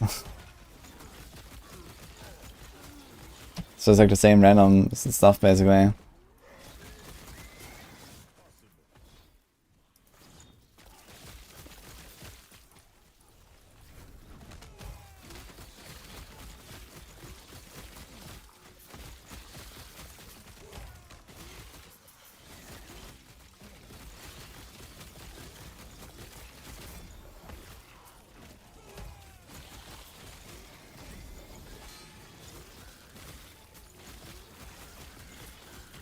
So F isn't supposed to be on par. Trade will always be easier. Yeah, maybe it's not supposed to be on par, but I mean, the devs at least said it's supposed to be on par. Like, this is what they said publicly, like, you know. The choice should be, do you want to trade or do you not want to trade? But yeah, I mean, it's like kind of close, I guess, for like the progression part. But then like post 100, if you're like min-maxing, like, there's like such a gap between Merchant's Guild and COF, like it's crazy. Like, I spent like, I don't know what, like 30 hours on this character now. And yeah, I do have the items that, you know, would enable like the ward setup, for example, if I want to do this. Because I got very lucky, I found an Exsanguinous somewhere at low level. Like in the campaign, I found a 2 LP Exsanguinous in the campaign. And none since. So, yeah, but I still have only like a 1 LP cleaver solution. And I still have only like 1 LP Last Steps of the Living. And like this 2 LP Exsanguinous rolled like shit. So I don't even want to do it. And I don't even have the experimental mod on my glove for the ward thing. Like a good roll on a good base. So I'm still missing so much shit to even like do that. And I can probably spend like another 50 hours before I can even like realistically consider this kind of respec. So it's kind of like, yeah. Okay. Like in Merchant's Guild, I will just be done now. I was just like buy, you know, some 2 LP Exsanguinous, some 2 LP Last Steps of the Living, some 2 or 3 LP Cleaver Solution. I go make the Legendary once or twice, and boom, we're gonna play the build. And here, yeah, okay, I'm not, I guess. I'm just gonna push now and kill this character, and I can't be bothered, I think.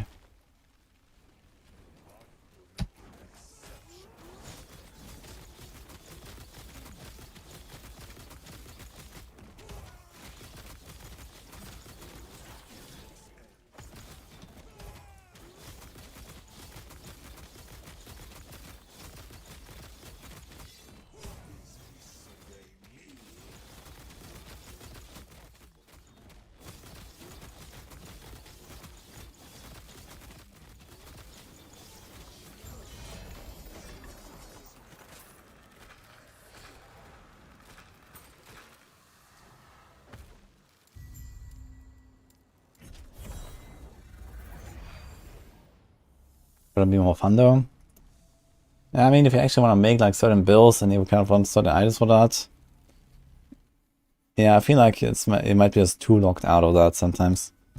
With COF. But no, compared to Merchant's Guild where, you know, especially for like niche builds, you know, where you actually don't have like a really high demand for like insane items.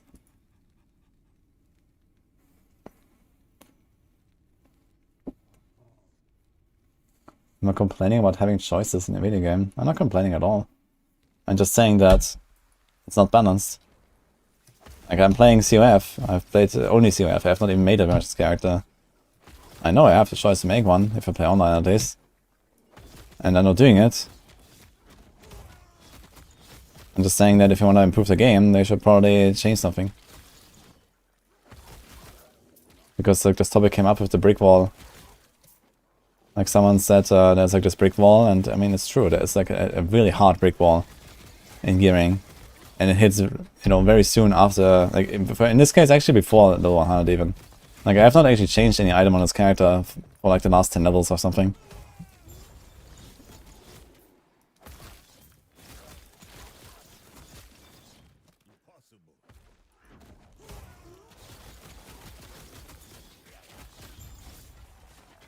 Like I think that Last Epoch could really benefit from a lot more like mid-range endgame items, basically. Like, you know, before you go to like, you know, the 3 LP, 4 LP crazy stuff, or like those, you know, double exalted items and all that. There needs to be like something a bit more like in between. Between like the typical like, you know, 1 T6 exalted and this typical like 1 or 2 LP. Like there needs to be like, you know, something more, I guess, in between. Where you have like maybe like a realistic chance to improve. SF isn't supposed to be balanced with Trade Lake. I have played PoE, yeah. But I have also listened to what the devs say in Last Epoch. And they've literally said that Trade and SF should be on par. That's literally the design goal. So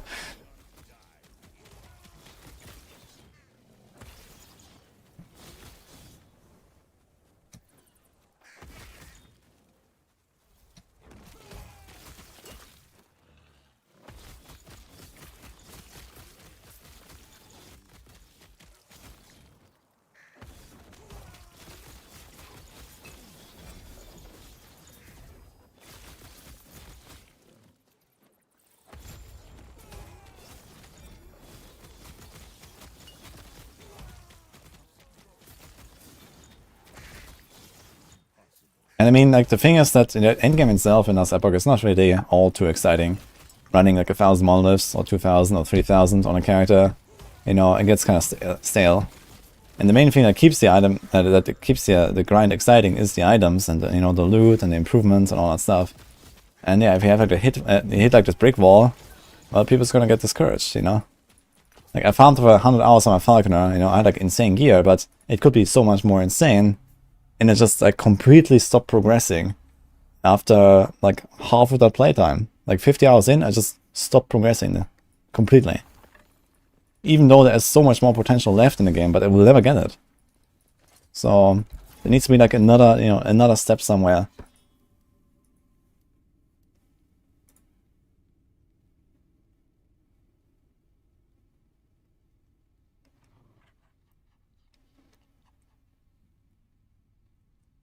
We had 350 corruption right now.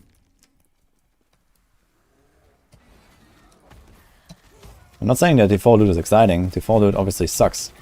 But luckily that's about to change in probably less than 2 weeks. And, well, then last Epoch also loses one of its major advantages, potentially, that it has over default right now.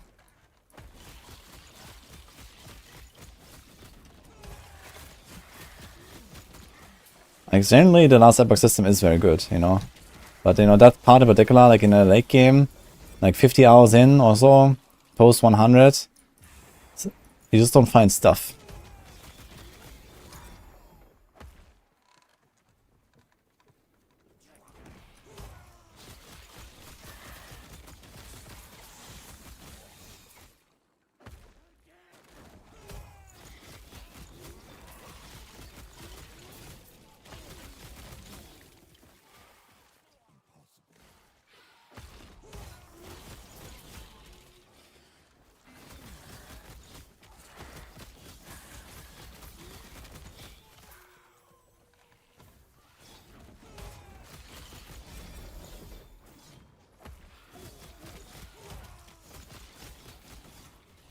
Yeah, I mean, I could like maybe like revamp this legendary system a little bit, or you know, potentially give like COF players, you know, a kind of like a bonus in some way with like legendary, you know, like getting the right affix on it or whatever. Yeah, this could be something, for example.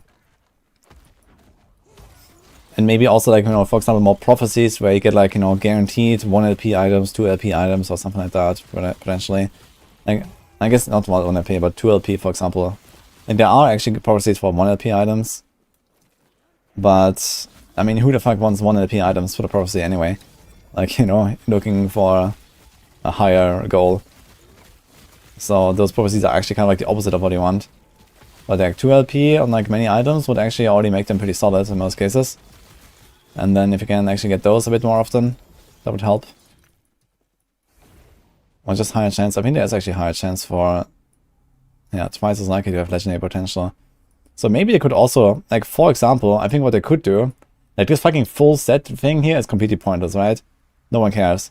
So this could be number 6. And they could put the legendary thing on number 9 and just make this much stronger, for example. Like, you could say, like, you know, twice as likely to have legendary potential, and then maybe twice as likely to have more than 1 or something on top of that. And then this could be like the rank 9 reward, for example. And that would maybe help out a lot as well.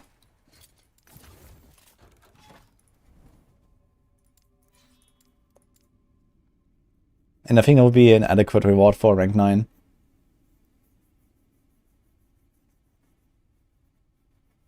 I'm just waiting for level 10 COF. Yeah, I mean, if you don't really need any gear right now, then this is a strat, yeah. I mean, okay, you're waiting for like roughly level 9, and then if you have like level 9 and like 500k favor or so, you can basically get to level 10.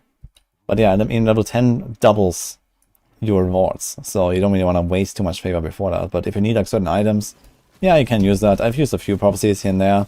It didn't really help me, but I used a few and got a few idols and stuff like that. But yeah, ultimately, just wait until rank 10, and then you get all of your stuff, because that's really the only way to like progress. If you like, you have to like just get like, you know, 500 uniques and, you know, 500 exalteds and try to like get some good exalted bases for the legendary slams, and then everything else he's gonna use Rune of Ascendance, and you hope for the best. You don't want to waste the resource before that, because, you know, you're gonna find loot anyway, it's just playing. You don't need, like, the prophecies. But then once you get to the high-end loot, you're just gonna get stuck. Like, hard stuck, basically. And you need to use all of your favor, like 1,000,000 favor. And then, you know, just like get like 500 items and, you know, maybe have a shot at getting an upgrade.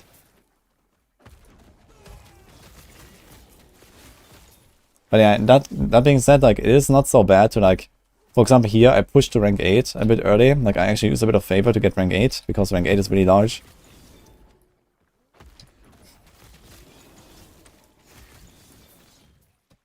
No, Sandurians, thanks for sub.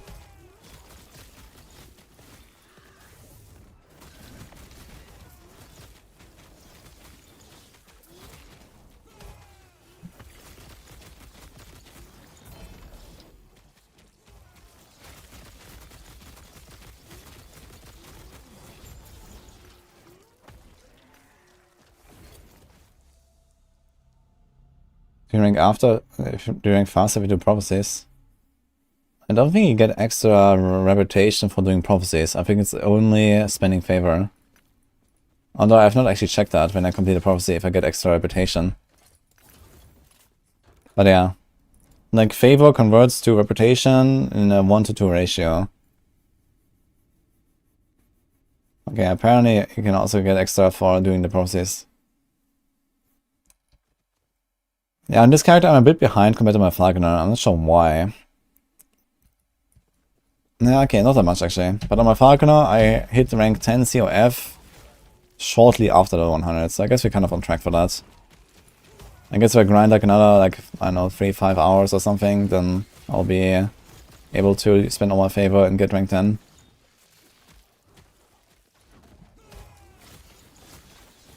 They said yesterday on Twitch always reset changes. Yeah, we know that there's changes coming. And said it's gonna be probably much better. Are they gonna be like meta? Are gonna be like defining enough or whatever? Who knows, right? So maybe this rank 9 reward for COF is fine because they're gonna make set items really good. But I think that's probably the bad move. Because then people are gonna be like, Diablo 3, baby rage. I don't want stats again. And yeah, that's definitely something they have to be careful with. So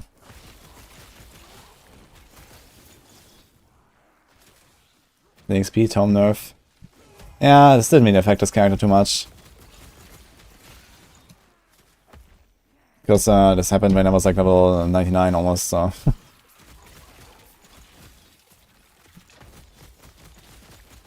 It wasn't me going for tomes very much anyway. I mostly just grinded. Like, actually that kind of slow rolled this character a bit. Just trying to get more gear, but that didn't really work out. I guess just going for tomes is the way.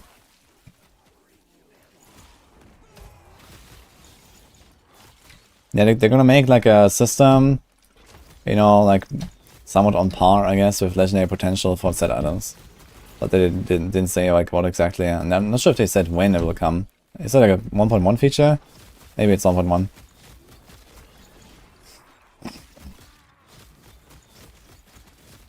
But yeah, basically some upgrade path for set items of some sort. I could imagine they might allow you to like maybe upgrade the set bonus itself or something. That could be interesting.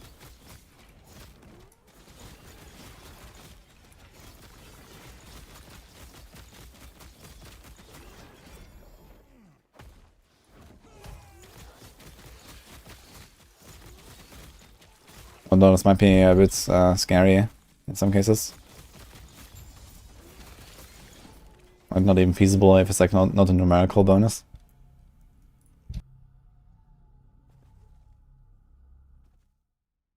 We just pick up set items now in preparation? No, we don't.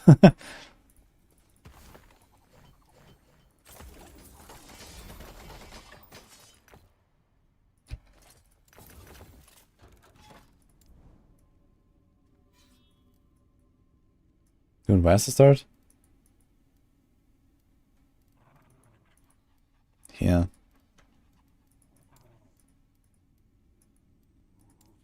I guess I might want to go up there. I have 4 gates of orbits already.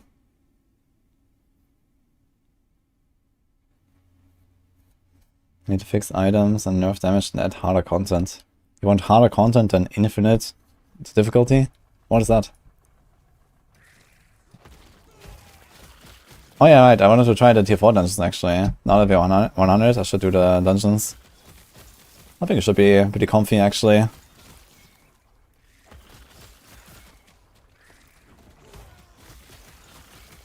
But yeah, Jura gonna be interesting with like pretty long fights.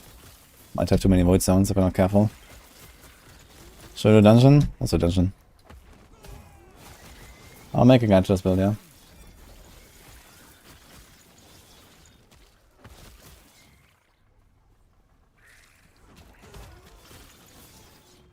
Anything about having a better gold gathering range for doing Monolith? Yeah, I mean, a bit of extra pickup radius wouldn't hurt, I guess. Honestly, I don't really care about picking up gold. I'm COF, so...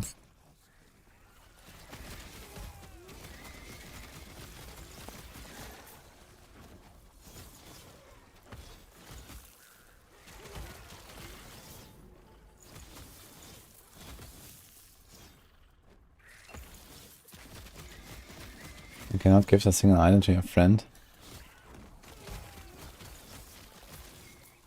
Are you using the resonance?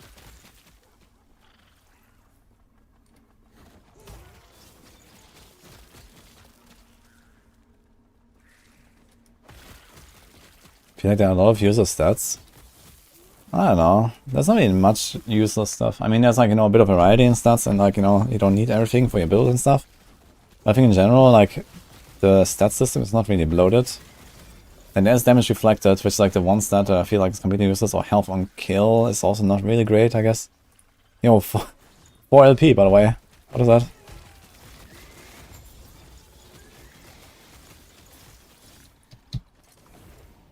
Hazelroot. One spell physical damage per 3 attunements. That seems actually relatively good. This mana, health. Interesting.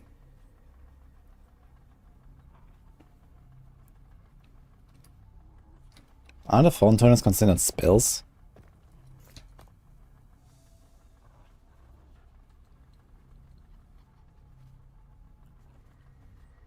They are actually. So I guess this works with phone totems, right? It's like a phone totem item.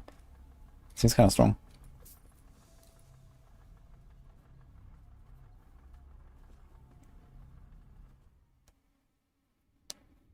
Time for Spriggan build. Oh, I have actually no idea about what abilities you have in Spriggan form. Maybe there's like some physical stuff there.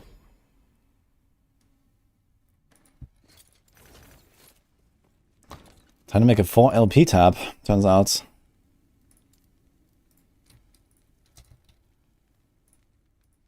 Start filling it.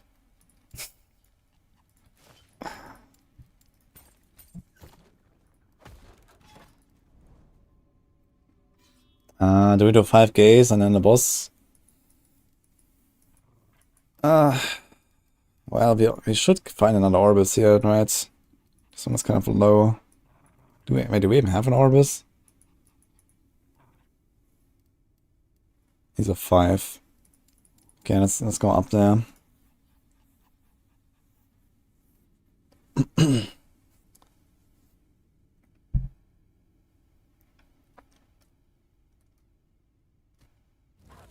What corruption is roughly the best to try to get 4 legendary potential? I would say like around corruption 999999999. Whatever is the maximum in this game, it's probably the best.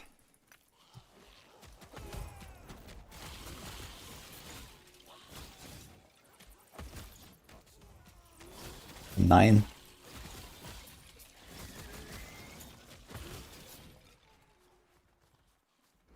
What are the red crystal nodes? They reroll all the non-completed rewards. So in my case, for example, earlier when I was leveling, I just made a really large web. And I took all the Tome of Experience, and then I did a red crystal. And then it rerolls all the other nodes that I have not done. And I can maybe get some more tomes, for example. So you can just make like a really large web, and then you have like a lot of options, and you know, a bunch of stuff will reroll to rewards you want.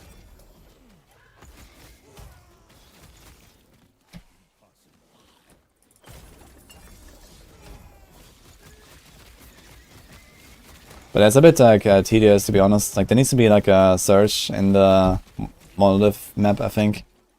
Like when you have like a map that has like 200 echoes or something unlocked, like it's kind of annoying to try to find the stuff that you're looking for.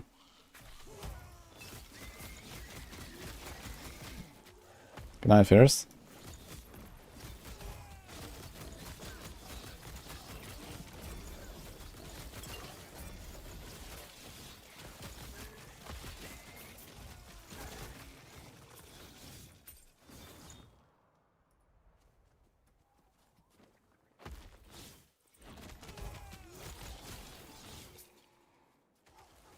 Mention anything about talent points after the 100s?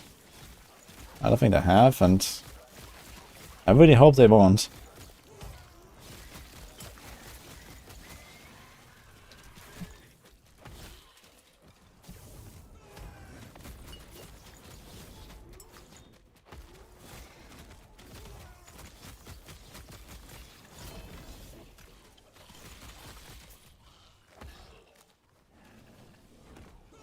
I'm enjoying new builds. Yeah, this build has been super fun actually. I'm gonna make a guide on this probably in one of 2 days. Maybe tomorrow actually, I'm gonna make a guide for this. Ah, here, Siren Fancy Totem, finally. Oh, we can do our craft. Wonderful.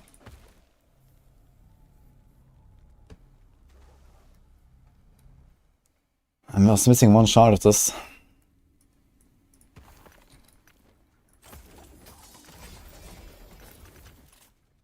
Still 3.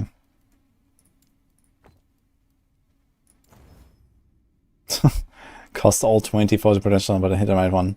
Okay. So...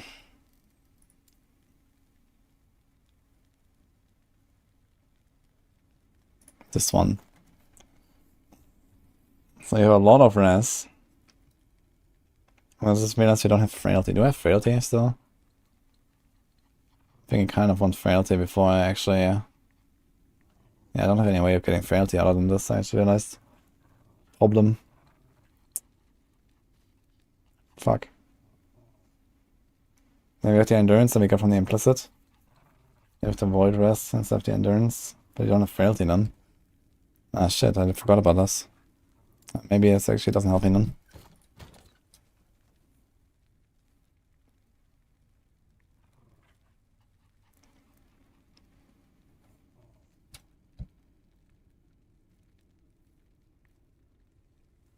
This thing is also not bad though. It has big endurance. Probably too much endurance to be fair, but... yeah, it would allow us to change this ring actually. Okay, this is definitely something worth keeping, I think.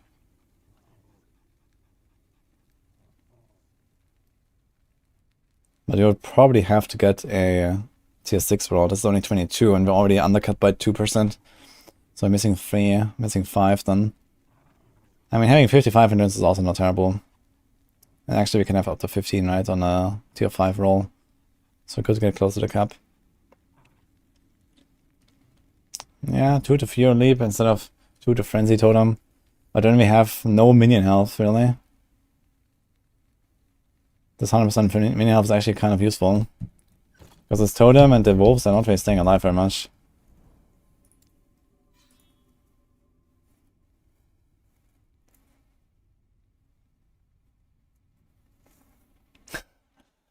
I wasn't exactly serious about this 9999 corruption. I mean, if you go higher corruption, you find more items. You know, you farm whatever you can as high as possible. That's it. There's no like corruption level that you wanna go at or something. There's no breakpoints or anything.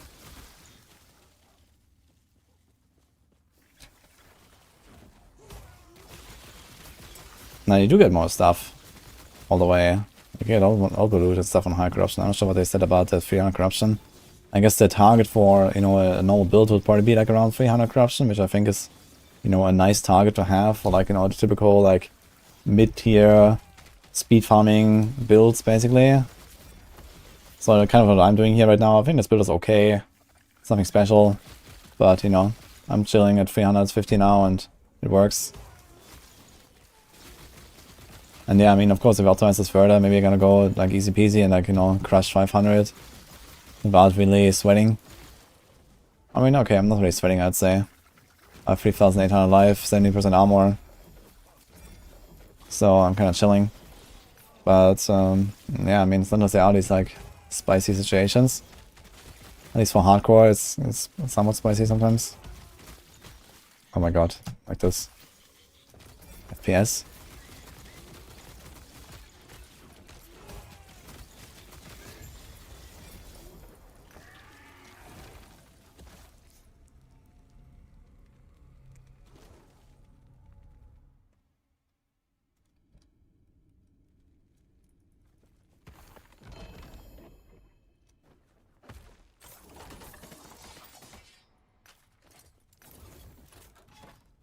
Oh, 14 corruption. Perfect. Now... this is plus 45. Then we had 390. Okay. 390 is fine. I think I'm gonna save the Gaze of Orbis for the next round.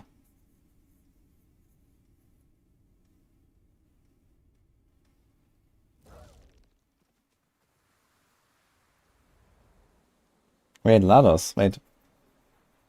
I just called up and I saw that thing. I'm not sure how I missed that out of here.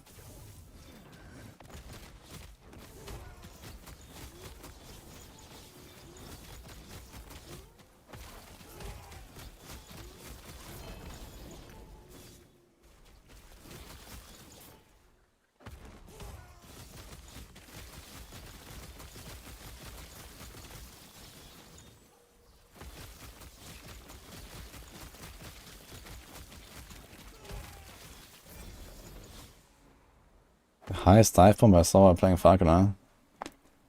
My crits were generally very low. I didn't really prioritize damage at all, pretty much. I don't know, 500k maybe? 300k, I don't know. I didn't really look at the numbers. Like, first of all, I don't look at the numbers, and second of all, I didn't care about damage, so... not a good combo to ask this question. Like, damage is irrelevant on Falconer. Nearly. Oh. That is low, yeah. Falconer is overtuned as fuck.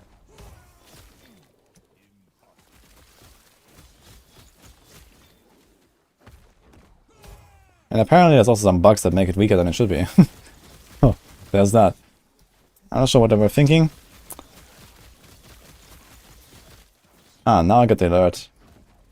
Okay, yeah. What the hell? Ah, no, this is another one.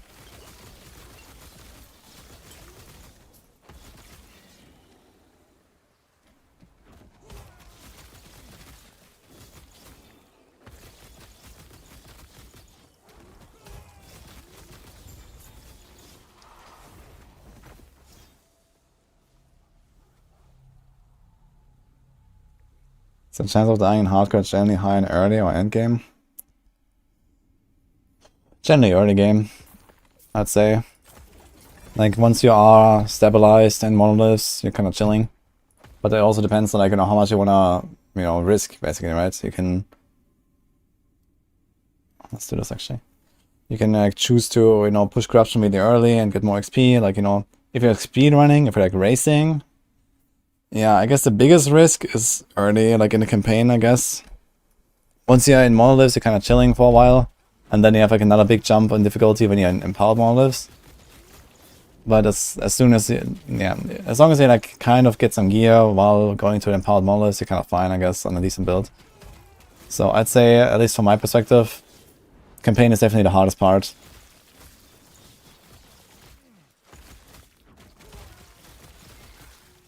And then, I mean, like, later on, like, for example, like, 1000 corruption or something, yeah, okay, it gets really tough. And at least on a life build, like, I was playing a life build on my Falconer, I'm a rogue, I'm not really tanky in general. And, yeah, that got kind of spicy in the end, at 1000 corruption, and then even before that, 600, 700, 800. The climb was definitely spicy.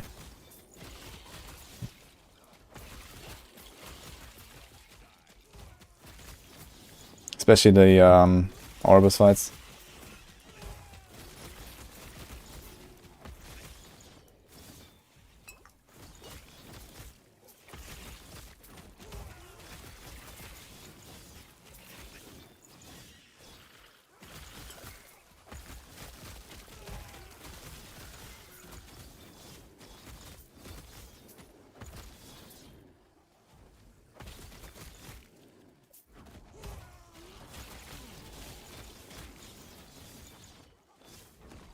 Is the only class to do frame drops like this, or it's general?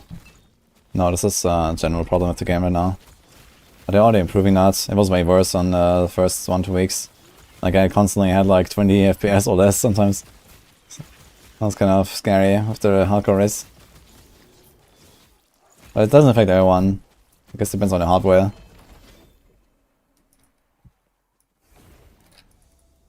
Kinda fine, thank you. Barb looks nerfed. Finally, yes.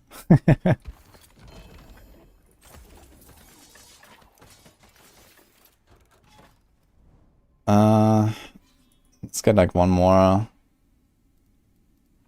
thingy. Okay, actually this is 1631. This is 47. So we're gonna be at 92. I guess 5th case Orbos will put me like really close to 400, but not quite. Let's run this one. How was last Epoch better than our beloved before? Yeah, it's better in some ways and worse in others. If you care about good items, build diversity and crafting, then this is definitely a better game.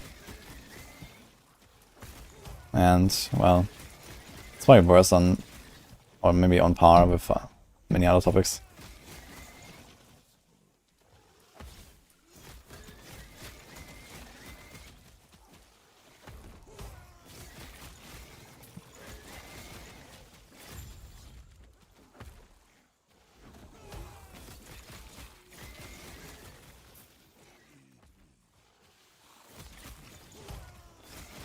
What score do I give LE?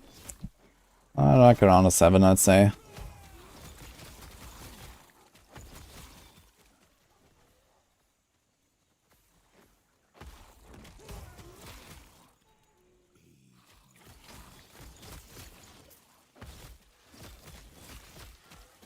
In what capacity does aesthetics matter? I know, you should ask the Stellar Blade enjoyers.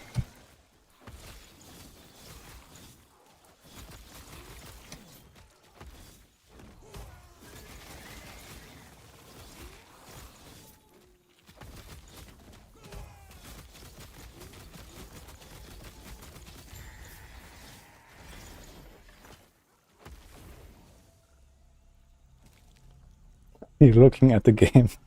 I'm playing with my eyes closed.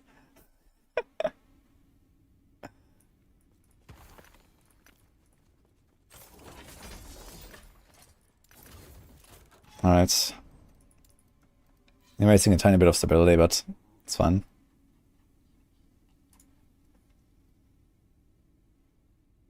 I'm enjoying Beastmaster, yes. It's been pretty fun. How do I decide which time to push my corruption? In this case, I went for the boss specific uniques, yes.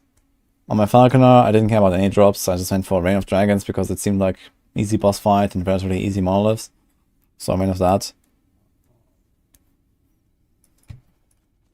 But sometimes, yeah, it's either the boss drops or the monolith specific drops. I haven't done Warlock yet. I might do Warlock or Master next.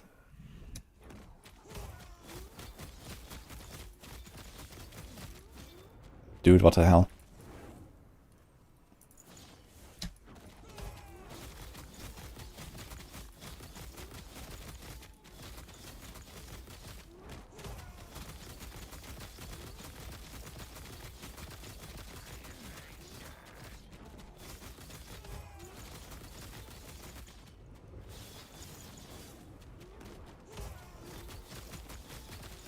Maybe a Disparate Corruption is like a 1 minute fight or something.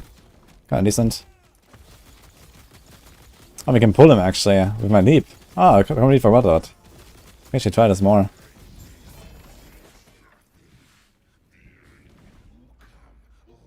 Man, 1 LP clear solution all the time. I have not gotten a single one that has to.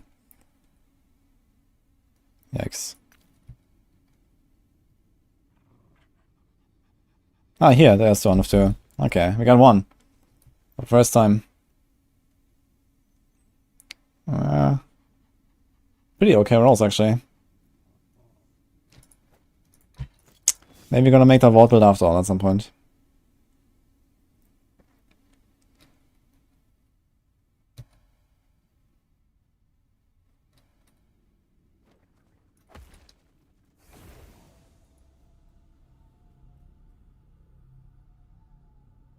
You bother to pick up stuff specifically shattered anymore?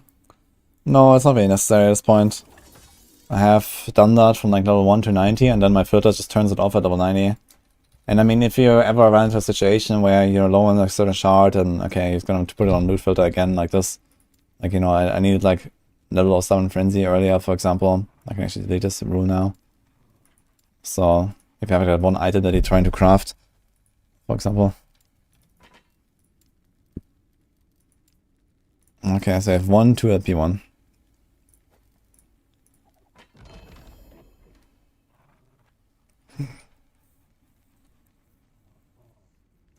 So you'll probably try to get like flat damage, like flat cold or something, or flat lightning. And crit, I guess, would be like the dream here. And hopefully no suffix. Do we even have like such a weapon? He has lightning with tier 6. Crit multi, he has crit chance. Goes up to 8% actually, it's quite a bit.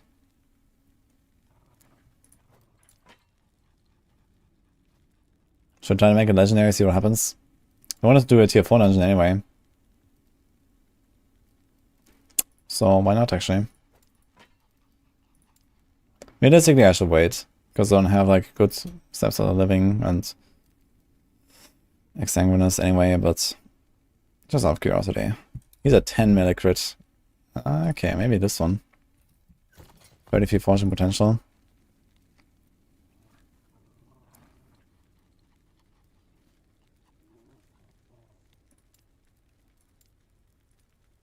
Snade, thanks for what's up, man.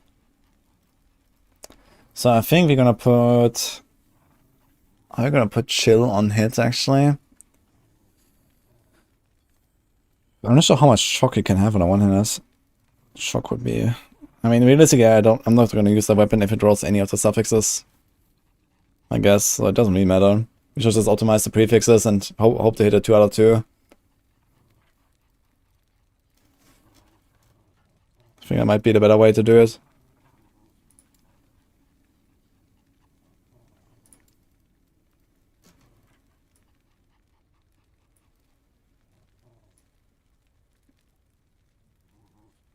This is a frailty actually, which will allow me to change my offhand, or my relic.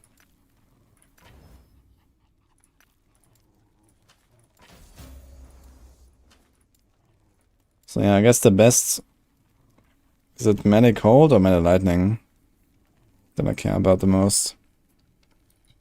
I think it's equal, right? Actually lightning, I have shock in this build. So I guess lightning is the best.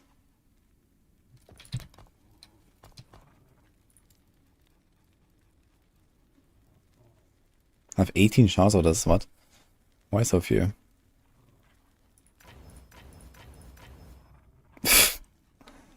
Holy dude.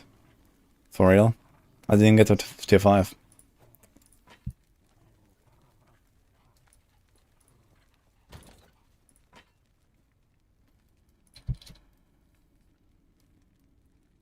Why not running with the shock theme?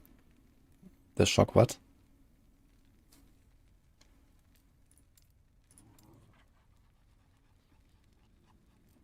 There's some big frailty chances.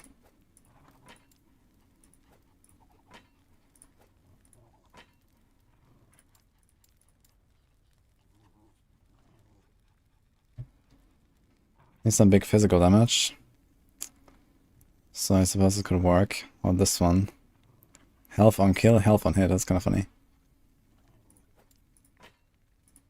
Oof. This thing has a lot of fortune potential, but we also have to remove a lot of shit. It's gonna try to YOLO remove the attack speed. Okay, okay. Ah, we did it. And now... yeah, 16. Great. Okay, we can try this again. Let's do a discovery for the suffixes.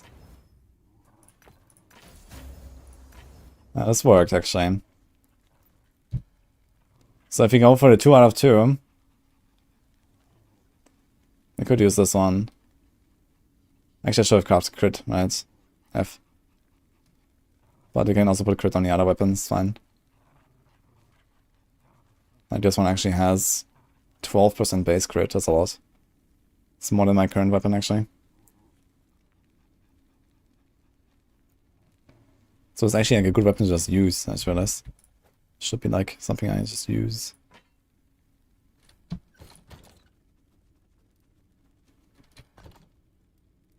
So how likely is it I'm gonna hit a 2 out of 2?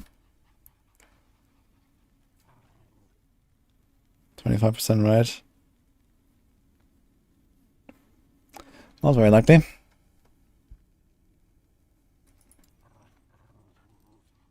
Reroll the values.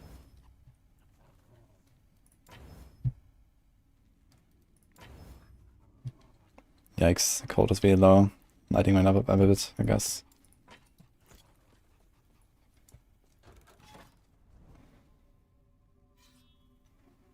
Drive Through the Night. Cassetter is this song.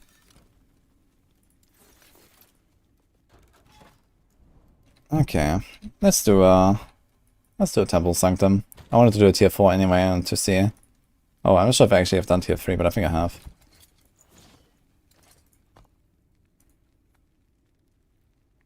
The endless hardcore and PoE to Shaper. Like an Uber Shaper, I guess, or what?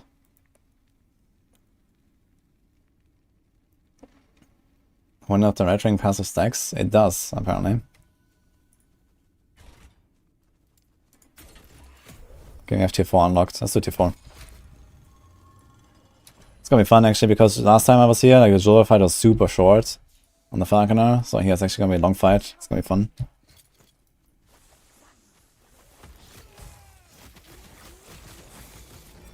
Prophecy. You can actually see like how much reputation. 4, 5, 8. Need to kill rares now in this dungeon. There is a loot filter, yeah. Exclamation mark filter. I made this like work from 1 to 100.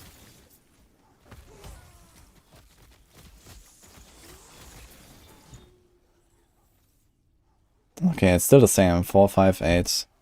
So just progressing. Prophecy does not count, but I guess fulfilling it. Well, FDM.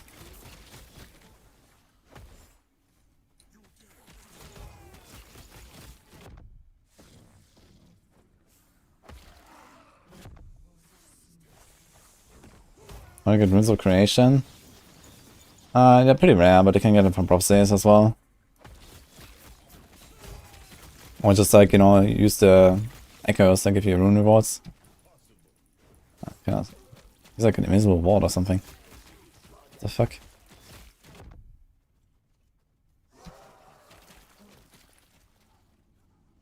That increased damage. Okay, let's try to like not give her like crazy mods.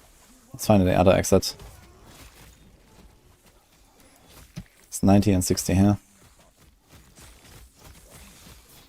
Okay, prophecy progress. I guess you have to kill like 6 rares or something. Prophecy fulfilled. Okay, nothing shows up. Wonderful.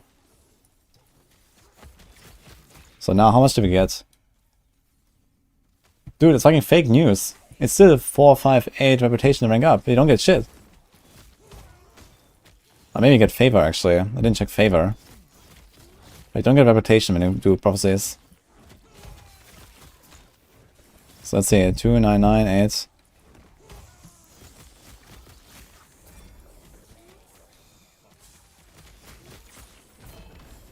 Two nine nine eight. No, doesn't do anything.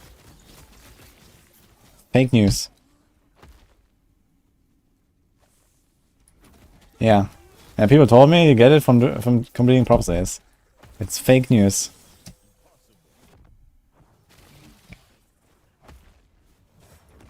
Was last epoch worth to buy? Hell yes. Hey Ladders. Yeah, I saw that thing earlier. I think you left, but I'm not sure what happened. I missed the alert or something. But thank you first of all, and also yeah, I wanted to make like a double core skill shapeshifter druid, and I mean they keep buffing Bestial Rampage, so maybe it's gonna happen. But yeah, I mean PTR is in like, you know, 1 or 2 weeks, so and then like everything's gonna change anyway. So maybe then, maybe not. We'll see. I don't think I'm gonna do it before the PDR, because I'm gonna be busy with Gauntlet and some more last epoch. And PoE is coming. I might wanna get in shape a little bit. We'll see.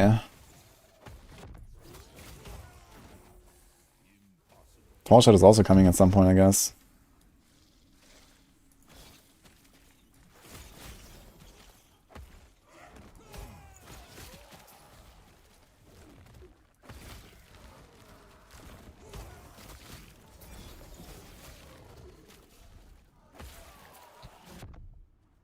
Okay, we do this door here.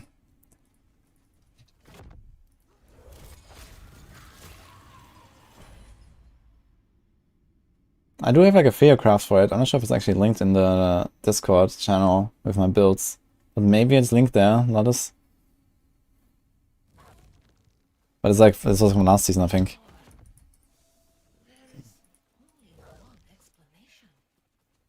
It's plus 12 the highest I can get from Corruption. No, I can get, I think, 16 Corruption from one Orbis.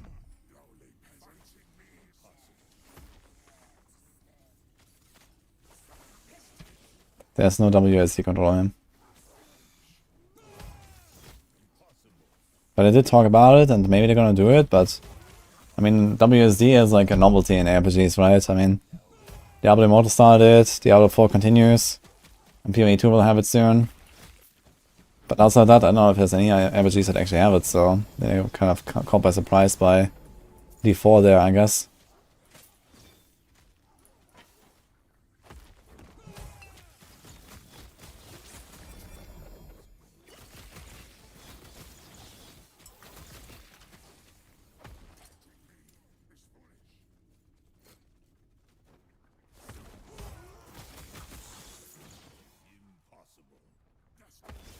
They invited me to PoE 2 event in LA, and they did, yeah, but I'm not going.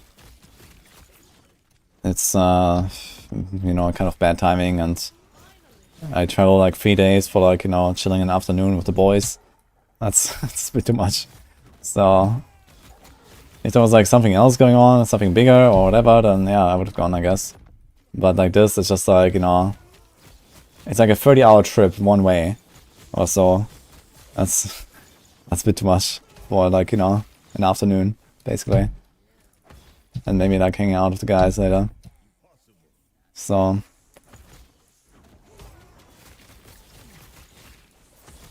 And I mean, like, you know, it's just like 2.5 months after we're gonna play PoE 2 anyway, so... You know, I don't think I'm gonna get like any groundbreaking insights or whatever, you know, in that event anyway. That we can't have like 2 months later, so...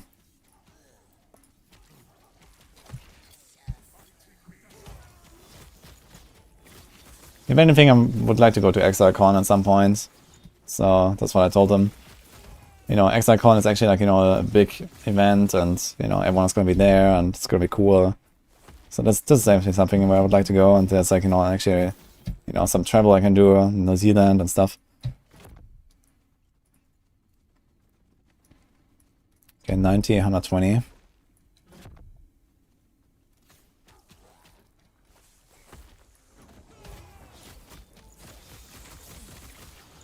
Okay, WSD right now. Do you think I would feel right?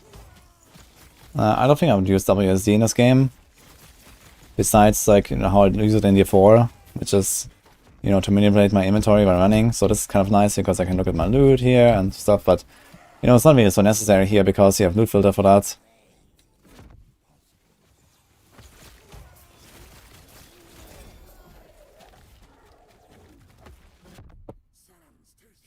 Like in D4 you spend much more time like with your inventory, so WSD is way more required.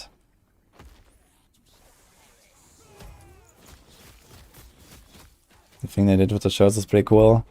Yeah, it's nice. I definitely want to play that card game or whatever on ExileCon.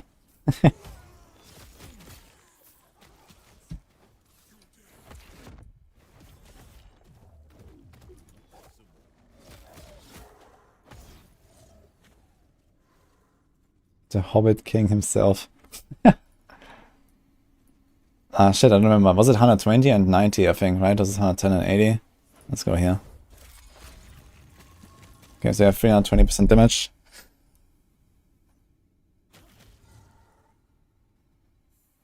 Yeah, 65 Falconer actually soft from landing build. Yeah, I think that would be a good time. For this, that might be a bit in the more late game. That's just the dive bomb build, that's the one I played.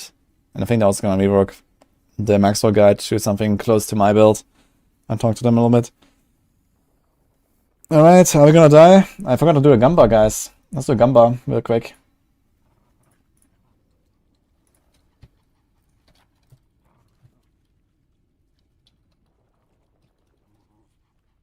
One minute.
What do I make of the Woodland Joseph memes on Queen's stream?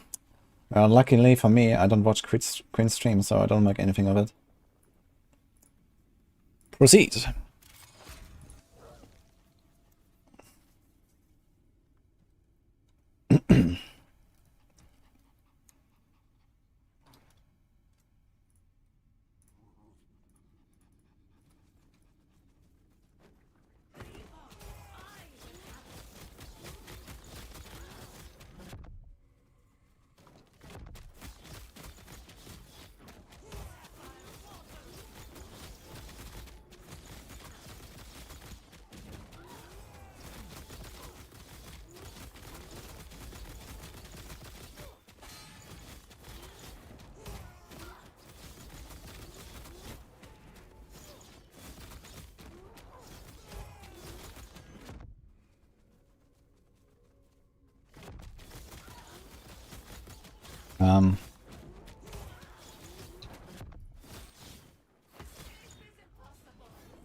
Okay. I just pressed the transform, man. Ah. Okay. That was fast. Well, no draw after all.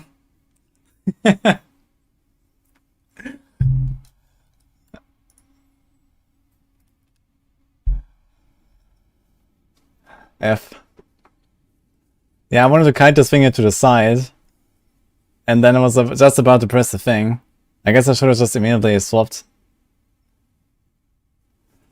Oh well. All fun though. A bad way to rip. Let's see that again, actually. Was actually going pretty well, the fight.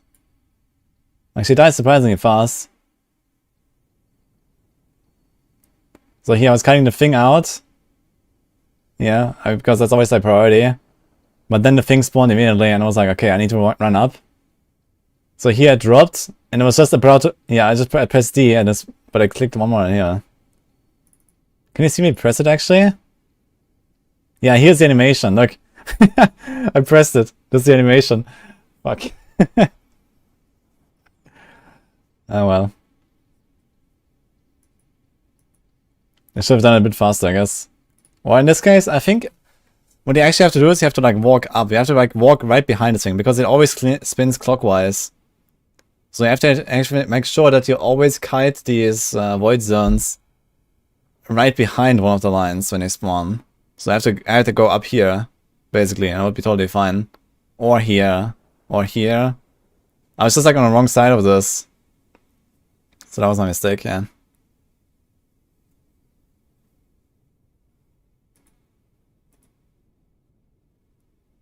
One fast drawn per tick, damn. Ah, look, there's the animation. Too late.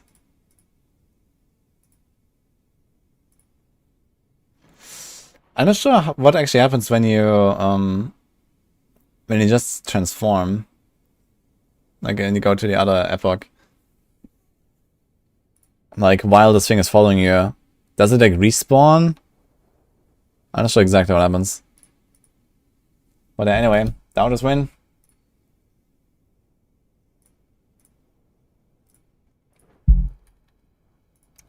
I wanted to try the other dungeons though as well.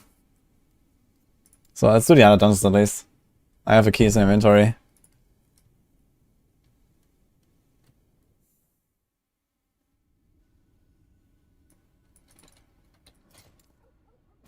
Let's do a Soulfire Bastion.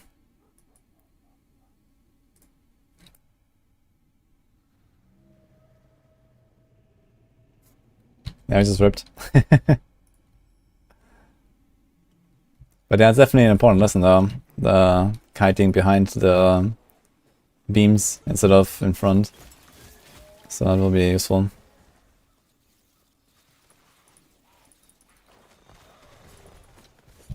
Where the hell is the exit? Okay. RT4 dungeons really that hard. I'm not sure like what kind of difficulty level they are exactly, but I mean up until this patch basically they were supposed to be like, you know, the pinnacle content, like the hardest content in the game. Outside of like just pushing infinite corruption. So of course you can always go high end corruption, but they're like, you know, the high end content basically. So yeah, you can very easily die to this. They have a lot of one-shot mechanics and stuff like that. No COF gear lost. No, actually, it you duplicate. Like when you rip on hardcore, you actually duplicate your Circle of Fortune to softcore as well. So the only thing I lost is, oh no, I don't think I have the tears unlocked. Oh no, that's a problem actually. I didn't do any dungeons. Who knows? Maybe I can get some.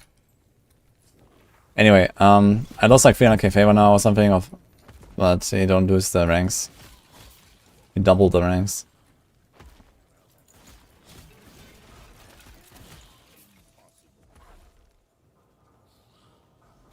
Yeah, I forgot I didn't unlock the dungeons yet. I did only Temporal Sanctum. I don't think I've done Lightest Arbor as well. So let's look for a key drop, I guess.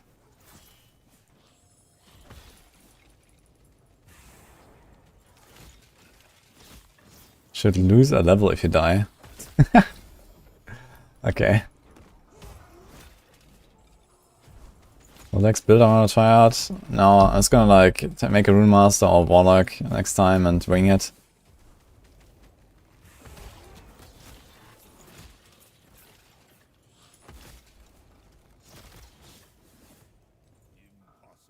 Ganymede can still play a character after I die. That's even worse than she does. I think it's okay. They can still play the character. I think she does are way worse. Because she devs remove like the main thrill of hardcore. I mean, yeah, I can play the character, but you're not in hardcore anymore. So if you are a hardcore enjoyer, or if you're in a race, or whatever, well, your character is gone. And that's it. So I think it's nice for these kind of moments where, you know, I want to do the tier 4 dungeons, I want to try. Why is there a freaking corpse I'm dragging with me, by the way? Okay. Of a bug. What the fuck is this?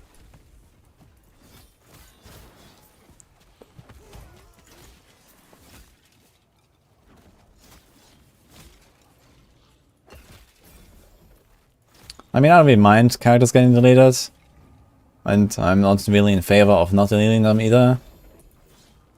But, yeah, it's just like how it works, and I mean, it does have its upsides. Like, I like the finality of dead hardcore characters being dead. But I think it's also nice that we can do stuff like this when we actually, like, you know, try to do like the T-Pod dungeons and stuff.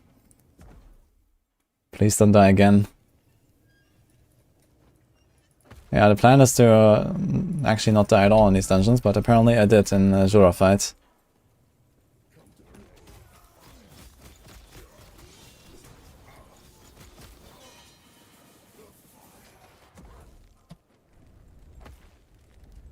Do we have to talk to this guy?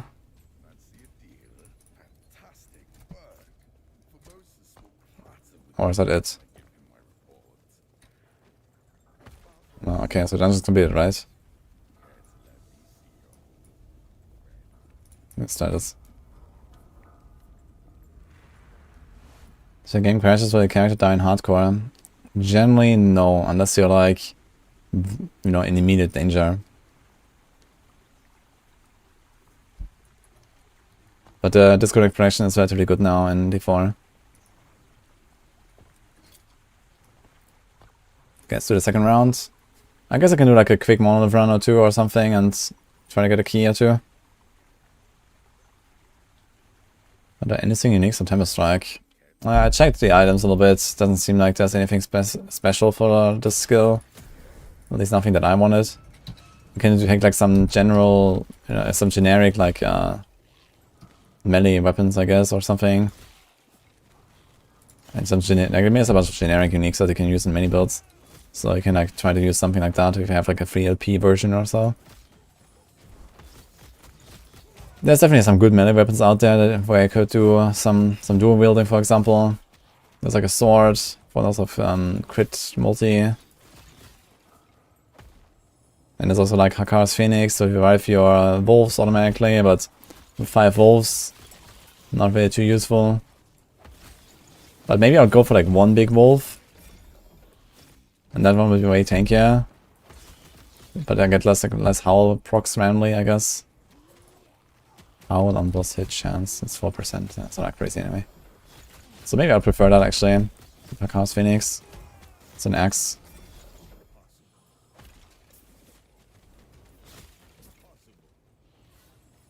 Did I make any sick LP twink items? Nope. I mean, I do have a bunch of stuff. I actually found a 4 LP Spriggan wand or whatever.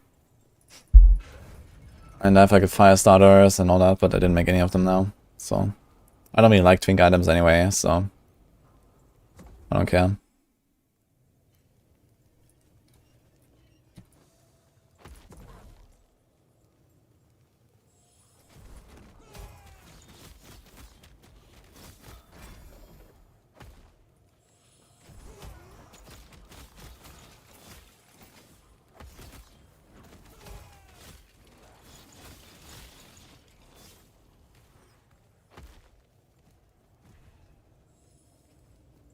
Getting empowered, I'm confused what to do. How should we start? Now you start by making sure you don't immediately die and you have some good defenses. And then you start blasting. I mean, you go into the first timelines where you can get some good blessings. Get some good blessings everywhere. Do like each of them once at least, you know. And then you start working on one timeline and pushing corruption up. Playing Avalanche Shaman, it's like self-inflicted trolling. Why is it trolling? It's channel skill, right? I've not tried Stormblade now. It looks kind of funny though. Maybe I'll try it someday. I've played a lot of Primalist.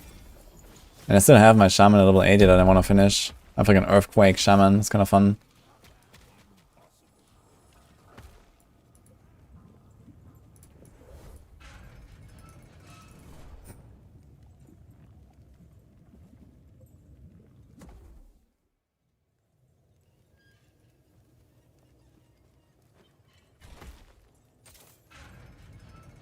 I mean, generally, like, you know, if a hardcore character dies, that's over. But in this case, I wanted to see how I fare against the dungeon bosses, so let's do that at least. But yeah, I need to get some more keys. I didn't actually stack up enough keys in my inventory. For Jura, it's fine.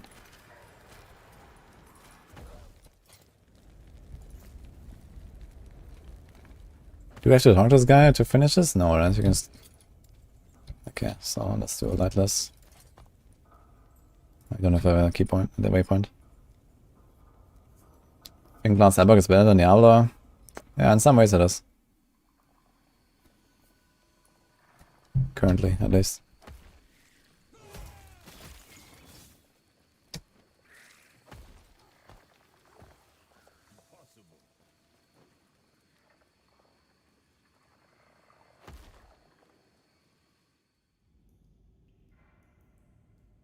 Should we push a timer with bonus unique and set bonus node? Yeah, I mean, they all have bonus uniques and sets, but of different kinds, so you have to look at what exactly it is. So you have to find one that drops bows or weapons or something, yes. I'm not sure which one it is. So that helps, yeah. Yeah, spell build is also something I would enjoy, I think, but spell build is also like on the menu for huge buffs soon, I guess. So I'd rather play it when it's buffed. Because apparently it's like one of the worst masteries in the game, so... We already played like a scuff build here, let's just play something else. But yeah, I definitely like the concept of Spellblade.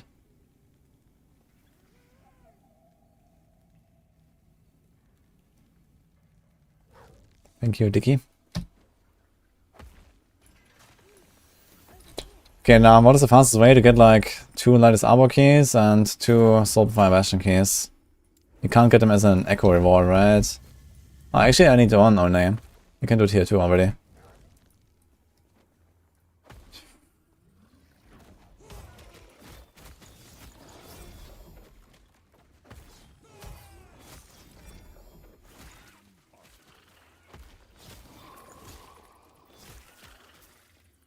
It's gonna be all the stash tabs. That's a good question, man. Like, I'm not sure if they really thought this through, but... like, they give people so much fucking stash. And then it's gonna, like, accumulate, like, so much shit. Like, I don't know, I feel like the database is gonna be, like, overloaded as fuck. Well, let's see, I guess, if they will make it work properly.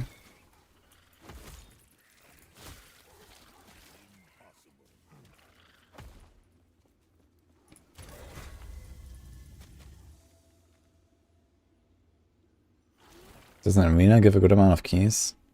Arena? I could do an arena push on this character as well.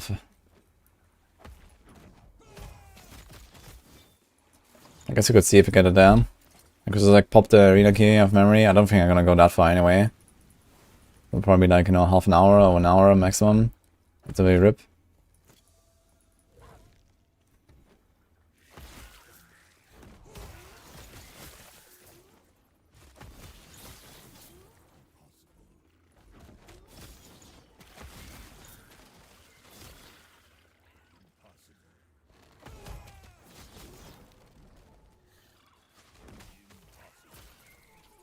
Which one is my favorite mastery? Probably Blade Dancer currently.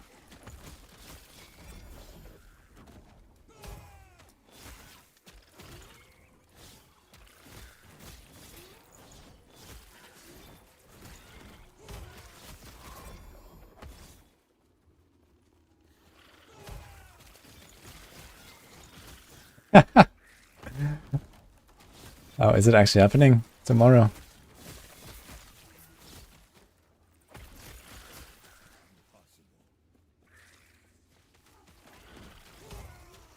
Imagine if we load other people's stash in this game, yeah?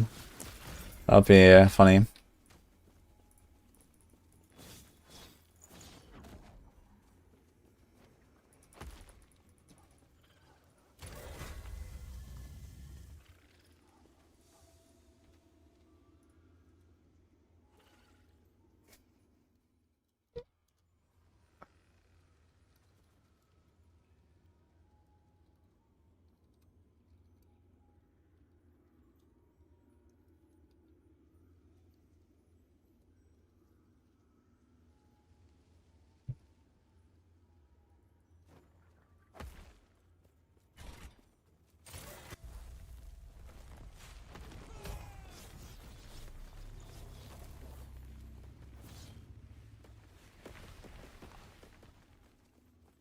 Hey, what happened here?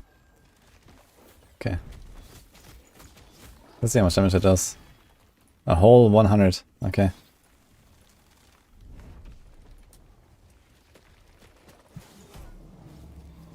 No, I'm gonna stream tomorrow before you come, Nini, not after. I'm gonna do early streams. So I'm gonna go offline and then I'm gonna stream early, I guess.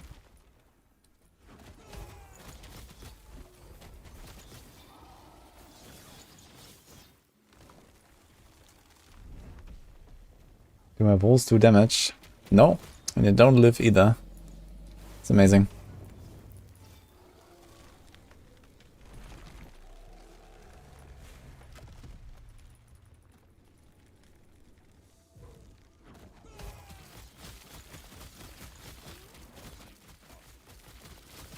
Is this thing getting stunned and interrupted or what?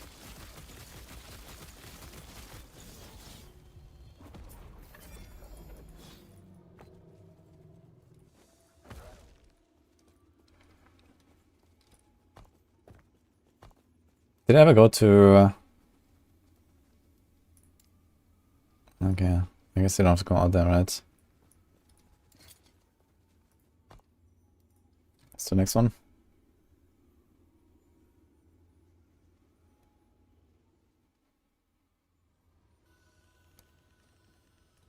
How am I generating mana to be able to use my Storm Strike?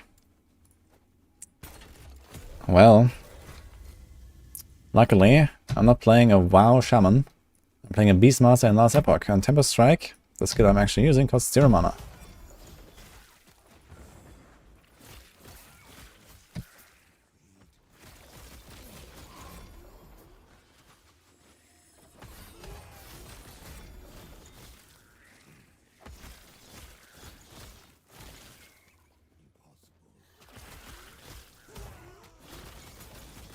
You can get lightest armor case as a gamble reward. Okay, but I have 7,000 gold. I don't think you're gonna get very far with that. I guess I can try. Like, the gold is on hardcore now. Good night, Nini.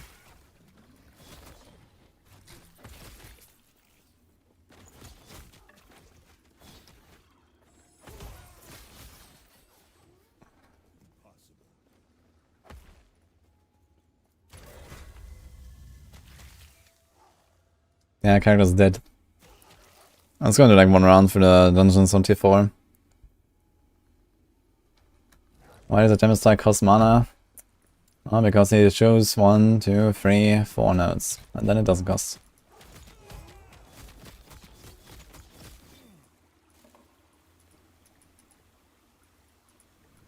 Yeah, I guess if you're like level 1... Actually, okay, what level did they get at, like level 20 or something at Tempest Strike?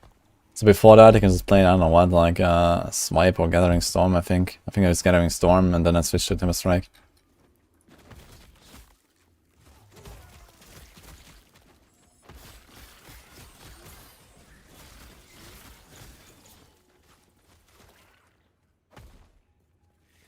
Yeah, I died on Jura.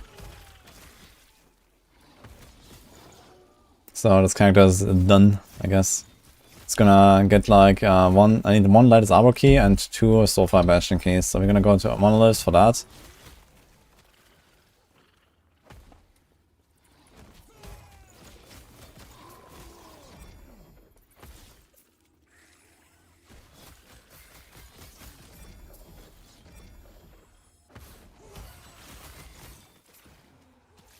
It's a Copium Knight. First the M died. Then Moody to Jura. Yeah, I mean, in T4 dungeons it's very easy to die, to be fair, so... And I guess I was kind of like underestimating a bit. I was like, okay, it's actually going pretty smooth, and then I was kind of boop. But good to know that the beam is actually so rough. I didn't actually realize that it was doing that much damage.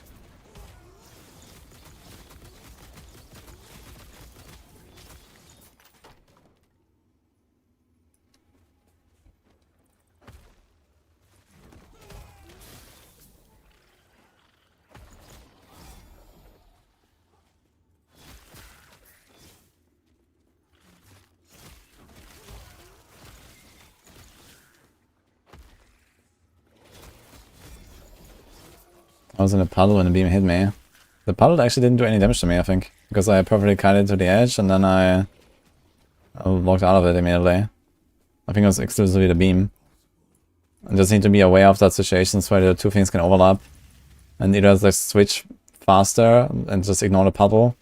I mean, that's an option, I guess, because the boss was already like 40%. I could have just ignored the puddle in the middle of the room as well. Because it was literally the first puddle that spawned. At that point, you know, the boss was nearly dead. So I could have just like not played around the puddle. But I guess realistically, you know, especially if we're talking about like a race scenario, you're not gonna have like OP damage to kill her fast. You definitely wanna play the puddles properly. And in that case, yeah, we have to like just be aware that these things can overlap.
Doesn't seem like that getting keys is really an option here.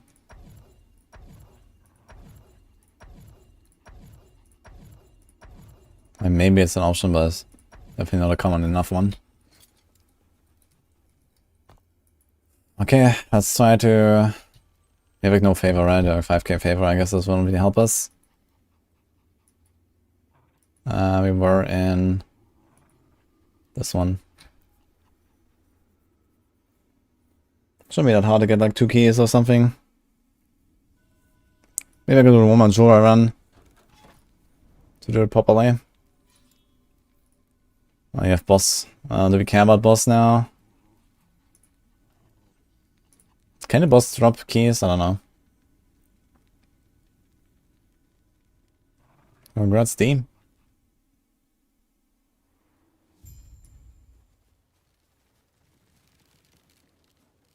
Feels so good being twinked and leveling on Steam Deck. Yeah, I've not tried doing any kind of twink gearing yet and stuff.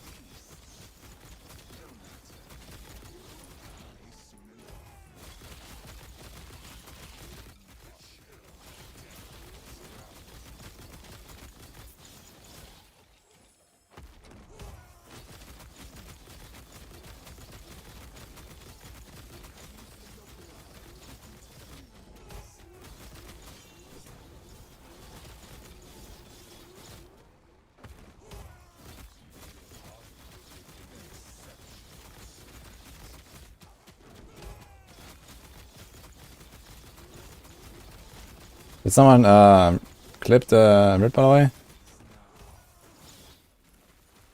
I guess I did. That's not like really long.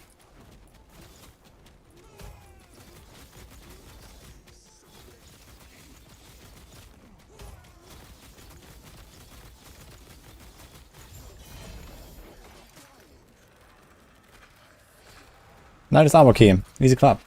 Okay. Is it likely that the bosses drop keys actually? I'm not sure.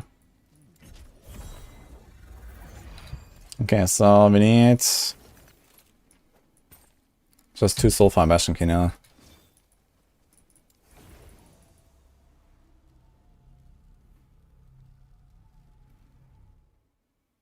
Should I fight the boss 2 or 3 times before fighting Orbis? Yes.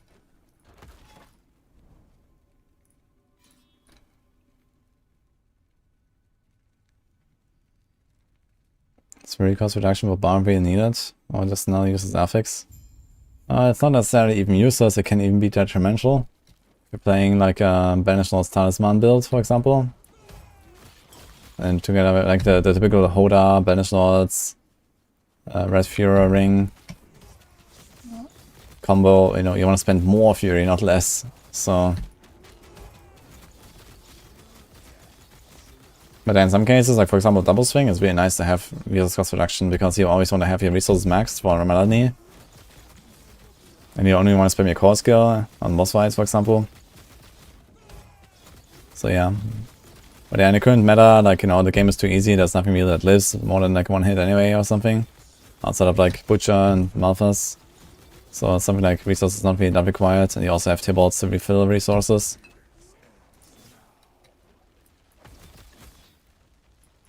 Oh, there was a ditch.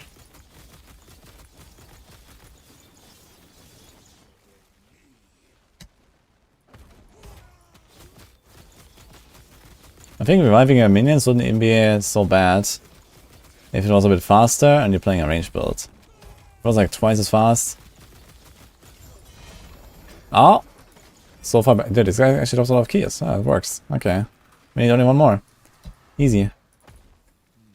1 Soulfire Bastion key, guys, and then I can do the remaining dungeons.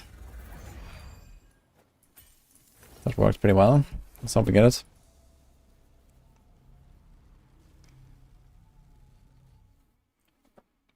There's a Beastmaster, there's a Primalist.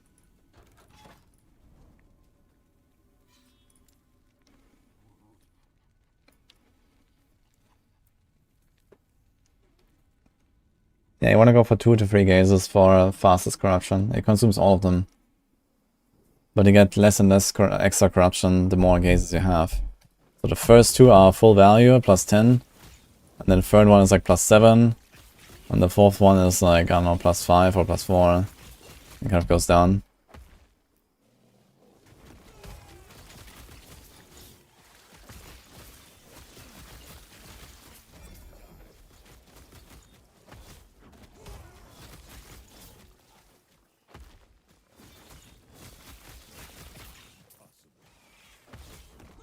The thing is that sometimes, especially on high corruption, you get a lot of stability. So you actually do the timeline bosses very often. And sometimes you just don't even find a good Orbis that you want to do with just 2 gazes. Even if it is like, you know, path outwards immediately, like... You can like fill the stability, you know, two times easily, and then still don't have an Orbis you want to do. Because you might find one, it's like +4. You find another one, it's +5, and you know, you want to get one that has like +12 or something.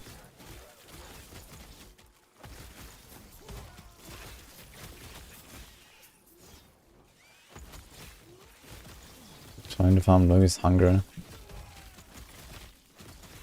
I mean, it's only about like pushing corruption very fast.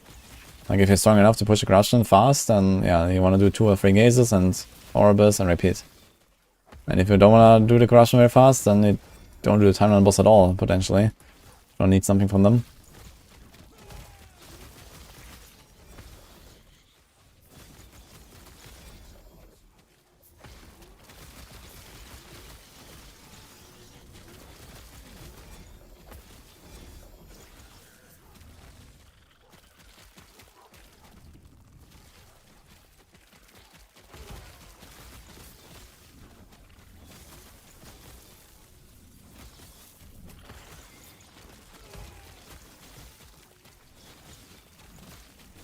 What's the pain to see me destroy a perfect bow?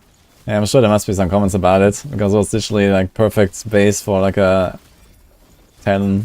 But you know, I was done with the character, so I didn't really care.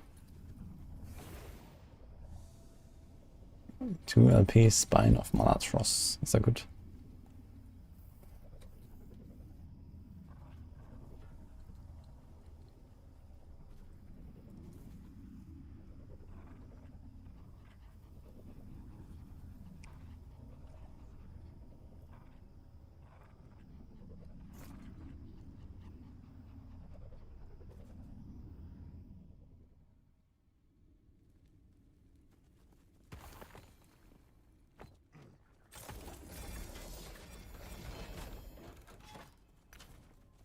Glyph of Disparage.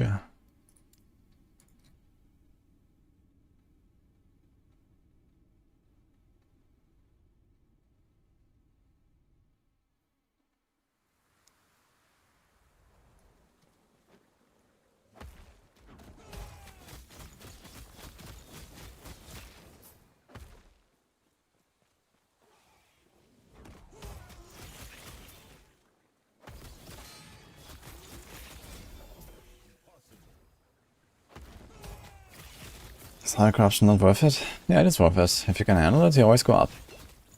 So that's what I was doing with this character, yeah. So I'm at 400. You know, I just reached at 100, I'm at 400 corruption, and you know, just keep going up basically. As long as you survive. Yo, have a good night, Client 87.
That's the endgame for COF. Oh, you blast for like 50 hours and then you cry. Mostly. I mean, just pushing higher corruption means you just get like, you know, more loot and more chance of getting upgrades. But those upgrades are like just really, really sparse at some point. But yeah, I mean, if you want, you can sink like 1,000 hours into your character and still potentially find upgrades. So the faster you grind, the better. So.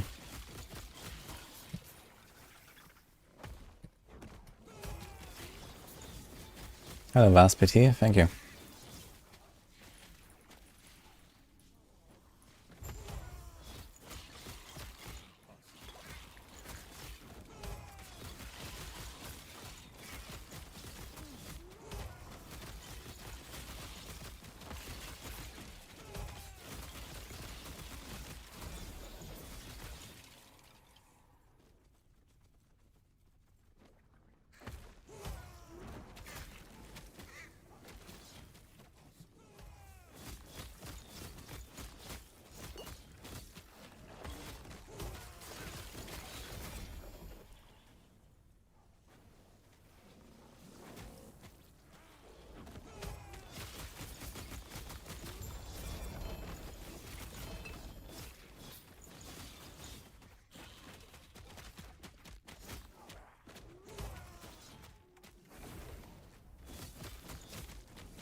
It's getting really tanky.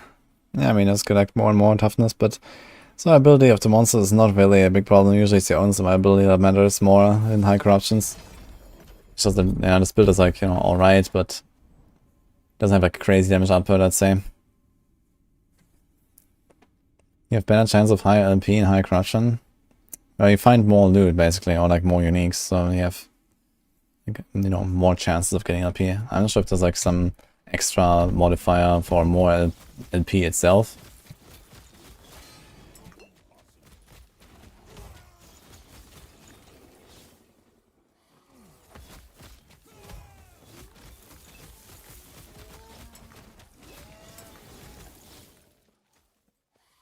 I mean, there's certainly builds on parameters that have a lot of damage.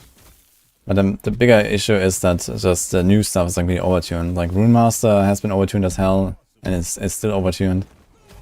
Falconer is Omega overtuned.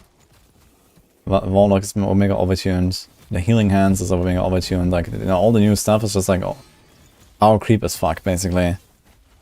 Like a really crazy power creep. So this is like the bigger issue.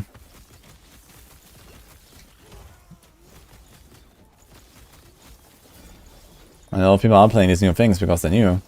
And, you know, because, you know, people like, see guides about these and they're like the strongest builds.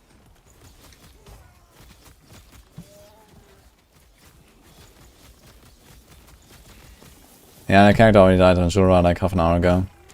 I'm just trying to get a Soulfire Bastion key. I don't need one or two. I need one, right? Yeah, I need one Soulfire Bastion key. We're not finding shit.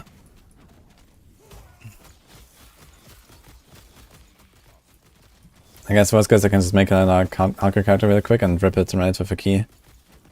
But we should be able to find it. Shouldn't be that hard. These keys drop all the time normally.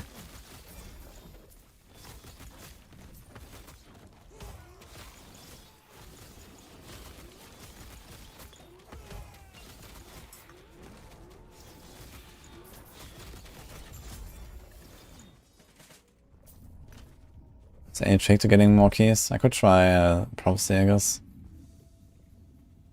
I just want to kill the bosses on T4.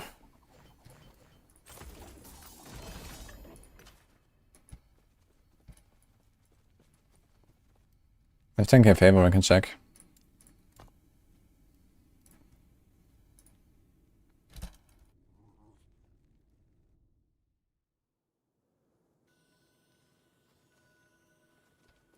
I knew you had something to ask.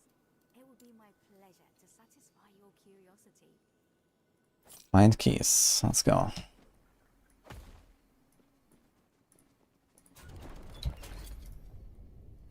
What?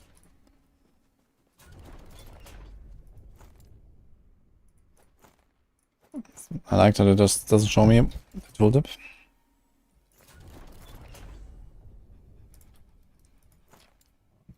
Again.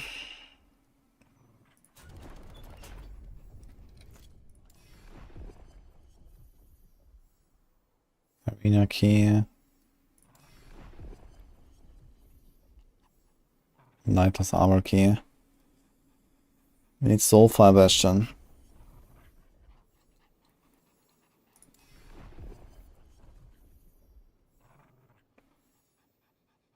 This for arena. Fuck. I'm not gonna do a tier 2 arena to get the key.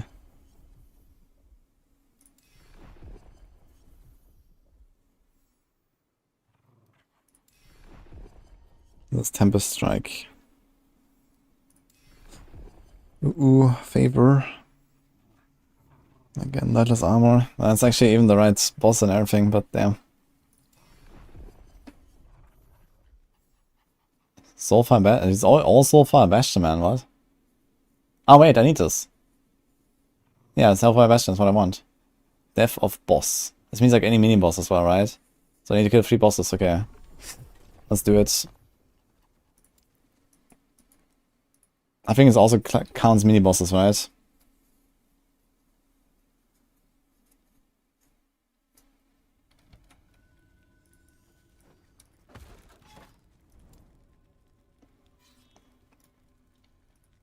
Should you farm one monolith at a time, or can you farm where you need gear? Well, usually this is the same. So usually you know, get all your blessings and stuff, and then you just push one timeline and gives you whatever loot you want. And this is gonna be your timeline. Yeah, you get more stability and higher corruption. It's like some hidden scaling. But it's pretty clear, like once you go to like, you know, 500 plus, you can really notice, like, even like very short maps give you like boom, 50, 60, 80 stability. Like in some maps give you like 140 or something, it's kind of crazy.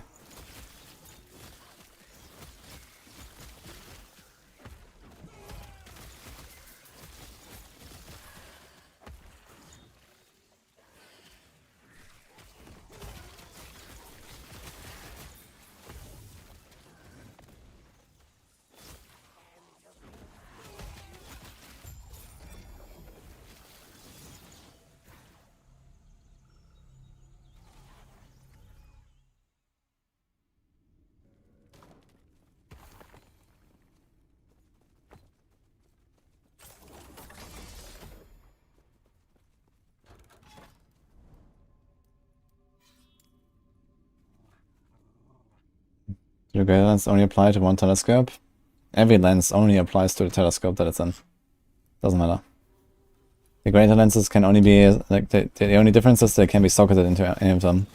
Because they're like more generic.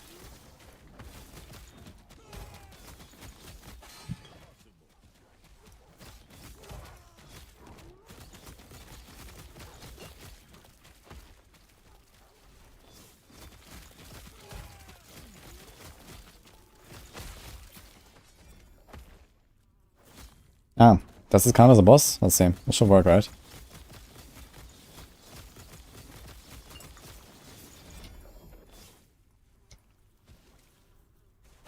Oh, it doesn't say.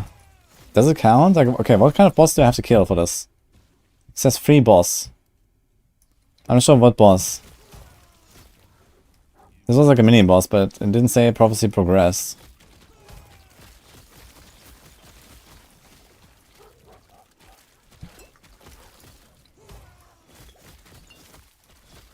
Dude, these fucking lightning bugs. Boss means timeline. Ah, shit, okay. And we just killed the boss 2 times, and we're not gonna do a 3rd time, so... These guys don't count. Except mages count, really.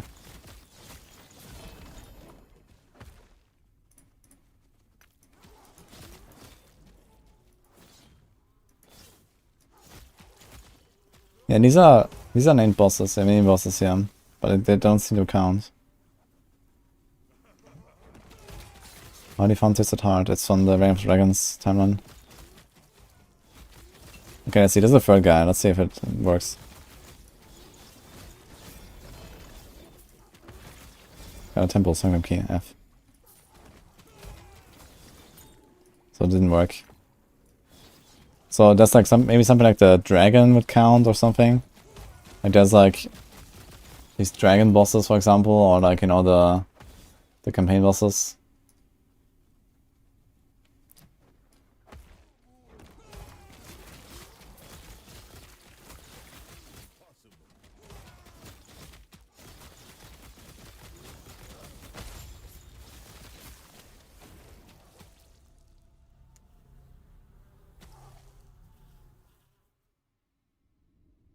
Any big boss.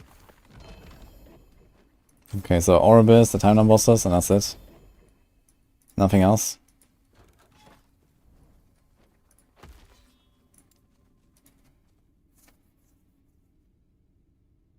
This is Tempest Strike Beastmaster. Which build is the highest single target damage on boss?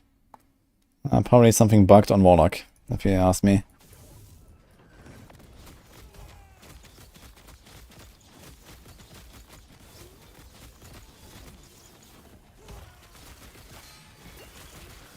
Yeah, this also didn't count.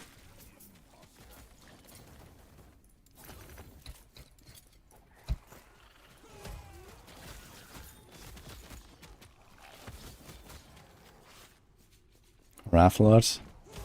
Rafflord has the best damage, really? I heard it's kind of busted, but it's not the best.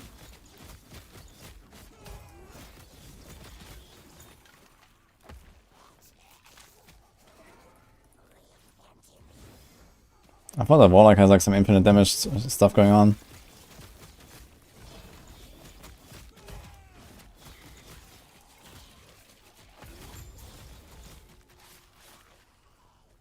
$1 million plus hits. Okay, 1 million is pretty good.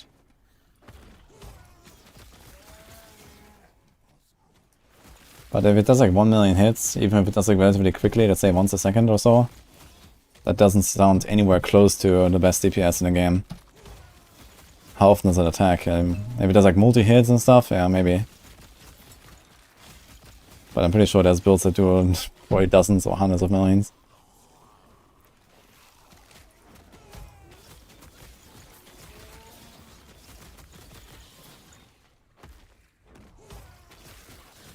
Quake crit beast once again at 20 million plus. Okay, once every 2 seconds on a good crit. So that's also not really that good, I guess. And this insane mana cost.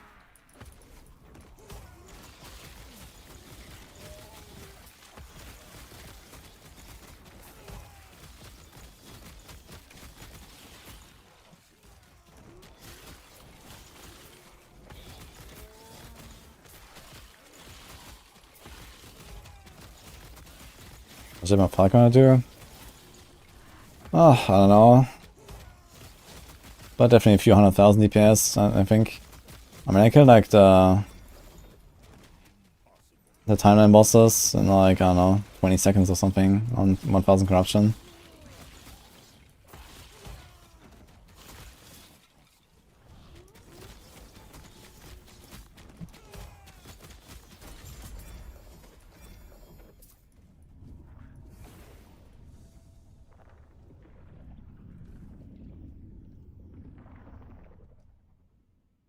Marksman with daggers. Yeah, I know there's like this detonating arrow build.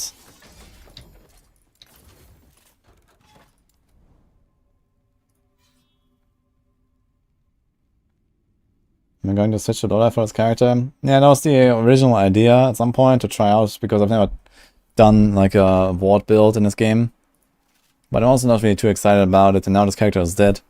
And I'm not really any closer in the last 20 hours of grinding gear, of getting... Okay, I guess I'm somewhat close. I got a 2 LP cleaver, that's kind of good, and we have like a base to smash it in, but then I died in the Jura run. So... Dude, can I get one Soulfire Bastion key? I have 2 dungeons to do, so...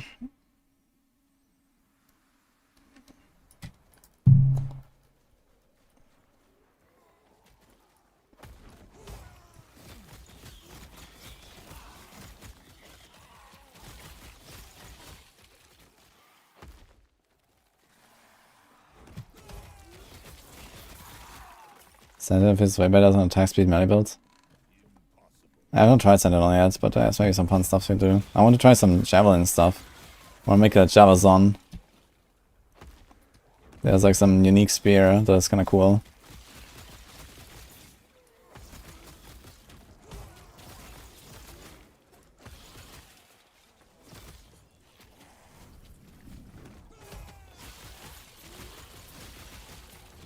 Okay, I still have 6,000 favor. I should probably check back and see if the prophecy is for that one key. I want to get one key, man.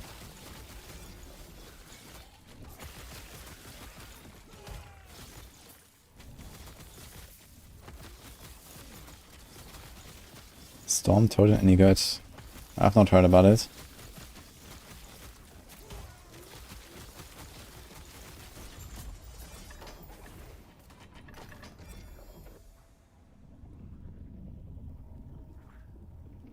Nice, Robert. Not hate on. I'm playing the Beastmaster again. I just whipped it. Okay, let's try this again.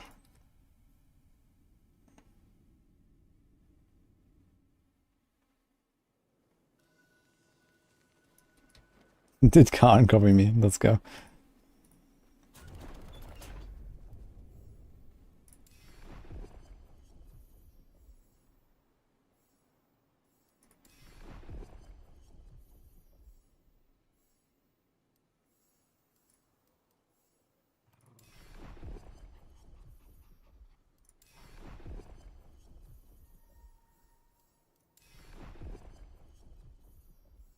I think the wizard can be buffed in the next patch. I mean, Rune Master is pretty busted. Yeah, Mage apparently not really great. Spell Blade is kind of like in the middle, I guess.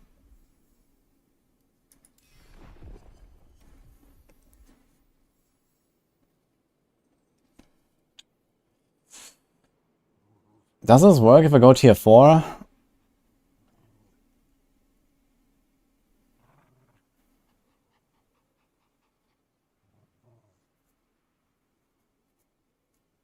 Then I do like a revenge on Jura. Let's do that. I can definitely need to practice, I guess.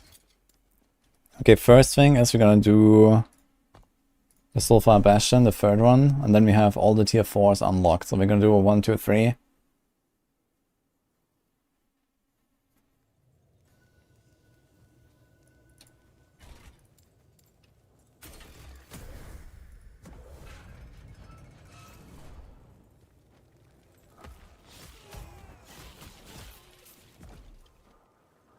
And those are my embers, interestingly. They're not like character bound.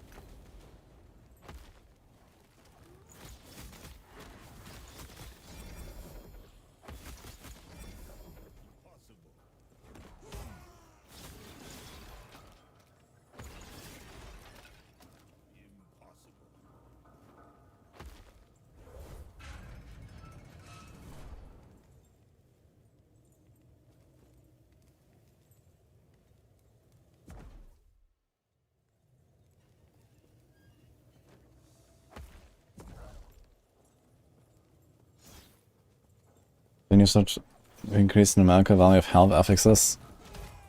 I disagree. I think life builds are okay, it's just that the ward is like way too strong. I think I should just rather nerf most of the ward stuff. That is like OP. And just make sure that, you know, people don't really reach like more than 10k ward or something. I think that would be a much better way to do it. Because ultimately, I think it's important that you don't cap out up to way too late. Like, you know, grinding your corruption up to like, you know, 1,000 or something is pretty crazy grind, to be honest. Even if you go for corruption only, like really fast. It takes a while to get there. Let's say even without, you know, any problems pushing up. So I think they should rather make people just cap out earlier. And also, you know, for example, if you just buff health, then you can trivialize stuff like the tier 4 dungeons even more and all that. So...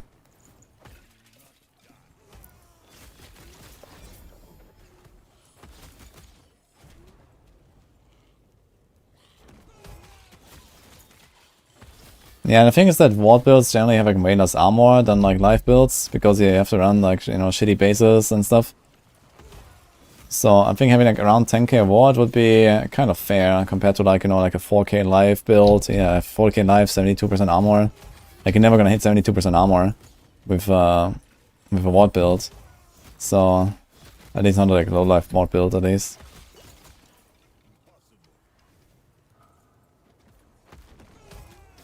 Yeah, and you have no endurance. Yeah, so with 4k life and 60% endurance, I'll have something like, yeah, around 5k or so effective life.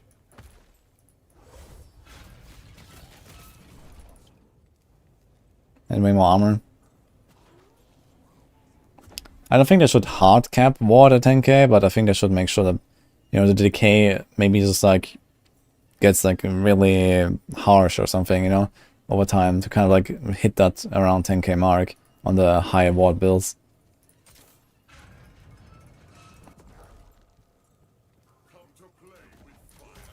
I wonder if my totem dies on the ring.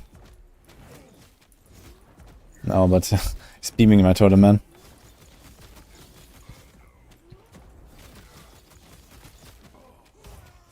Totem dies on the ground effect, man.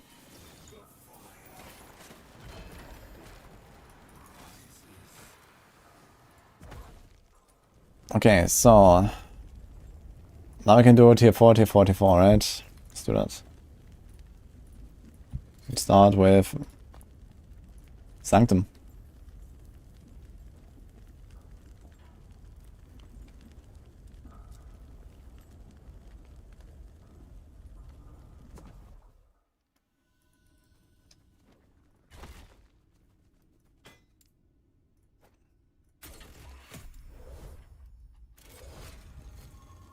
I'm trying to find the easy modifiers again though. Do not overdo it. You just hold Ghost Flame on ward for 70 plus armor and 20k ward. Yeah, seems good.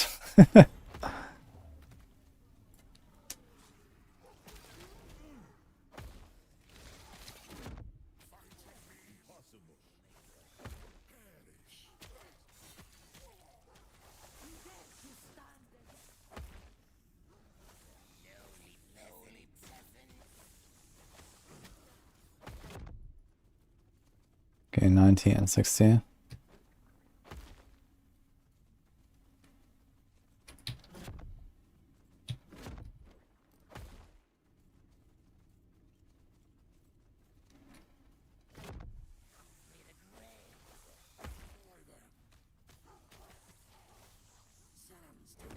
We've seen a guy push it to corruption 2000 in group. Yeah, I guess you mean Snap or MP.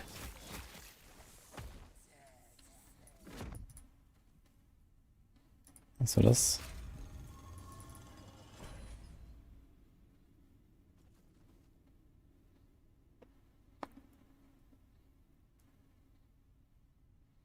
I think armor should imply to ward, leave it uncapped. Yeah, as I said, you know, there doesn't have to be a hard cap. But like, you know, all of the ward generation tools and probably ward retention should probably be like, you know, tweaked again a little bit and reconsidered. They just need like a full pass on everything in ward. And then, you know, make sure that, you know, people don't really reach more than 10k, I'd say. And I think it would make a lot more sense to like work more with like ward decay thresholds. They already tried to do this in patch 1.0. I think they changed a bunch of stuff to like ward decay threshold instead of ward retention, for example. But that wasn't really enough. And then we have like, you know, the bugged shit on the Warlock right now and some stuff like that.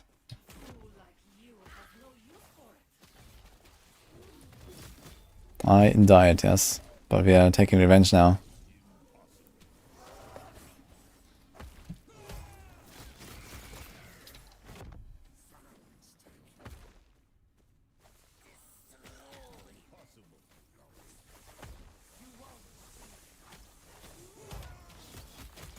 Wait, retention scales with max HP?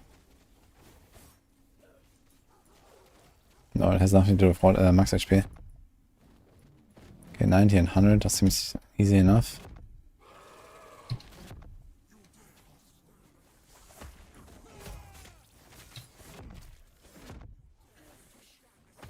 My FPS.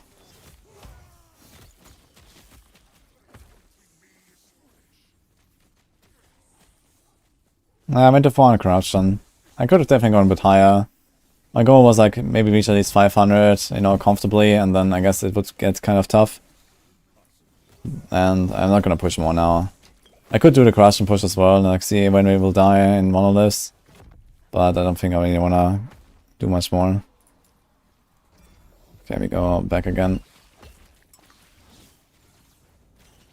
Dude, why is my FPS tanking so hard right now?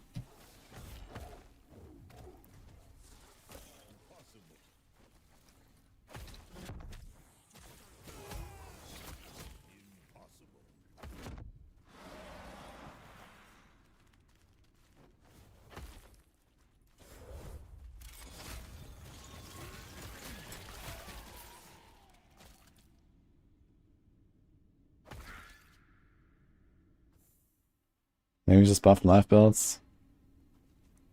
Yeah, the thing is that even if to make the pinnacle bosses really hard, if you just buff everything, then, you know, all the other stuff is just gonna be a joke, right? The campaign is gonna become even more of a joke, the tier 4 dungeon is gonna become even more of a joke, and all that stuff. So I think it's way better to just like kind of bring down the top and, you know, make sure that you don't have these crazy... I also don't wanna have to deal with like, you know, 50k ward, you know, it's just like a way too high number. Like, why do we need such a high number? I don't like such a high number, you know? So there's also that, I guess. I think 4 digits of health or shield or so is okay. 5 digits, yeah. Okay, the FPS is stable again. Alright, let's do this again. Just added tier 5, yeah. But then you're like in this like shitty power creep territory. And then you have to, then you don't really solve the other issues, you know, like, you know, I just explained it earlier, like, if you just power creep the game, then actually reaching that higher level, like, just takes way longer, right? Like if you just power creep everything, then at some point it's going to be expected to farm to 1000 corruption to even play the game or something. And who's going to do that? I think it's way better if you just kept out earlier in corruption so that you actually don't have to just grind corruption over and over and over, like kill orbits like 100 times and stuff like that. So just nerfing stuff is definitely a better way, because, you know, ultimately just farming those monoliths early on, especially if you like power creep to hell, and then you have to like, you know, ramp up the corruption very, very slowly, it's just gonna feel really awful.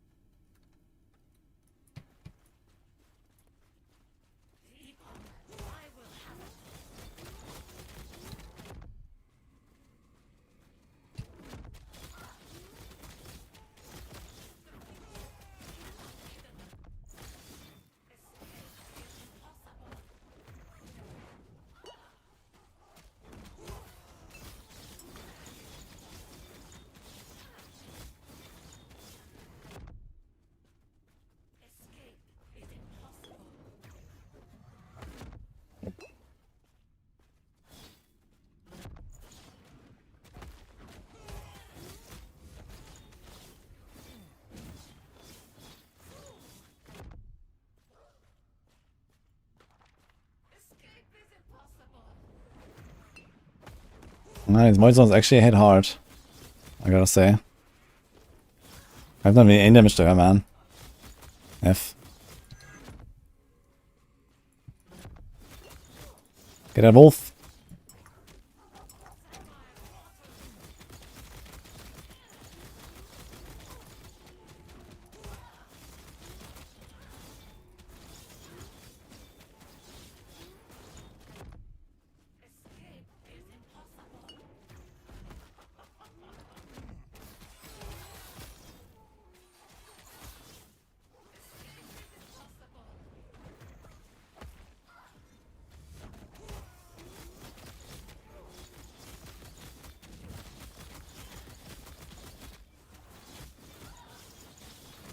Wolf ditch.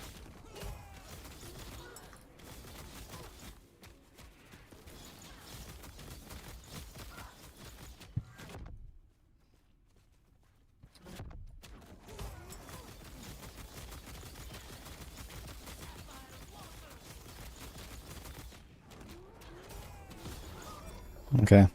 Oh, look, 4 Soulfire Magic Keys. Wait, why did it drop twice? What?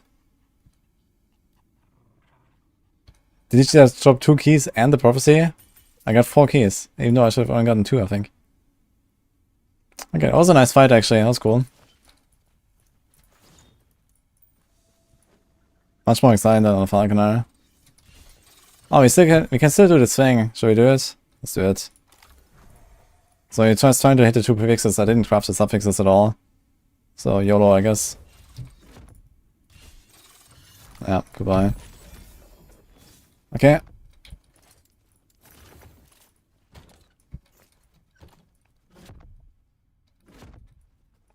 I mean, it's better than nothing, I guess, but...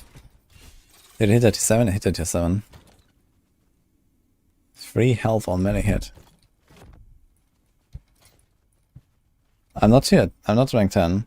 I'm rank 8. This is not doubled from the COF. I'm not sure if it was 3 or 2 keys for a kill, but I thought it was 2 kills. And I also didn't have any like double reward from the lens or something. So she just dropped 2 keys and 2 prophecy or something. Apparently. Okay, let's try Lightest Arbor, I guess.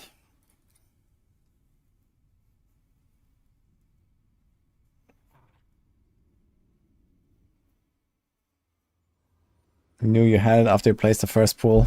Yeah, I think I actually placed it in the wrong spot though. I placed it, you know, bottom to the left, but I have to do a bottom to the right. Because of the, you know, I did exactly the same mistake actually. Like I went, like if the spinning beams would have spawned there, I would have had exactly the same problem. So I didn't really position in the right place. Okay, let's hope I don't die.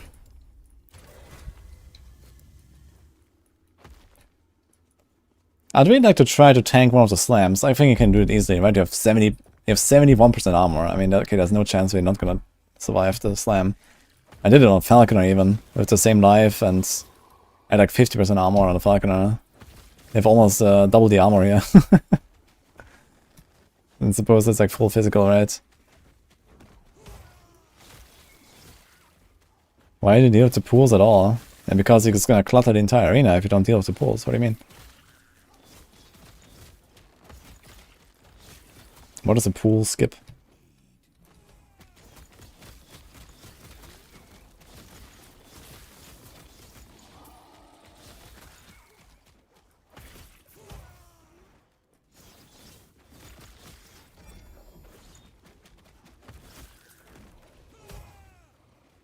Can move over to trade on a new character. I mean, there's no trade in offline.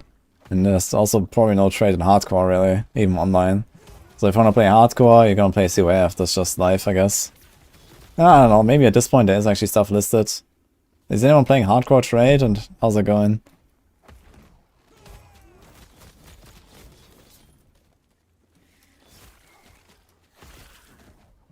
Ah, okay. That's what I mean with the pool skip.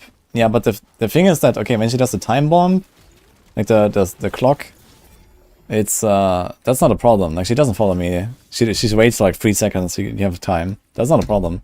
But you know, when I try to get rid of the beams or something, then she follows you and then she spawns the pools, and you have to deal with them.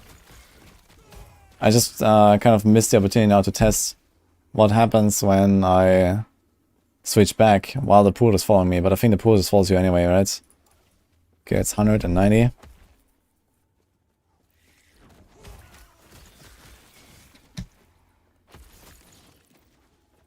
It's not much listed, yeah, that's what I expect. Hardcore trade is dead as fuck, I guess.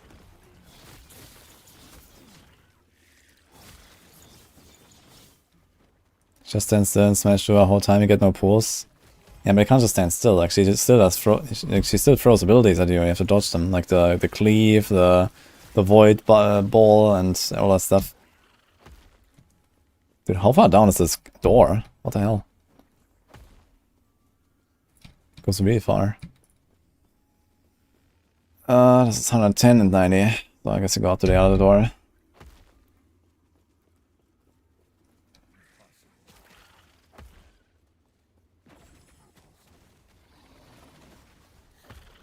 Yeah, I mean, you can probably do a lot of work with like good timing. But like whenever she spawns like the 3 pillars, I have to swap and then destroy the 3 pillars, and every time I swap there, like she will come and she will spawn the void puddle. And the same thing, like when she spawns the spinning beams, I swap, I get rid of the spinning beams, and she will follow me, and I have to deal with the puddle. So you can't really just like ignore anything. Unless she stands in a good spot where I can actually hit her with the spinning beams active, but as a melee build, that's kind of tough.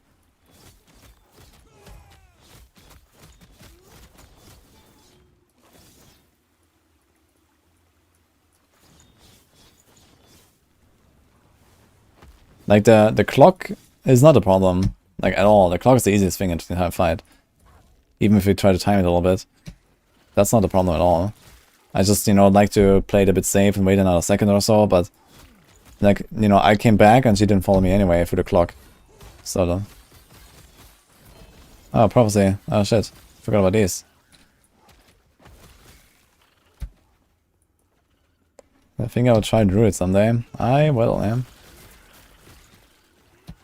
But that day is not tonight.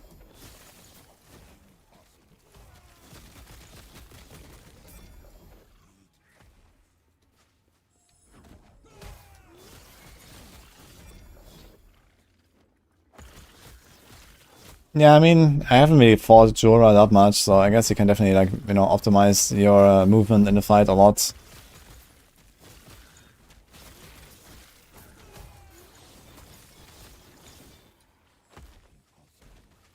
But I think ultimately, just like playing the mechanics correctly is more important.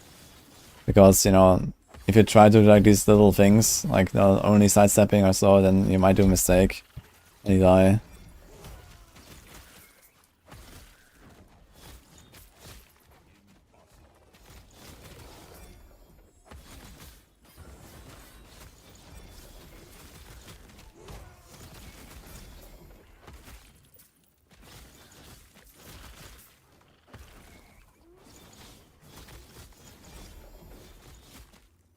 Yeah, the ground fight actually does a surprising amount of damage. Even if I try to like immediately jump out of it, like I actually noticed that after putting the first void zone on the ground, it actually takes for a lot of damage.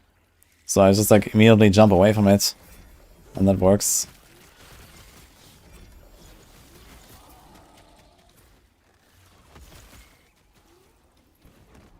Okay, now the doors appear, and dude, how big is this level, man? Holy.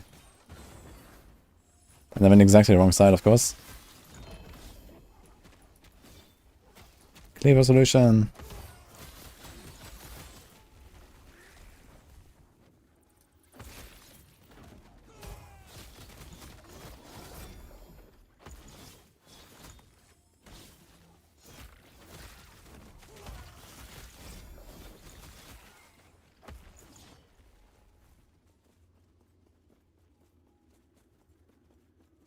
Uh, 40, 140. Oof. Guess the other door should be easier.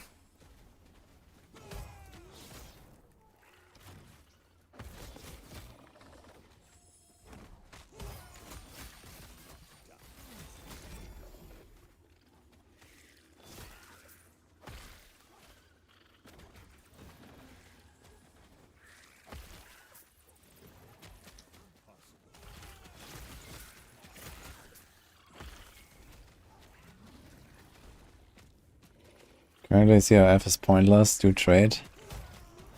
It's not pointless. CRF is still powerful. It's just not as OP for a late game. And I mean, you can do everything yourself and you don't have to like just, you know, get in front of people. Which is like kinda nice if people don't wanna trade sometimes. Is it possible to have a Gaunt's Moonbeam in Monolith with proper gear? Moonbeam? You mean like the channel beam? I guess you can survive it for like a tick or two, but yeah, he can be kinda tanky.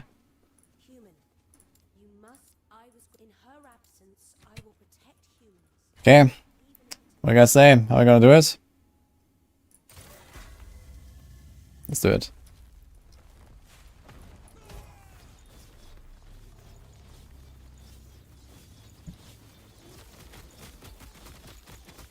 Holy fuck. This ball is tanky. Oh. Okay, just tank it.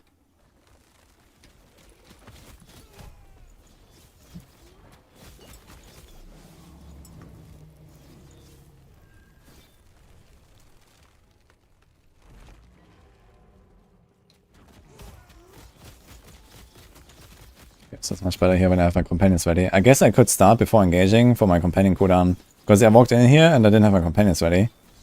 Every time you switch levels and stuff.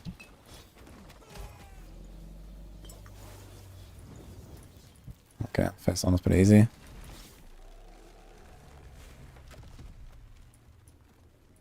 Let's see if I can still do this.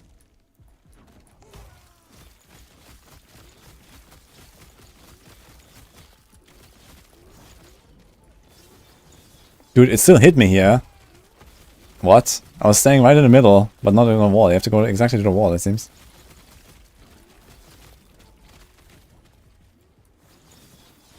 Okay. For some reason my walls are dying.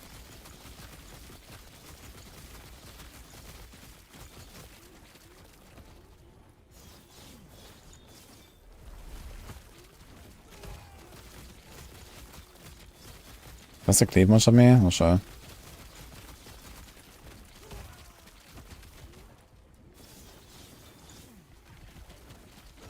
Ooh, I jumped a bit late there.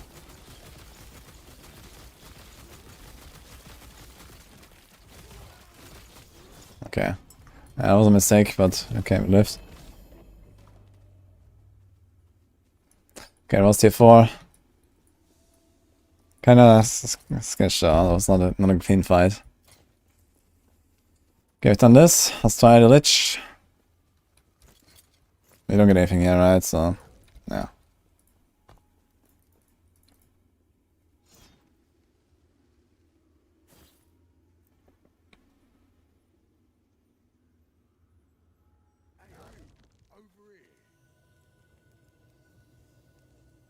Woody has no idea what he's talking about if COF hasn't played Trade. Trade is so much better. Or maybe you're just like not listening to what I say. Because I literally explained, yeah, Merchant's good is 1,000 times better in late game. But not everyone wants to do that. You know, not everyone wants to trade. And if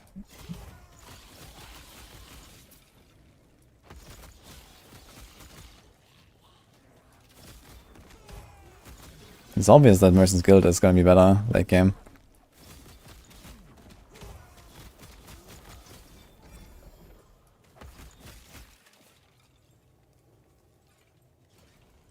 Emerson live, not even close. Yeah, I mean, I think I stood in a cleave, right? So that was a mistake because I leapt too late. I was kind of sloppy there on the timing.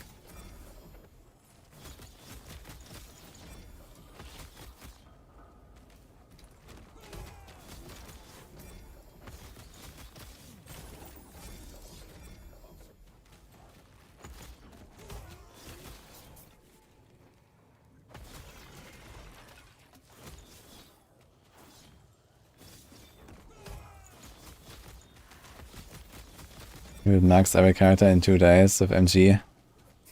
Is it that crazy, man? That's insane.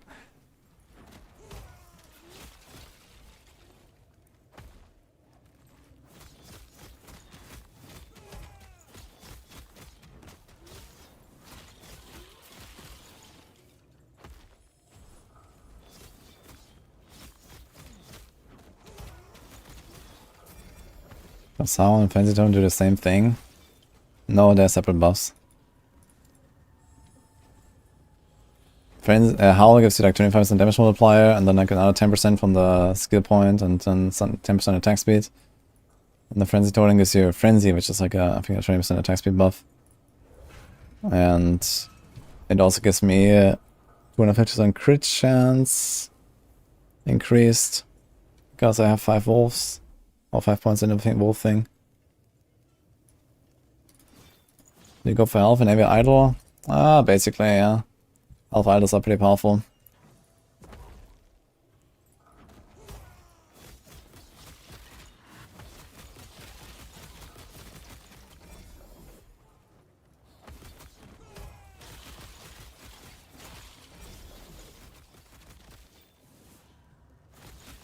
No Boiler, what's up?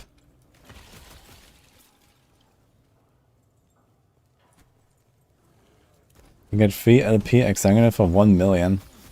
That's insane. Fuck.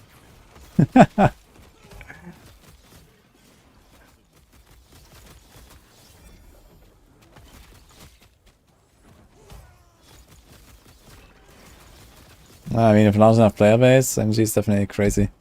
I wonder if they're gonna like raise the favor cost or something about MG to like make it not so OP. So that people can't like just list every item and sell every item or buy every item or something. I don't know.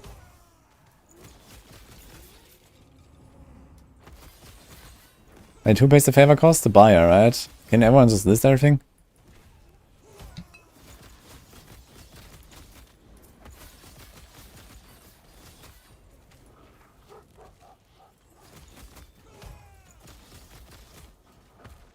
Both, okay.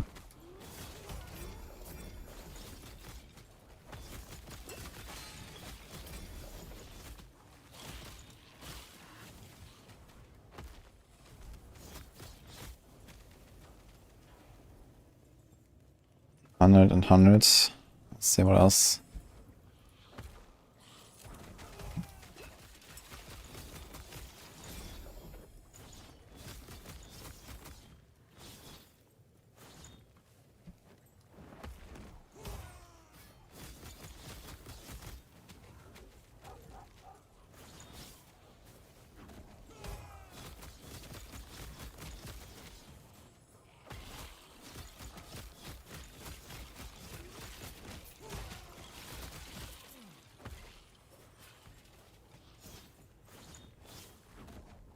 I guess I can only sell max 2 LP items. Yeah, okay, I mean, then no one would ever play Merchant's Guild again, right? Like, because you just get way more legendary potential items with COF. So if you want to get the good loot, then you'd have to go COF. And the Merchant's Guild is completely dead. Oh my god, dude. Okay, fuck it, is gonna enter the door. 100 and 100, let's go. Dude, my fucking wolves, man. They're perma dead here.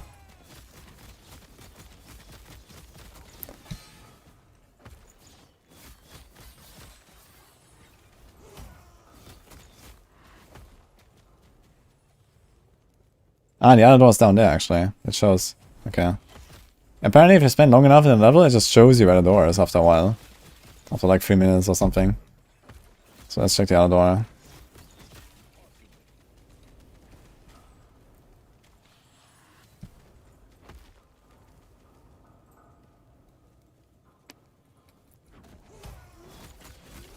Got 2 red rings on a prophecy, let's go. Okay, 140, 140, let's go this side.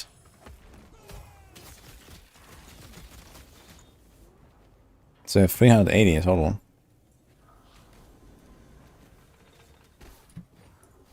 Oh.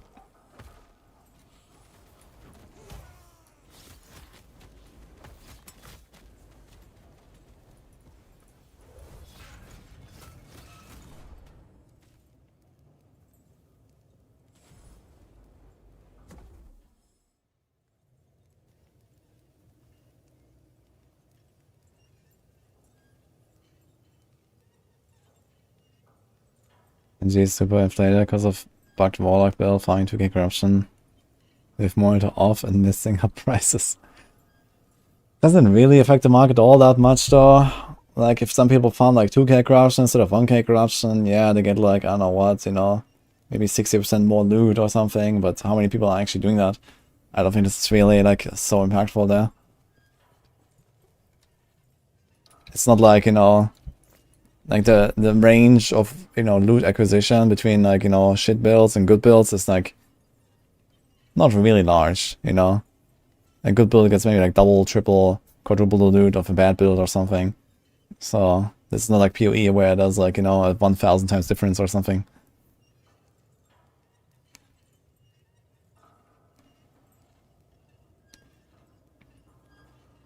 They have a locked their farmers and everything to alts. Yeah, but you know, it's just something that really makes that crazy of a difference.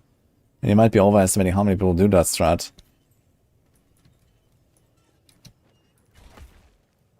Anyway, you have a lich to kill. Let's go. Shit. I have to summon the wolves again. Okay, can we wait? Okay, we're waiting.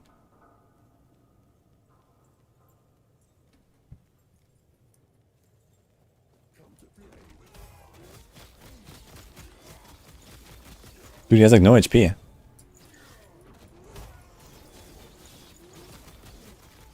Oh, he does like some explosion. He's killing my wolves. Whoa, the dot though. Holy. Okay, the Lich is fucking joke, man. What? He has like no HP.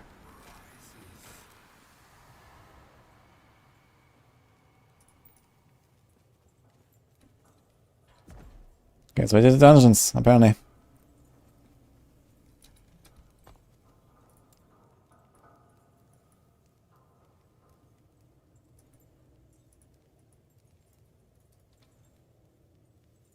I just do too much damage. Nah, he just has no HP, man. Like, my damage is not even that crazy. I mean, okay, you have like a stationary boss and he doesn't kill my totem and my wolf. Yeah, it's pretty decent, but... still, yeah. I'd like to do one more Orbis and one timeline boss. Get to 400 at least.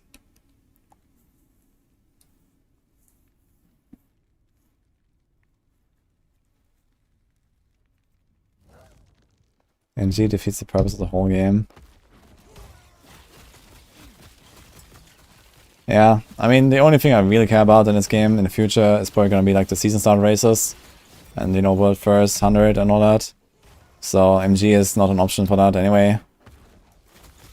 So I don't think I'm even gonna like try MG, to be honest. Like ever. And then I have to play softcore if I ever want to try it. I mean, I could make a softcore character and try MG. Just to have it done once. But yeah, I guess it's just like crazy and I take your word for it, to be honest. So that was kind of expected and it turns out it's true.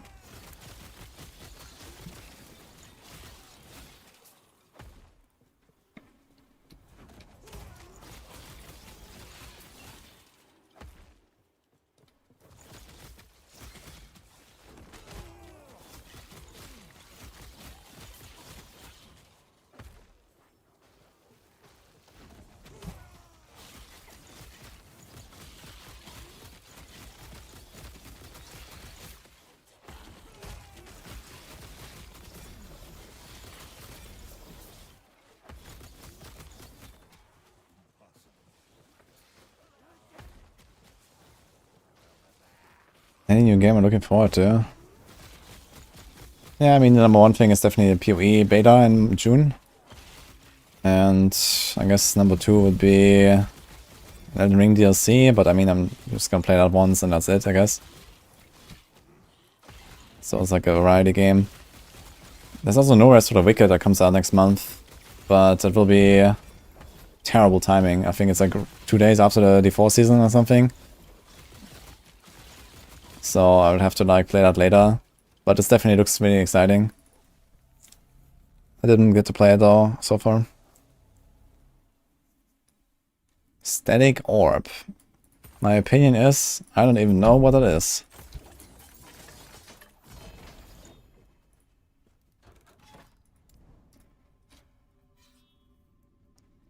Never played Elden Ring? Well, you missed out, dude.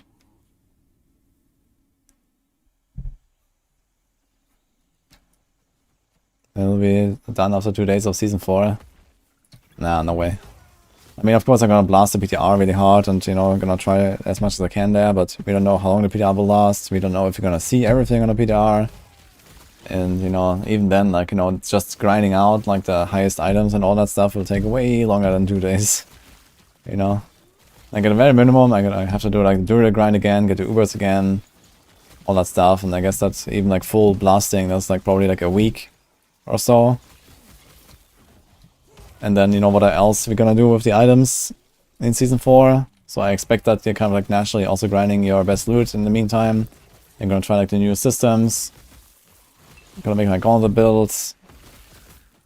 And then that's just, you know, my main character, right? I still want to make alts and try other stuff. So yeah, we're definitely gonna be busy in Season 4. Basically gonna just like Mega Blast Season 4. And then like 6 weeks later or 7 weeks later we're gonna get PoE. And then we're gonna Mega Blast PoE, so it's gonna need to make some time like in between somewhere.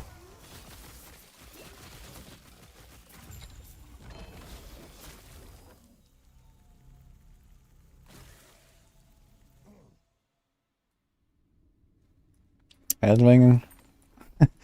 Elden Ring cannot be bad, man. It's a good game. It won Game of the Year as well. Everyone loves it. but he need to get good. C4 in a bad spot right now? Yes.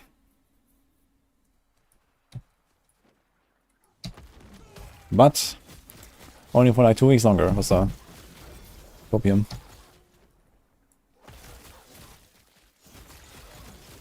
And then we are so back.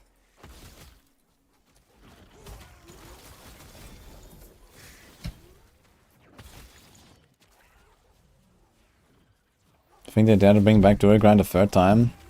Well, I mean, first of all, this time it's gonna be an actual grind because, you know, the first 2 times people just duped everything. So there's that. And second, I mean, whatever else they're gonna introduce in terms of new endgame systems, I mean, they could also add some kind of like uber unique chance there. And for example, now they also like already added a chance to find uber uniques outside of the real. That's actually like mildly realistic if you're a blaster to find 1 or 2 in the season. So you might just get some of them passively without doing duel at all. So yeah, I mean,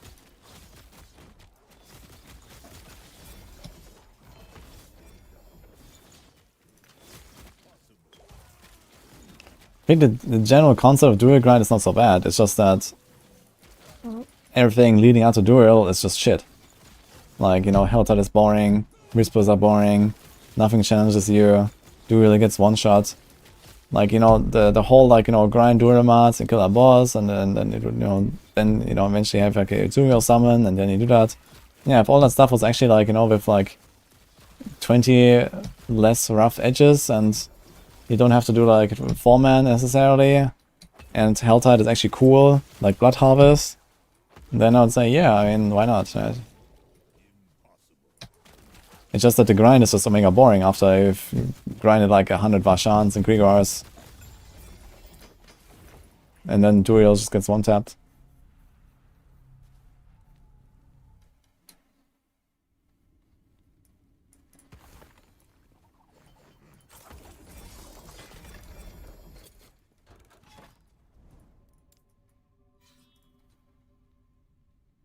Putting lots of items up in trade, ASAP for millions, so the people can't stay 4 or 5, I'm rich. Nice.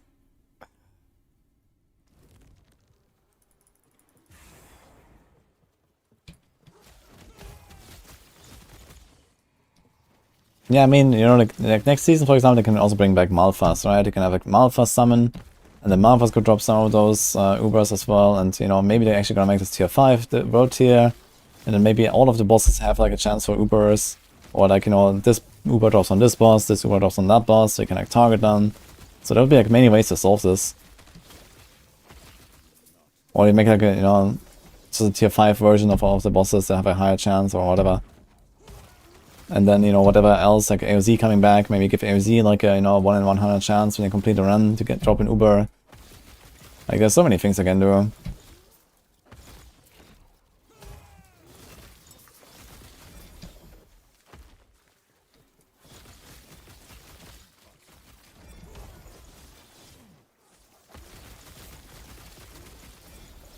They only came out to casual players, but even those are like bleeding now. Like people, like even the casuals hate the item system and the loot, you know, fatigue and everything. So, like, it's not just that the high-end blasters here are like, you know, sitting in their tower and complaining about the game. Like, people just hate it.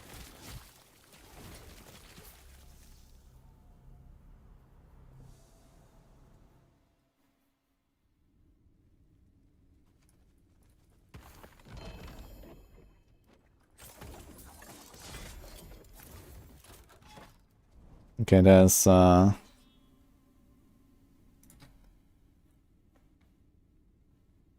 have tried Lost Ark. I had a sponsorship for Lost Ark when they had their, what is it called, Jumpstart servers or something. But it's like way too Asian for me. And way too overloaded with a lot of stuff. But it seems like a pretty decent game. It's just not for me. And also it has the pay-to-win stuff, well, partially at least. So I don't like that very much.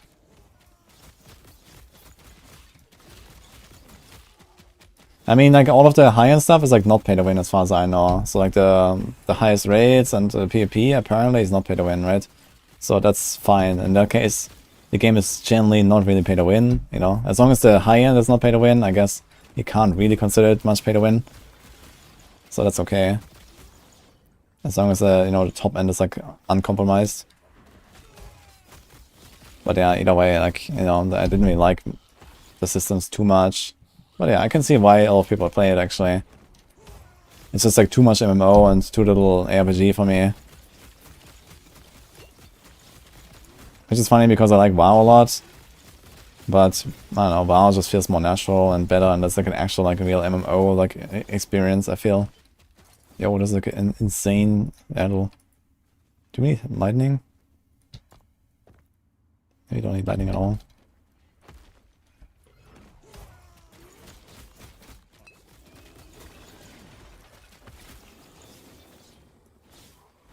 Casual does mean bad player.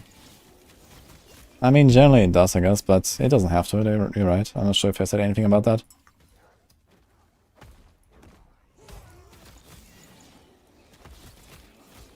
But I mean, casual players is probably like, you know, more like people that they don't even get to Duel in D4, right? So I wasn't talking about Duel being hard or the grind being hard or something like that. I was actually talking about the Duel being too easy and the Helltides being too easy, and this is why it's boring and this is why everyone hates it.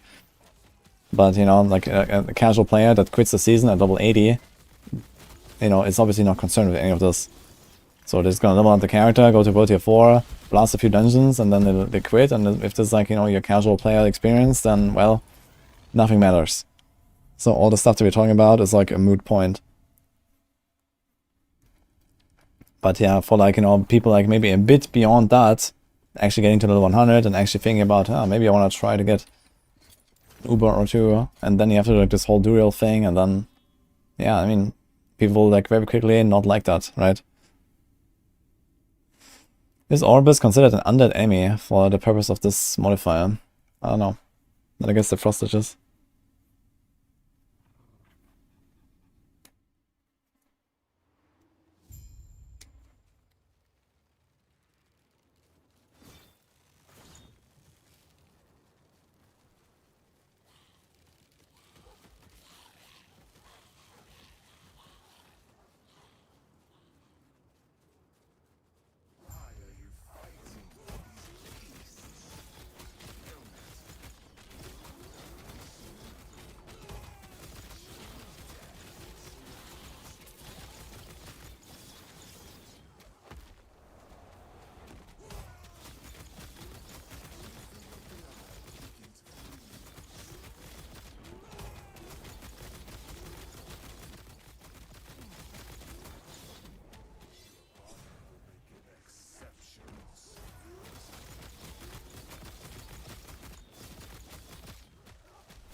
He dropped a Soulfire Bastion key.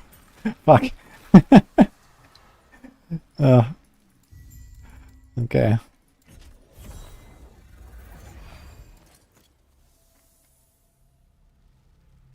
D4 times 2 XP weekend, log in. Oh boy.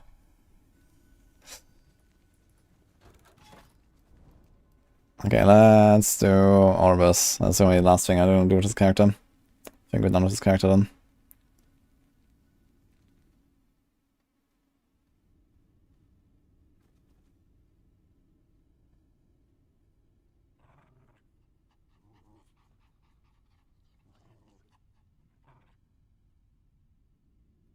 D4 is not going to recover, too many people have left. That's not true, I think. And first of all, Season 4 is going to be like a huge turnaround already, and then you have the expansion coming in, you know, 3 quarters. So basically 3 seasons or something, maybe 2. And expansion can be a huge turnaround as well. Even bigger than the Season 4 potentially, so Especially with the marketing that Blizzard does and all that. I mean, just look at RS in D3. Like, you know, you can say, okay, D3 was a pile of shit when it came out and everyone left really fast. But then RS came out and, well, in the end, like, Diablo 3 with RS sold, like, what, 50 million copies or some shit? Like, I mean, this was not all on vanilla launch. So...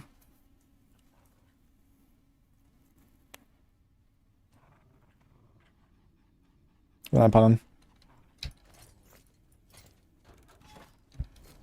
Okay, let's do Orbis.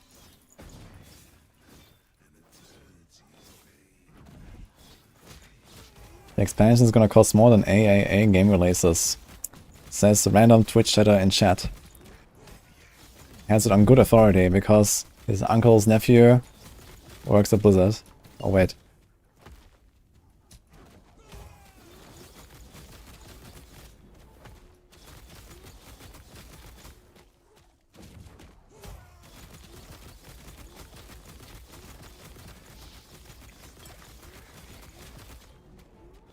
What does this blood effigy do, by the way?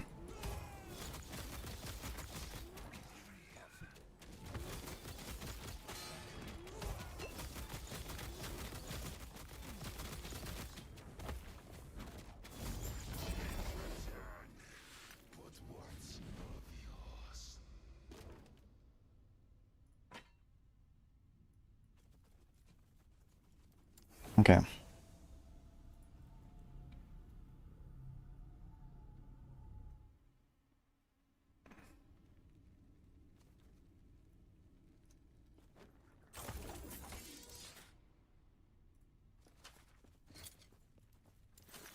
Gabriel will not save Season 4.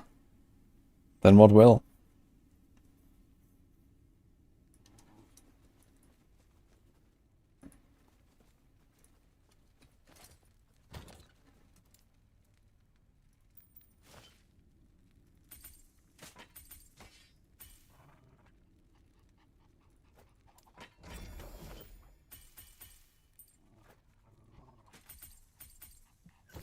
Okay, we're done here. What now? Do we actually log in D4? Holy shit, it's 4 AM.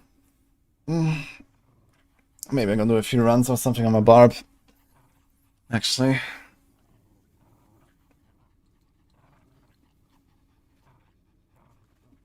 Some experimental office and gloves. Well, it's the same thing as like making a legendary for the try to do Jura.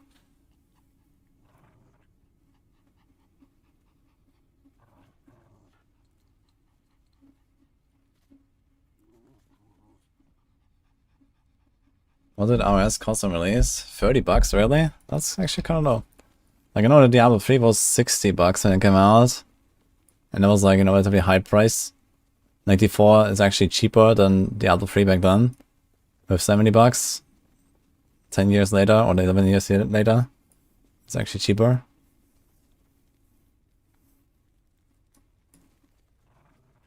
Are any other animals viable? Yeah, you can do some other stuff for sure, but this just seems to give me the best buff.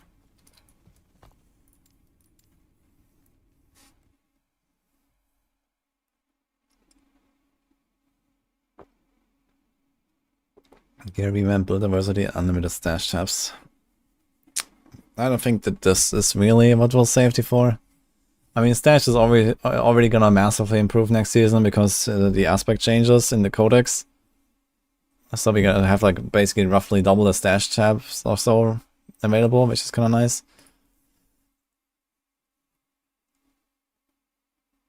And then build diversity. I mean, build diversity is pretty good already, I think. There's like some outlier strong builds and stuff, but in the grand scheme of things, build diversity is relatively good, I'd say, for a fresh RPG.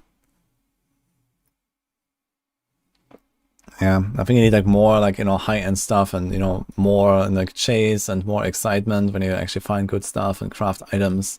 And this is like really what D4 needs.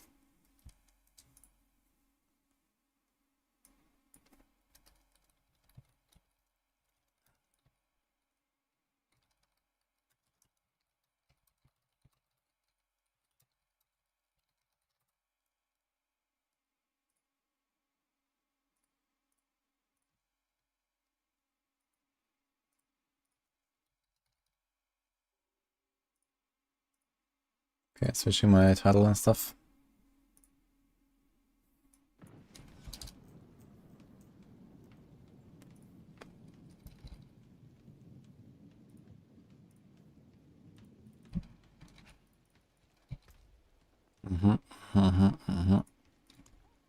Okay. Default likes more skills. Yeah, I hope they're gonna like add some stuff in the expansion. You know, they can like add like, you know, 5 skills to every class and like, you know, 2 key passes or something in the expansion. That would be kind of cool. Like, you know, they can make like maybe new archetypes, like, you know, ranged barb or grenade rogue and, you know, arcane sorc or something and whatever. So poison necro. There's a lot of stuff they can do, I think. You know, give like a new core skill, a new ultimate, a new whatever, a new here. Could be really cool.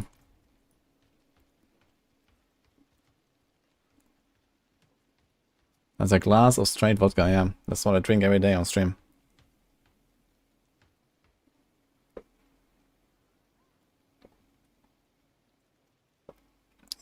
I think there's room to be more off meta, but still push late game.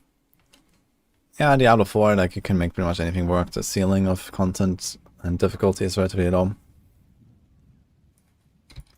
And same in Null's Epoch, to be honest. I mean, the ceiling is high, but there's no reason to go there, really.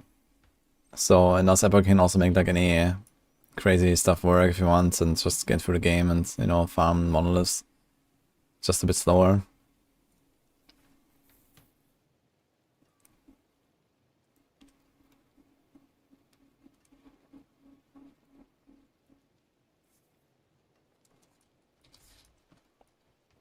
You can do worse with blue gear. Oof. Actually, true. Okay, I wanted to get up though for a second before we start here. So BRB.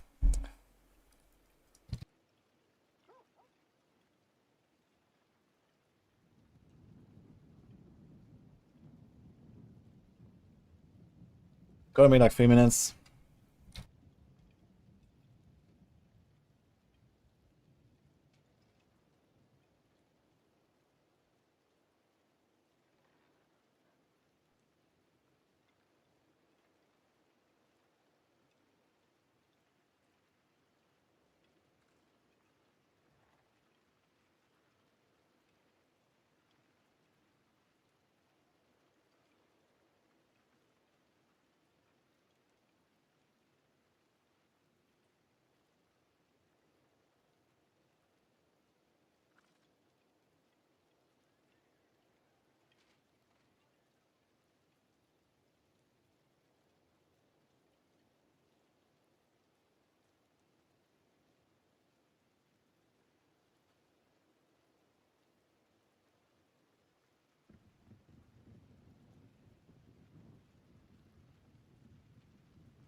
Alright, I'm back, guys.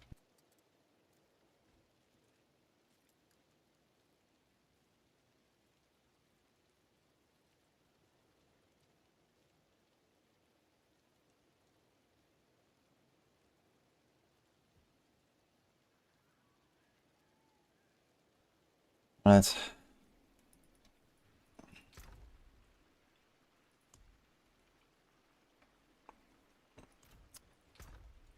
Yeah, I'm not really in the mood to like respec everything now. I'm gonna blast like a little bit. Oh, sorry. And there we go.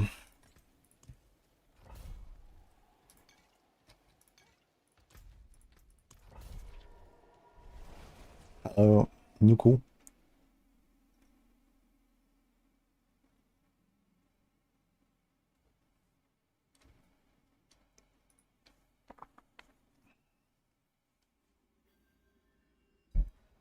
Did you was a kill with blue gear? All except Lilith.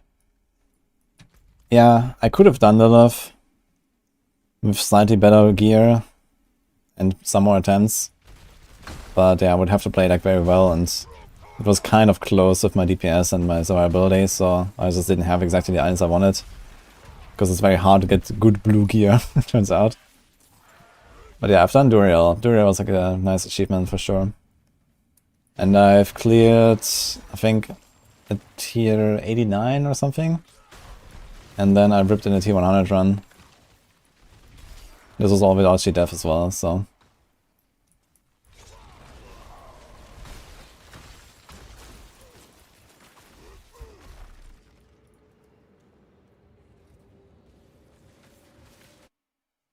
Back on Diablo. Yeah, we have the gauntlet. Been grinding quite a bit this week actually. I've done like, I don't know, 15 hours or 20 hours of grinding on the rogue so far, and well, now a little bit more on the barb, but I think we're gonna be pretty much ready. I just hope that maybe we're gonna get like another lucky drop or something, maybe a run at knees. Also need to keep an eye out for the... I actually have to do that chest. What's it called? Rage of Hargath. I don't think I have one of them, but I can check my mules. But I might want to use one of these.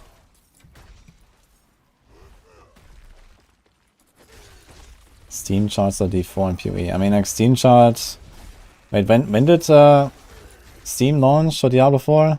Was it during the season? Was it the start of the season? It's like very recently.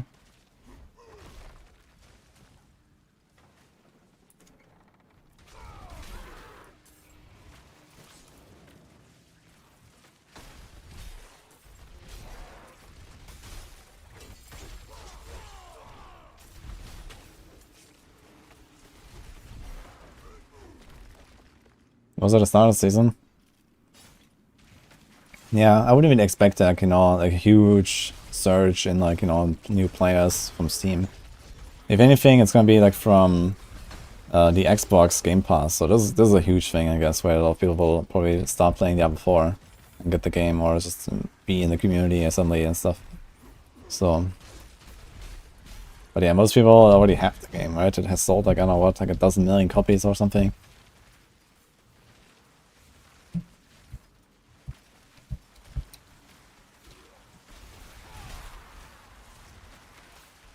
Rigged 4 2 LPVs and 5 1 LPVs.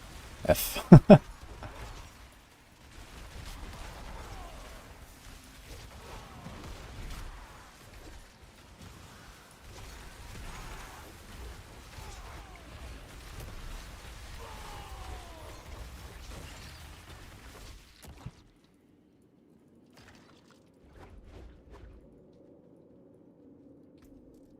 Chest.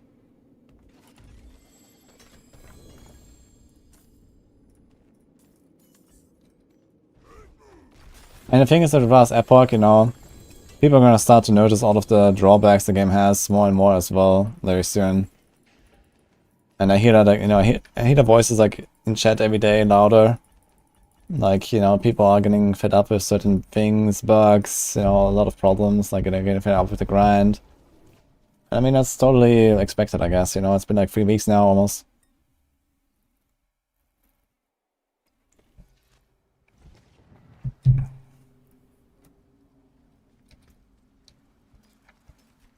Yeah, in the grand scheme of things, D4 is still a bigger game compared to LE and PoE and stuff. But in, you know, like if you look at everyone who like, kind of cares about the game, like everyone just doesn't really like the current state of the game, right? Like people, like you see like the comments on social media, look at that video, man. They made like this video with Macrobio Boy, and it was like a good video about the gauntlet and stuff like that. And just look at the comments, man. Everyone is fucking shitting on it and everything. Every time there's like a Twitter post on the Diablo Twitter, everyone just keeps shitting on the game. Like it's crazy. There's like no positivity.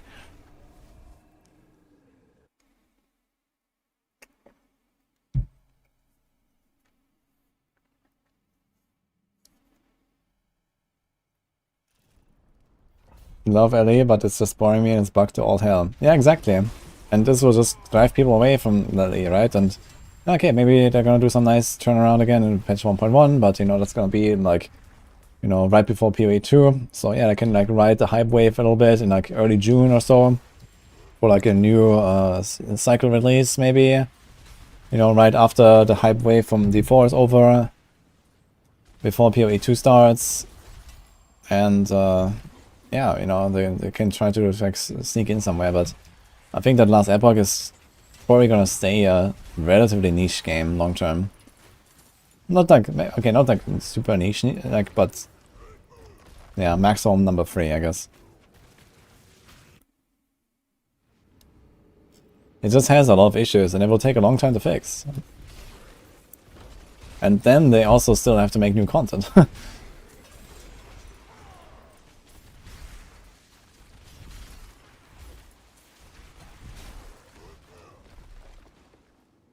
Yeah, it's I think PoE beta is 7th of June or 8th of June or something.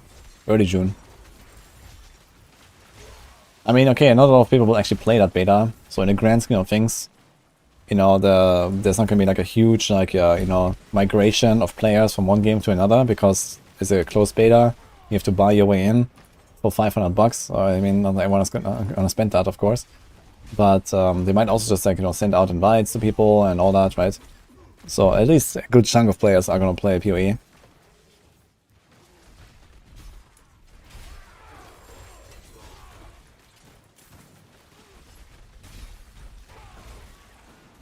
First close and then open. Okay, are they gonna open it? I'm not sure, but okay. $500 log in there. Literally.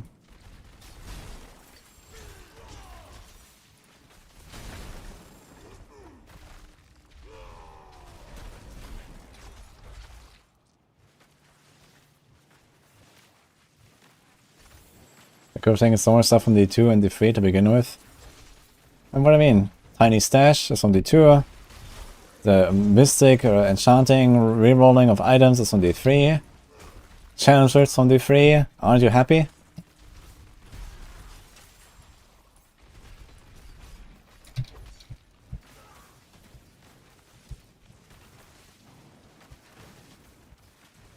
Where sets?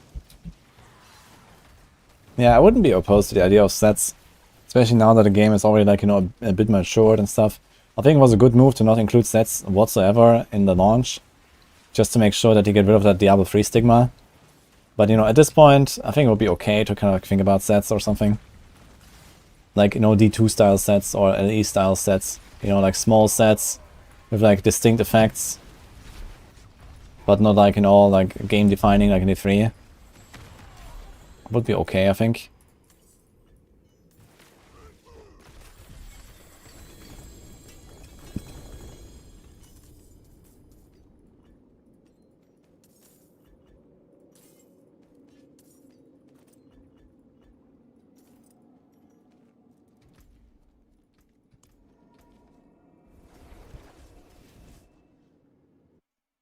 $60,000% increase damage to Hoda, exactly.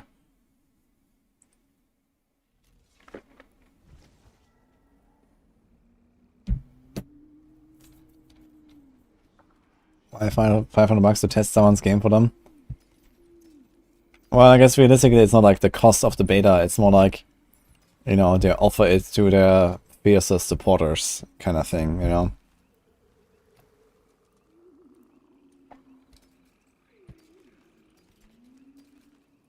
And I think that's okay.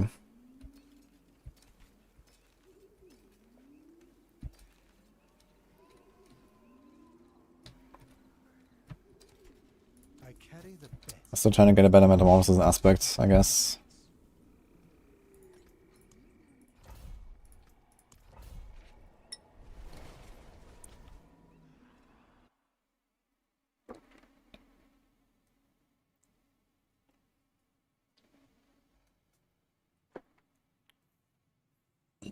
Yo, congrats, Sam.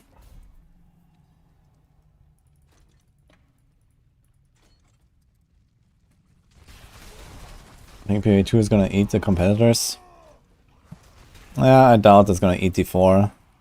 But yeah. It's gonna be rough for LE, I think. You know, once... Okay, end of the year, you know, we're gonna have PvE2 and D4 expansion. You know, there's not really that much space left in the RPG genre when both these things are out. So, right now, LE is enjoying its time in the sun. But I think they will probably never get back to this place they are right now. But who knows?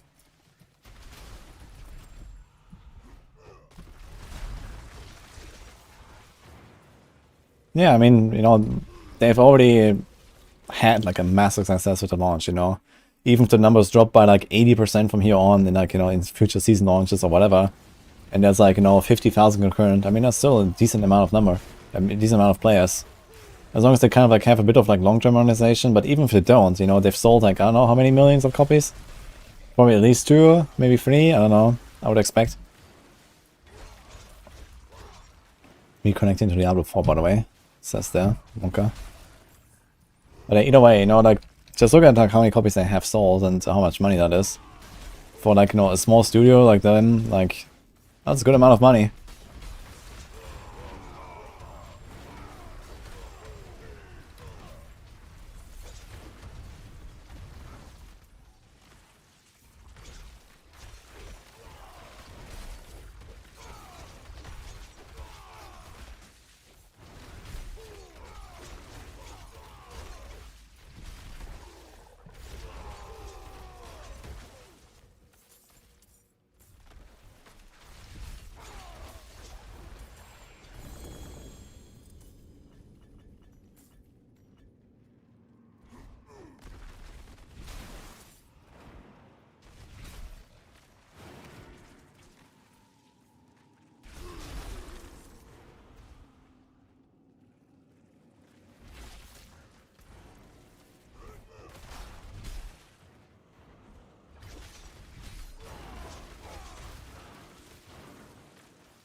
So lowest cooldown I get on shouts this season.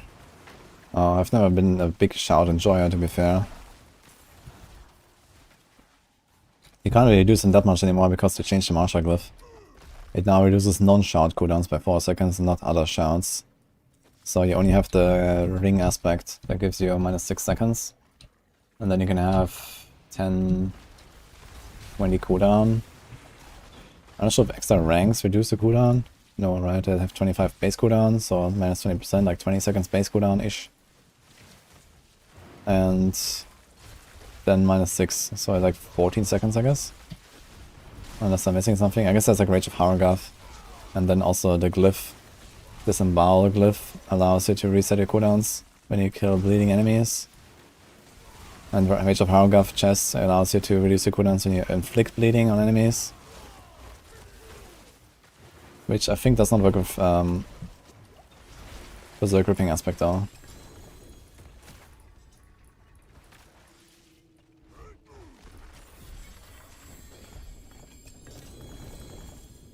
Ring.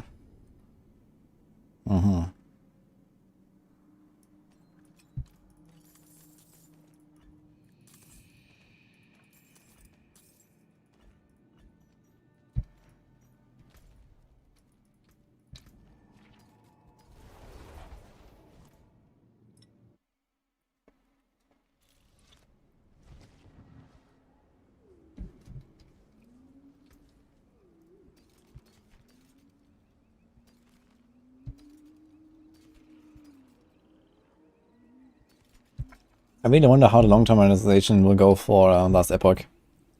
Has anyone actually bought anything from the Last Epoch store? From the in-game, like, microtransactions? Has anyone bought anything? I carry the may the light keep you. Like, for actual money, not like the free points that you had.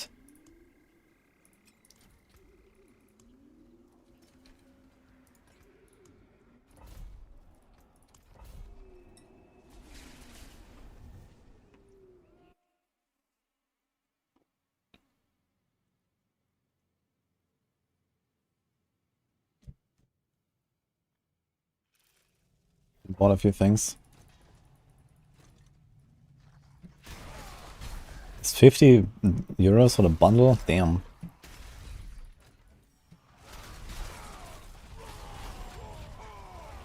I've not really looked at the shop. I don't even know what exactly is there. I've not really like seen people walking around because I was just blasting in Monolith, so I had literally no idea really. I only checked for a cloak. Like I had these 350 points that I got for the pre-order or something. And I just got a cloak because I missed the Twitch drops. I was mad. Because I was like, fun fact, if you're streaming, you don't get Twitch drops yourself. So only the viewers get them. I don't get them. So I was missing the cloaks and I was upset. So I bought one of the cloaks from the store for 50 points that I had from the pre-order.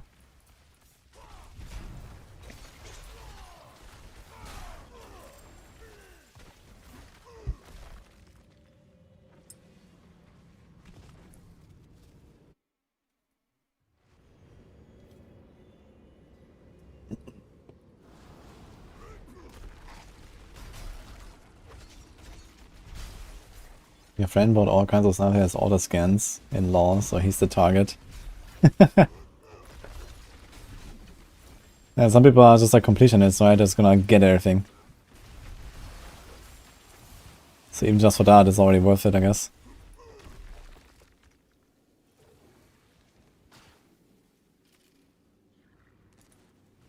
There are only 36 items. Yeah, I wouldn't really expect like a lot of stuff in the store now, but I could imagine that, you know, every season they're gonna just, like add like, you know, a few dozen to just have like a bit of like a, you know, baseline and give people options to buy. I suppose it wasn't really like a huge priority for 1.0. Were the MTX already in the game, by the way, before 1.0, or was it fresh with the launch?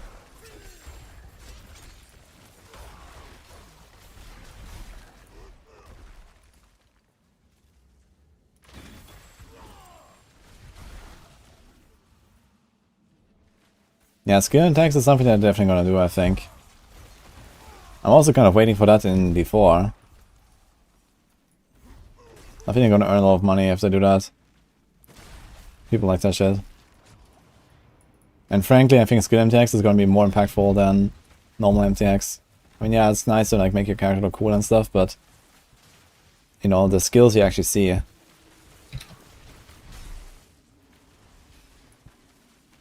It was before 1.0. Alright, okay.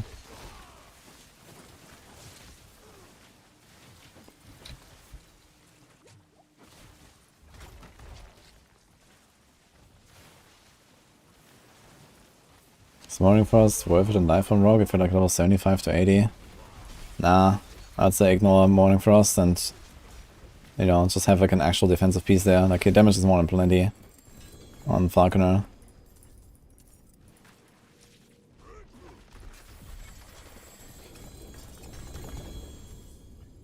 Sword! Okay. I have a 908, by the way. It needs to roll 0.4 though on the affix. Else it's not usable.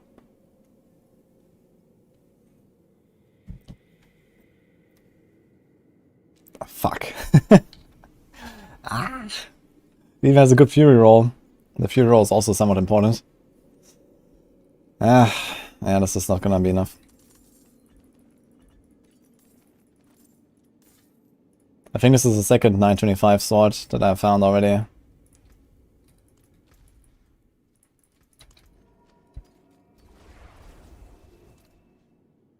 Trash.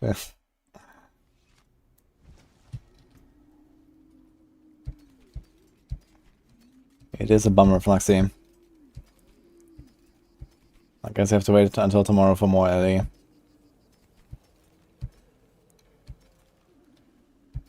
And it feels bad rendering a 925 from Rodney when I'm wearing a 908.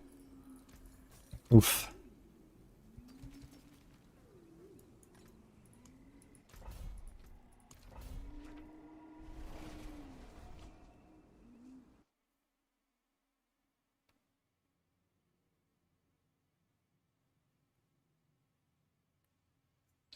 I can't imagine playing PoE without skill MTX to reduce clutter. I think the only skill MTX that I have in PoE is for one of the heralds. It makes it like a bloody herald or something, I'm not sure which one. Some gore effect. I think that was sponsored by Cute Dog when I started playing PoE for the first time. I think he donated like 20 bucks and he said get that MTX, and I did. Oh man. Like, it was like, I don't know, 6 years ago or something. Yeah, I don't really buy MTX myself, so... But they had some pretty cool stuff, so maybe I'll consider that in the future a little bit. If I really like a certain skill and, you know, play it reliably or something, maybe.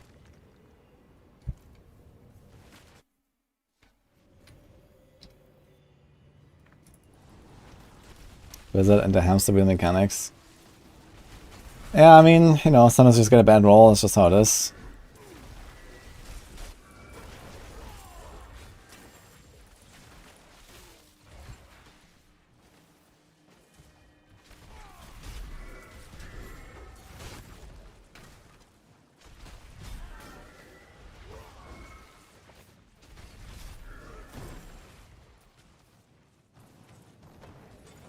Build Ben was playing is unplayable without NTX. The Volt and Dead thing. Yeah, it has like the red balls, right? And he was using like the Stygian one, or which one? So it's like darker and like less flashy.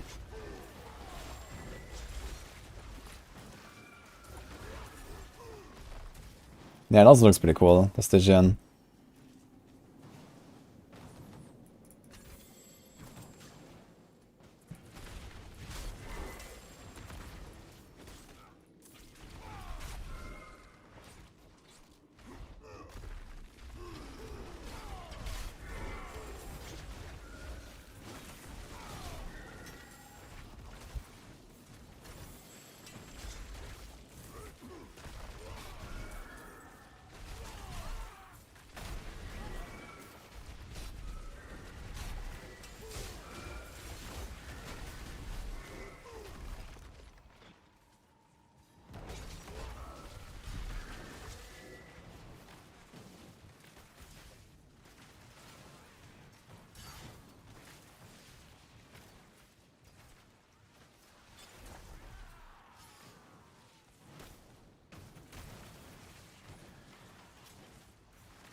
She is so scummy and manipulative.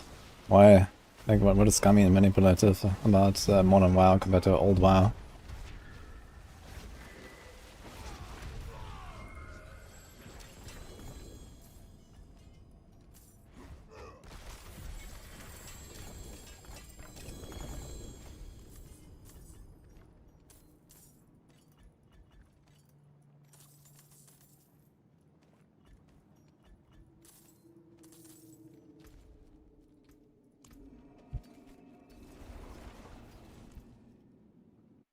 On Diablo 4.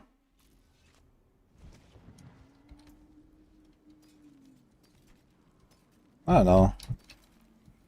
Like, still, what are you referring to? A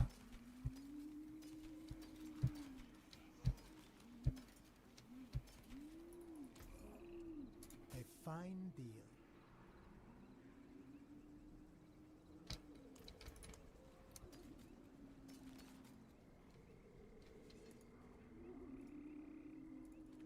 What? I can't right click the thing.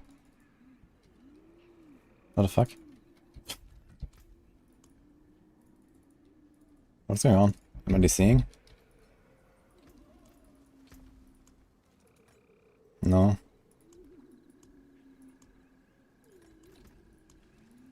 Hello?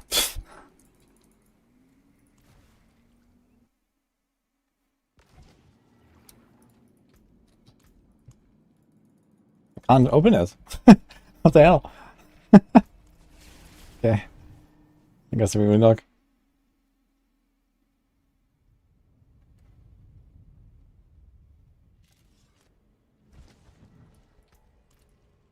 The gameplay mechanics that are designed to waste your time because it isn't actual content in the game. I mean, I don't know, they made leveling to 100 like 4 times faster. They made gearing up like probably equally as fast.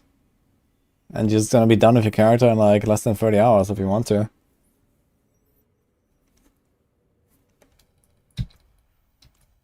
And you can get like, you know, to like 95% of the power of like someone who really grinds.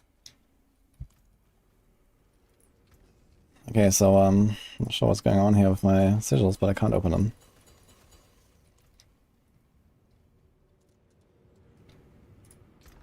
Let's put the stuff in there at least.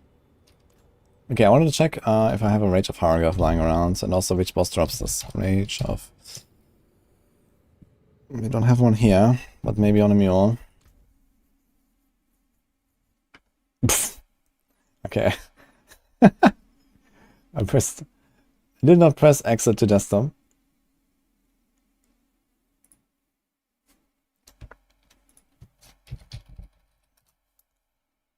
Okay. Speaking of boss farming. Actually, Gigar drops it. And Zir. Zir also drops on Adni, by the way. But man, he has 8 drops. Okay.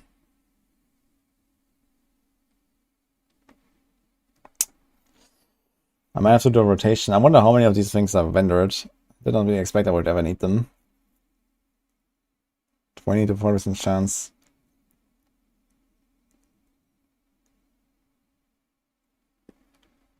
Let's see, maybe I have one.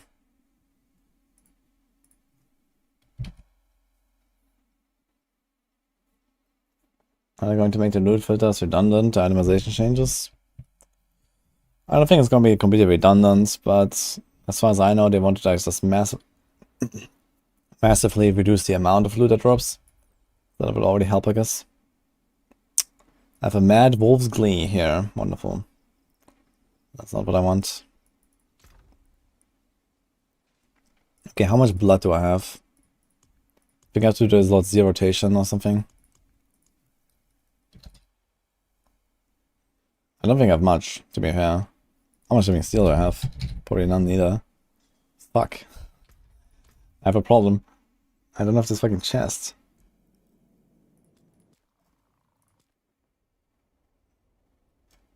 I need to see which mule actually has that.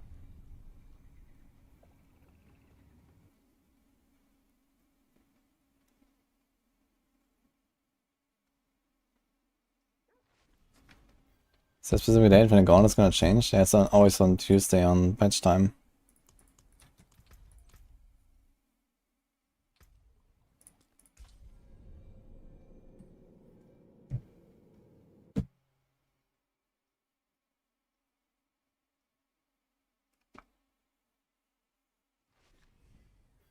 Has Maxwell been a disappointment in terms of raw clicks and exposure?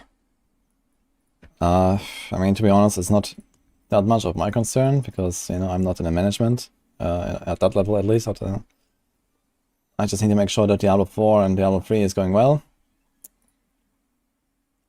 Or as well as I can, I guess.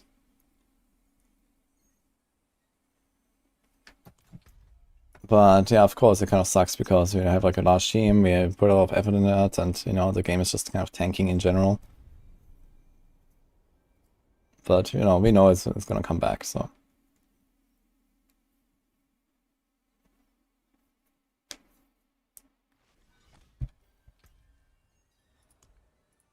Dude, where are all my boss mats? I put them on some new.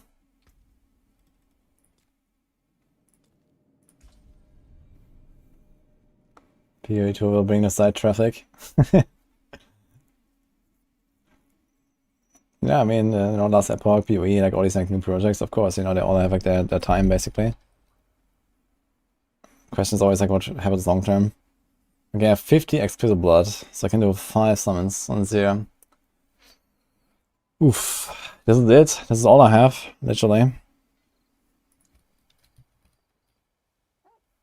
For some reason I have exactly 50, that's interesting. How did that happen? Okay, I need to do a lot of 0 rotations somehow with someone.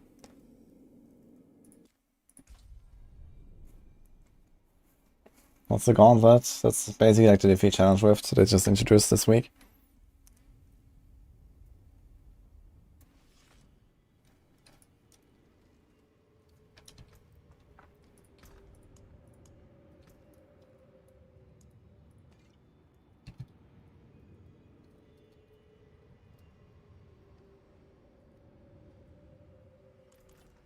Let's see if someone answers in game. Else maybe tomorrow. I mean, it's like late at night now. Don't think there's many people. But maybe a little 0 rotation would be nice. I need that chest. Some dude is inviting me.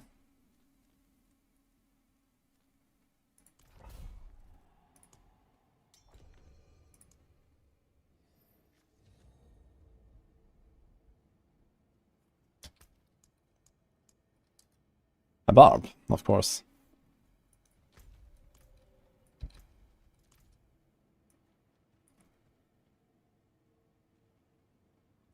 Do you know the Diablo 3 challenge draft, Young Goose?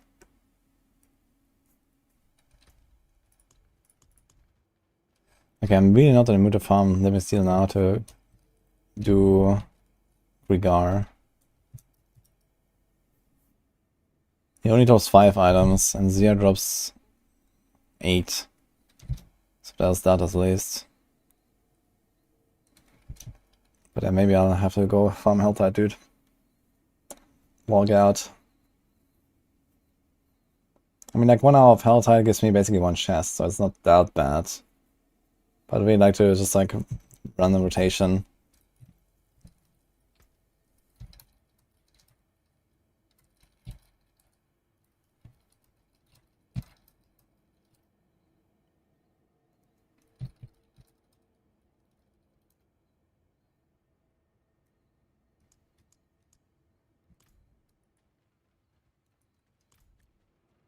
Yeah, I'm hardcore. Okay, it's 43 exquisite bloods. So I could do 10 summons. We can just hope that we're gonna get something. Should I do it?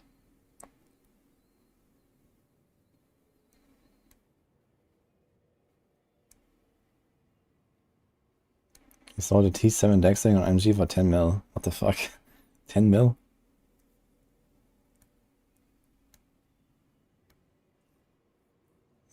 Young Goose, I asked if you know the Diablo 3 challenge rifts, how that works. That's basically the gauntlet.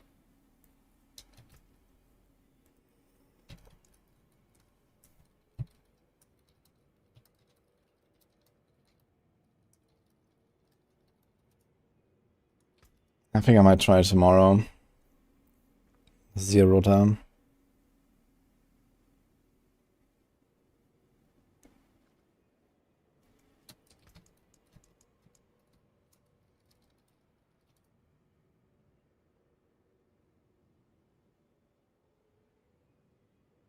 Play loyalty free, okay. Nah, not that one on Barb and Rogue right now. I haven't pushed a gauntlet for a while, and I was farming gear and stuff. I actually wanted to do more gauntlet today and do rogue attempts again. Let's see where we're at actually.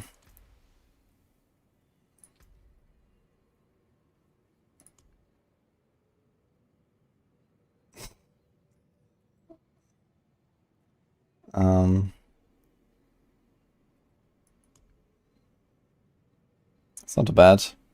840. Like my goal is actually like close to 1 million. Actually, I think the soft guys are probably close to 1 million now. Yeah, very close. So like goal would be like, yeah, 950 plus, I'd say. So at least. So this is like over 100k more than this. So I'm not really too worried right now about the rogues. What about Barbs though? Barbs is looking pretty good actually. 987. What is here? Okay, they have 1.1 actually. Getting kind of crazy here as well. Okay, I guess for the Bard, the goal would be something like 1050. And for the Rogue, like 950-ish. So, something like that. Private profile, by the way.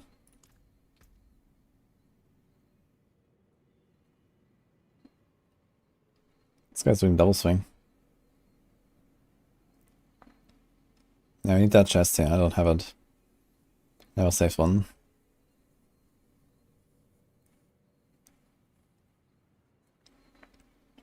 And then there's also this here. So at least you apply bleeding and the rate of Harrogate God as you charge through them. And get like shorter cooldowns. Then Metamorph, Ghostwalker, Ancestral, Brawler.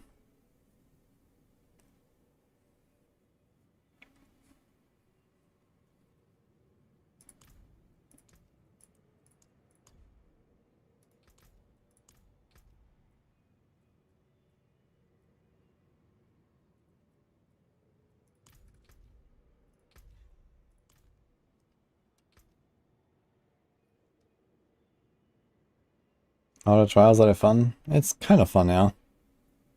I don't think I'm gonna try out it that much every single week, but for now it's like the first week, you know, it's like the most prestigious time to try. So I want to try to get the rank 1 at the end of the week. If you get that, you know, the first one, that's big, so I'll try. Do I do 10 seers now?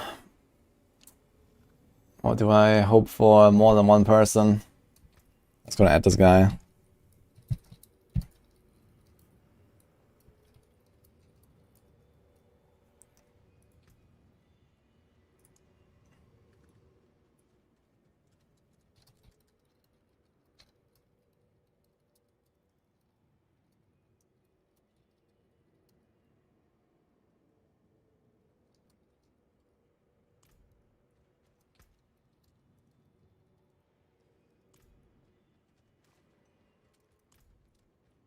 Okay.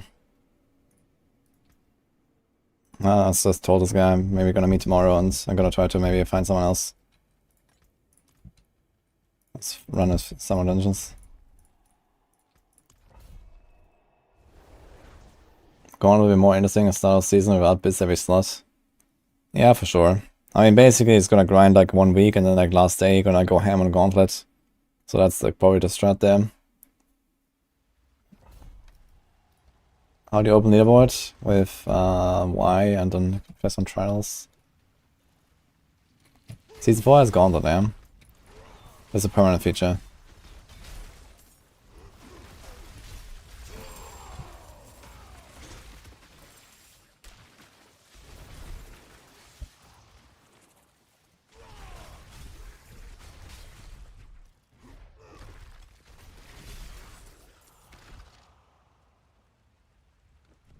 Permanent copium.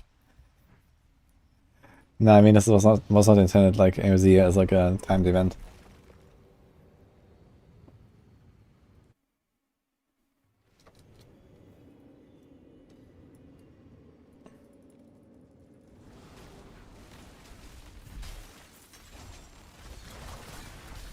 Yeah, I think I should make a Gauntlet variant of the double swing.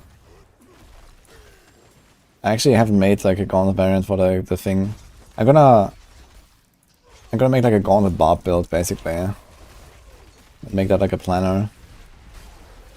Because Gauntlet is like its own thing, kind of. I made that for the Rogue as well. I have like the Gauntlet planner for Rogue, because people would otherwise just not find it, I guess.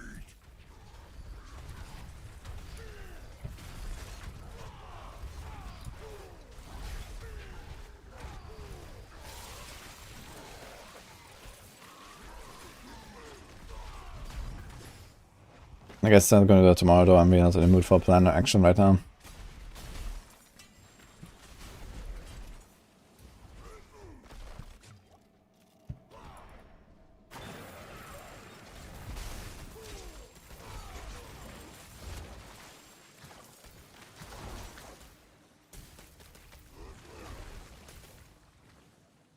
Gauntlet adding build diversity.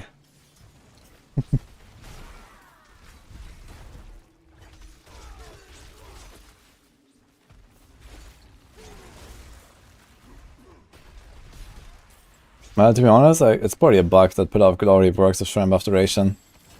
I don't think this is intended. But yeah.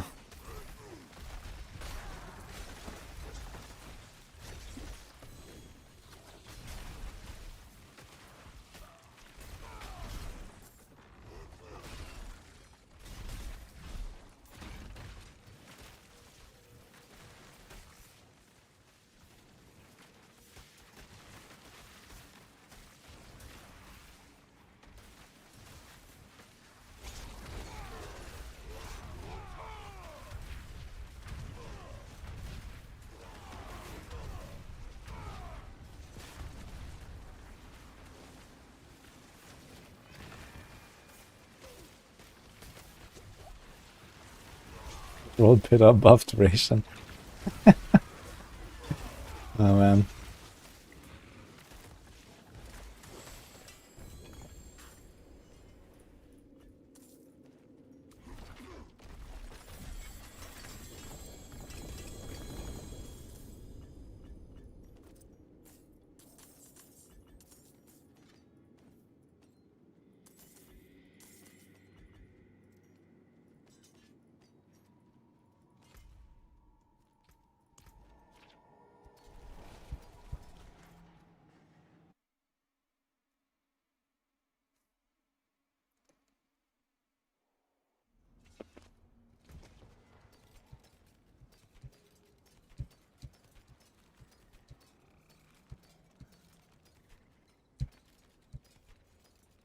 Have many fine pieces, rare and beautiful.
I imagine like an Atlas Passage for D4, man. That would be kind of badass. For Nightmare Dungeons or whatever.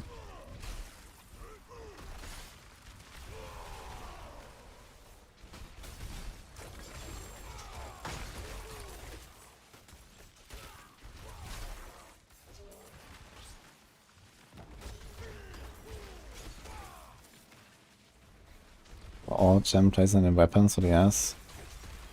I can do emeralds if you have enough crit, I guess.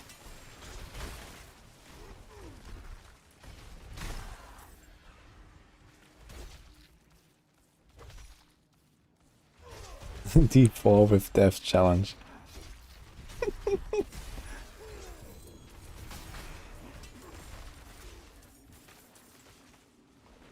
Thanks for the sub gift. To the last Epoch enjoyer. Nice one.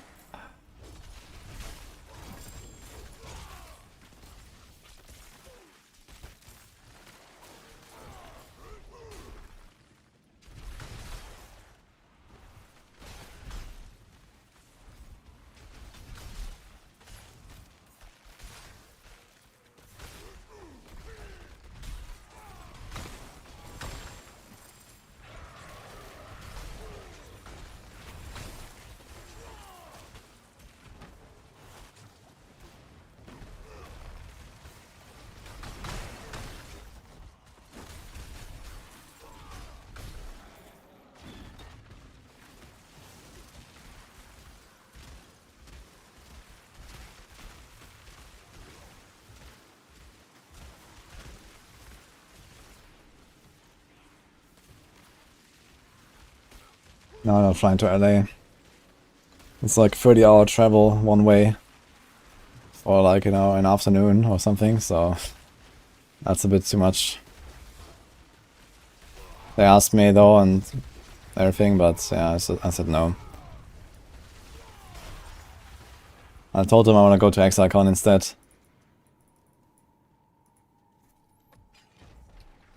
You know, I can play PoE 2 like 2 months later, it's fine. We're gonna play like, you know, 6 months of beta in PoE 2, so there's plenty of stuff.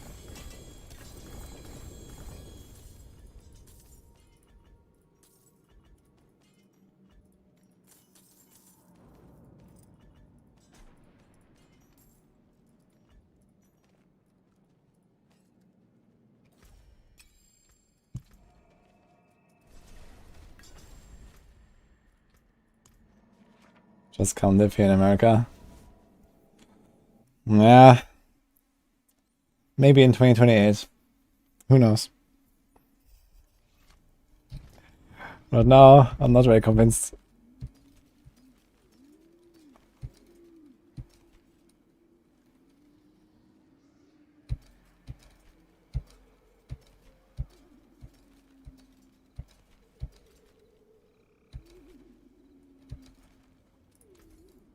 May the light keep you.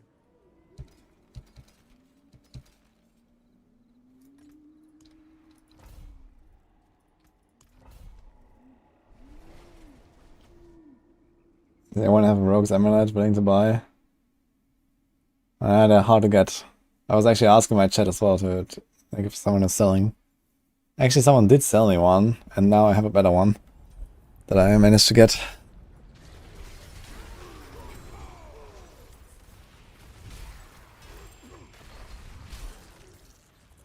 What's in 2028? Another presidential election. But not this one. What ends in 2028, exactly.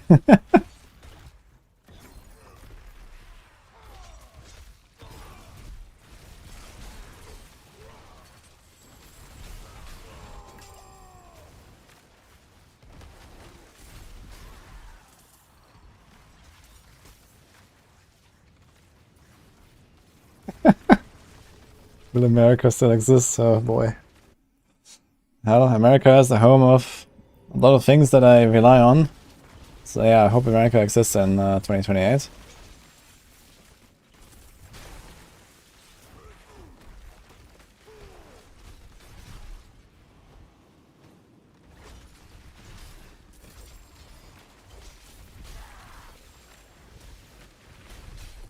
Would it vote for me? Thank you, Wen.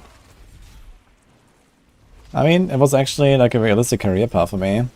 When I was at university, I was actually considering going to Brussels politics and stuff. And who knows?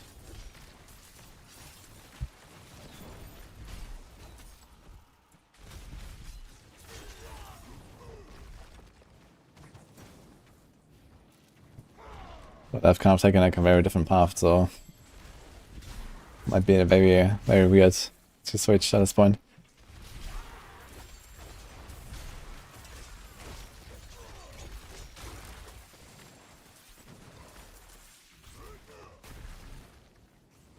Yeah, I started politics and economics.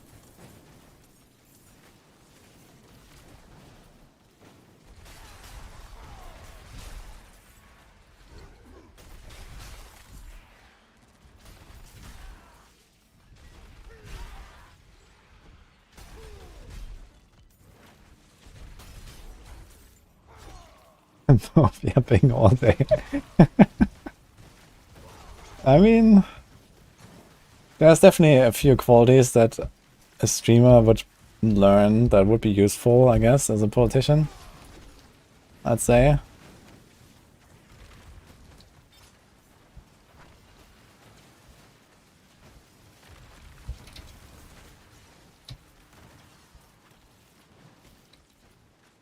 But yeah, more importantly, I would have to get like a real grip on real life again. Which right now is really down bad. I'm trying to keep up a bit with like, you know, general happenings and stuff, but you know, I live a very different life than almost everyone else.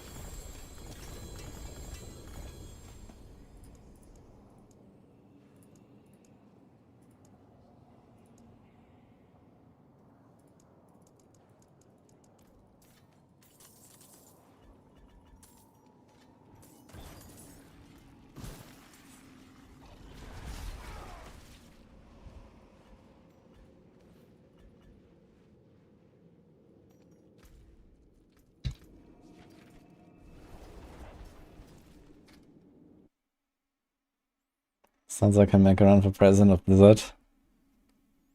Well, that's something, huh? It's kinda sad that Mikey Barra is gone, man. I kinda liked him. It is done.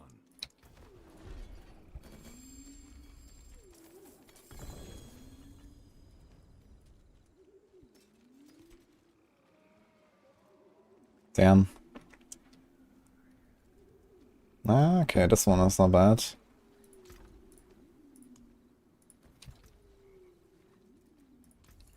May the light keep you.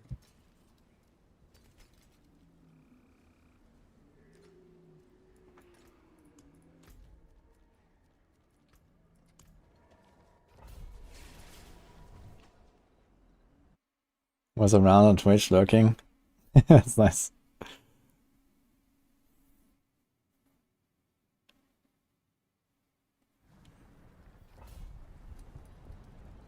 I'm glad you found it helpful, responsible adult.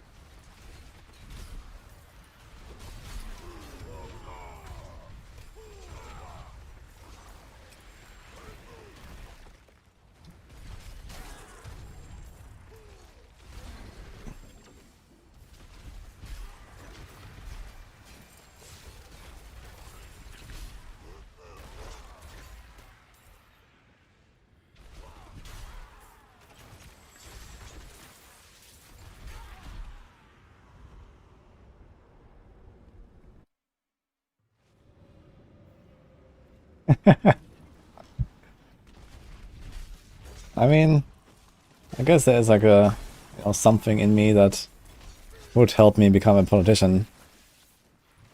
Since, you know, being a Twitch streamer and we have many people and big following and stuff, so I don't know. Somehow people are in some way attracted.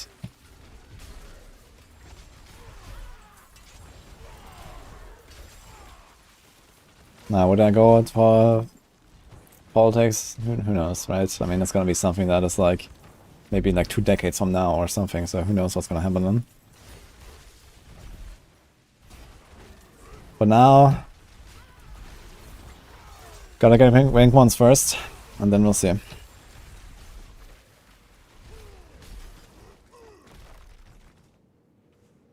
Too honest to be a politician. Well, that's actually potentially a problem, yeah. Better get rank 1 or 1 support. Okay. I can do that.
I will speedrun this country to becoming number 1. Let's go. But I like the idea. We forbid softcore in all games. We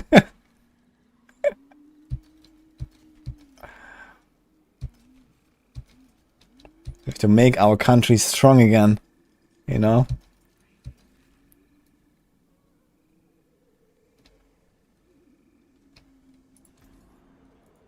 Another time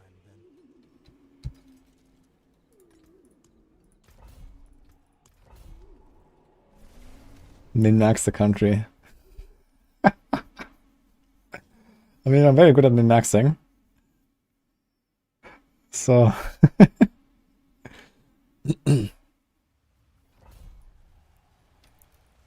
I don't think I want to lead with let's make the country strong again. What do you mean? Just because I'm German or what?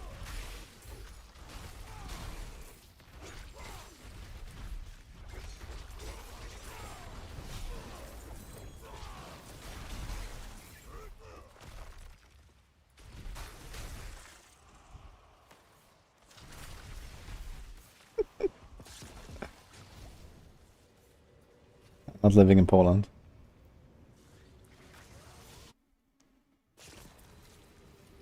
Mandatory day off on season launch.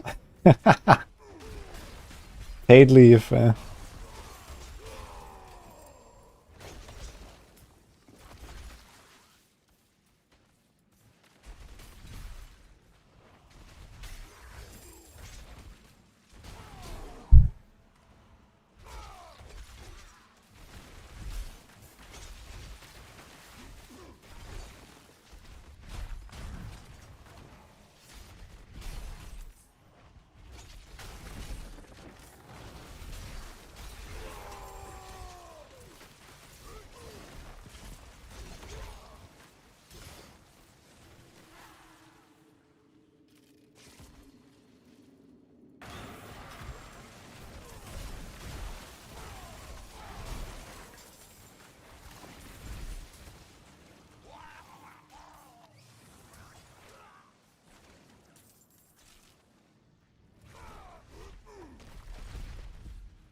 That's the wrong chest.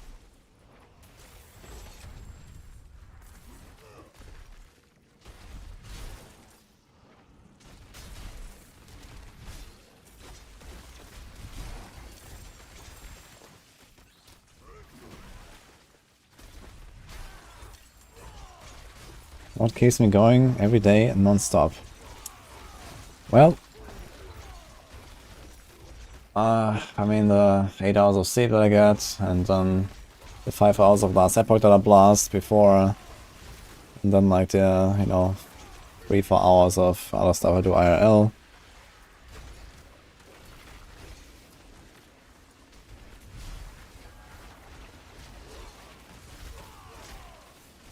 And of course rank 1s.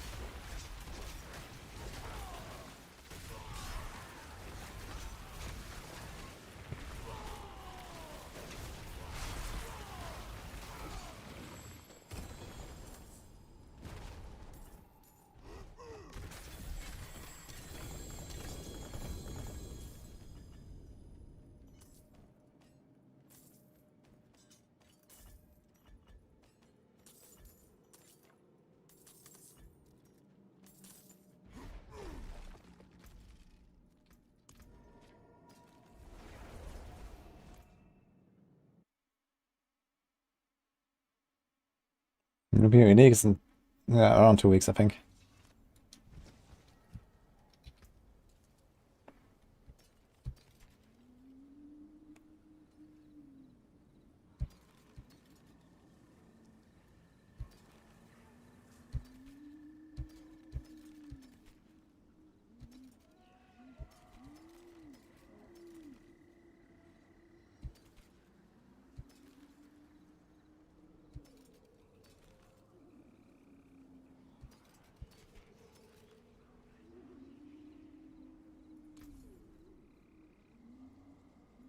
May the light keep you. Actually, I think I'm done. I just don't think I'm gonna pop more potions. Maybe just leave it here, guys. I'm gonna try to do that Zia rotation tomorrow.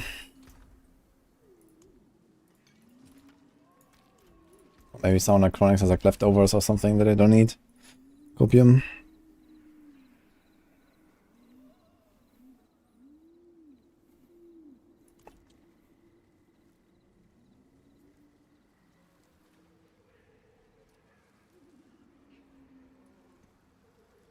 You replace PoE with TLI and Dwarven Realms, which are rotative to 4 now. Yeah, Dwarven Realms is kind of a funny game. Yeah, I'm done with LA for the night. I'm done for the night in general. I'm gonna go now. I'll be back tomorrow, quite early though. Because I will have to take Nini from the airport in like 16 hours. So I will have to finish my next stream by then already. So I'm gonna be here in the afternoon. So see you then, guys. Gonna die. Haven't raided him in a while. Let's go.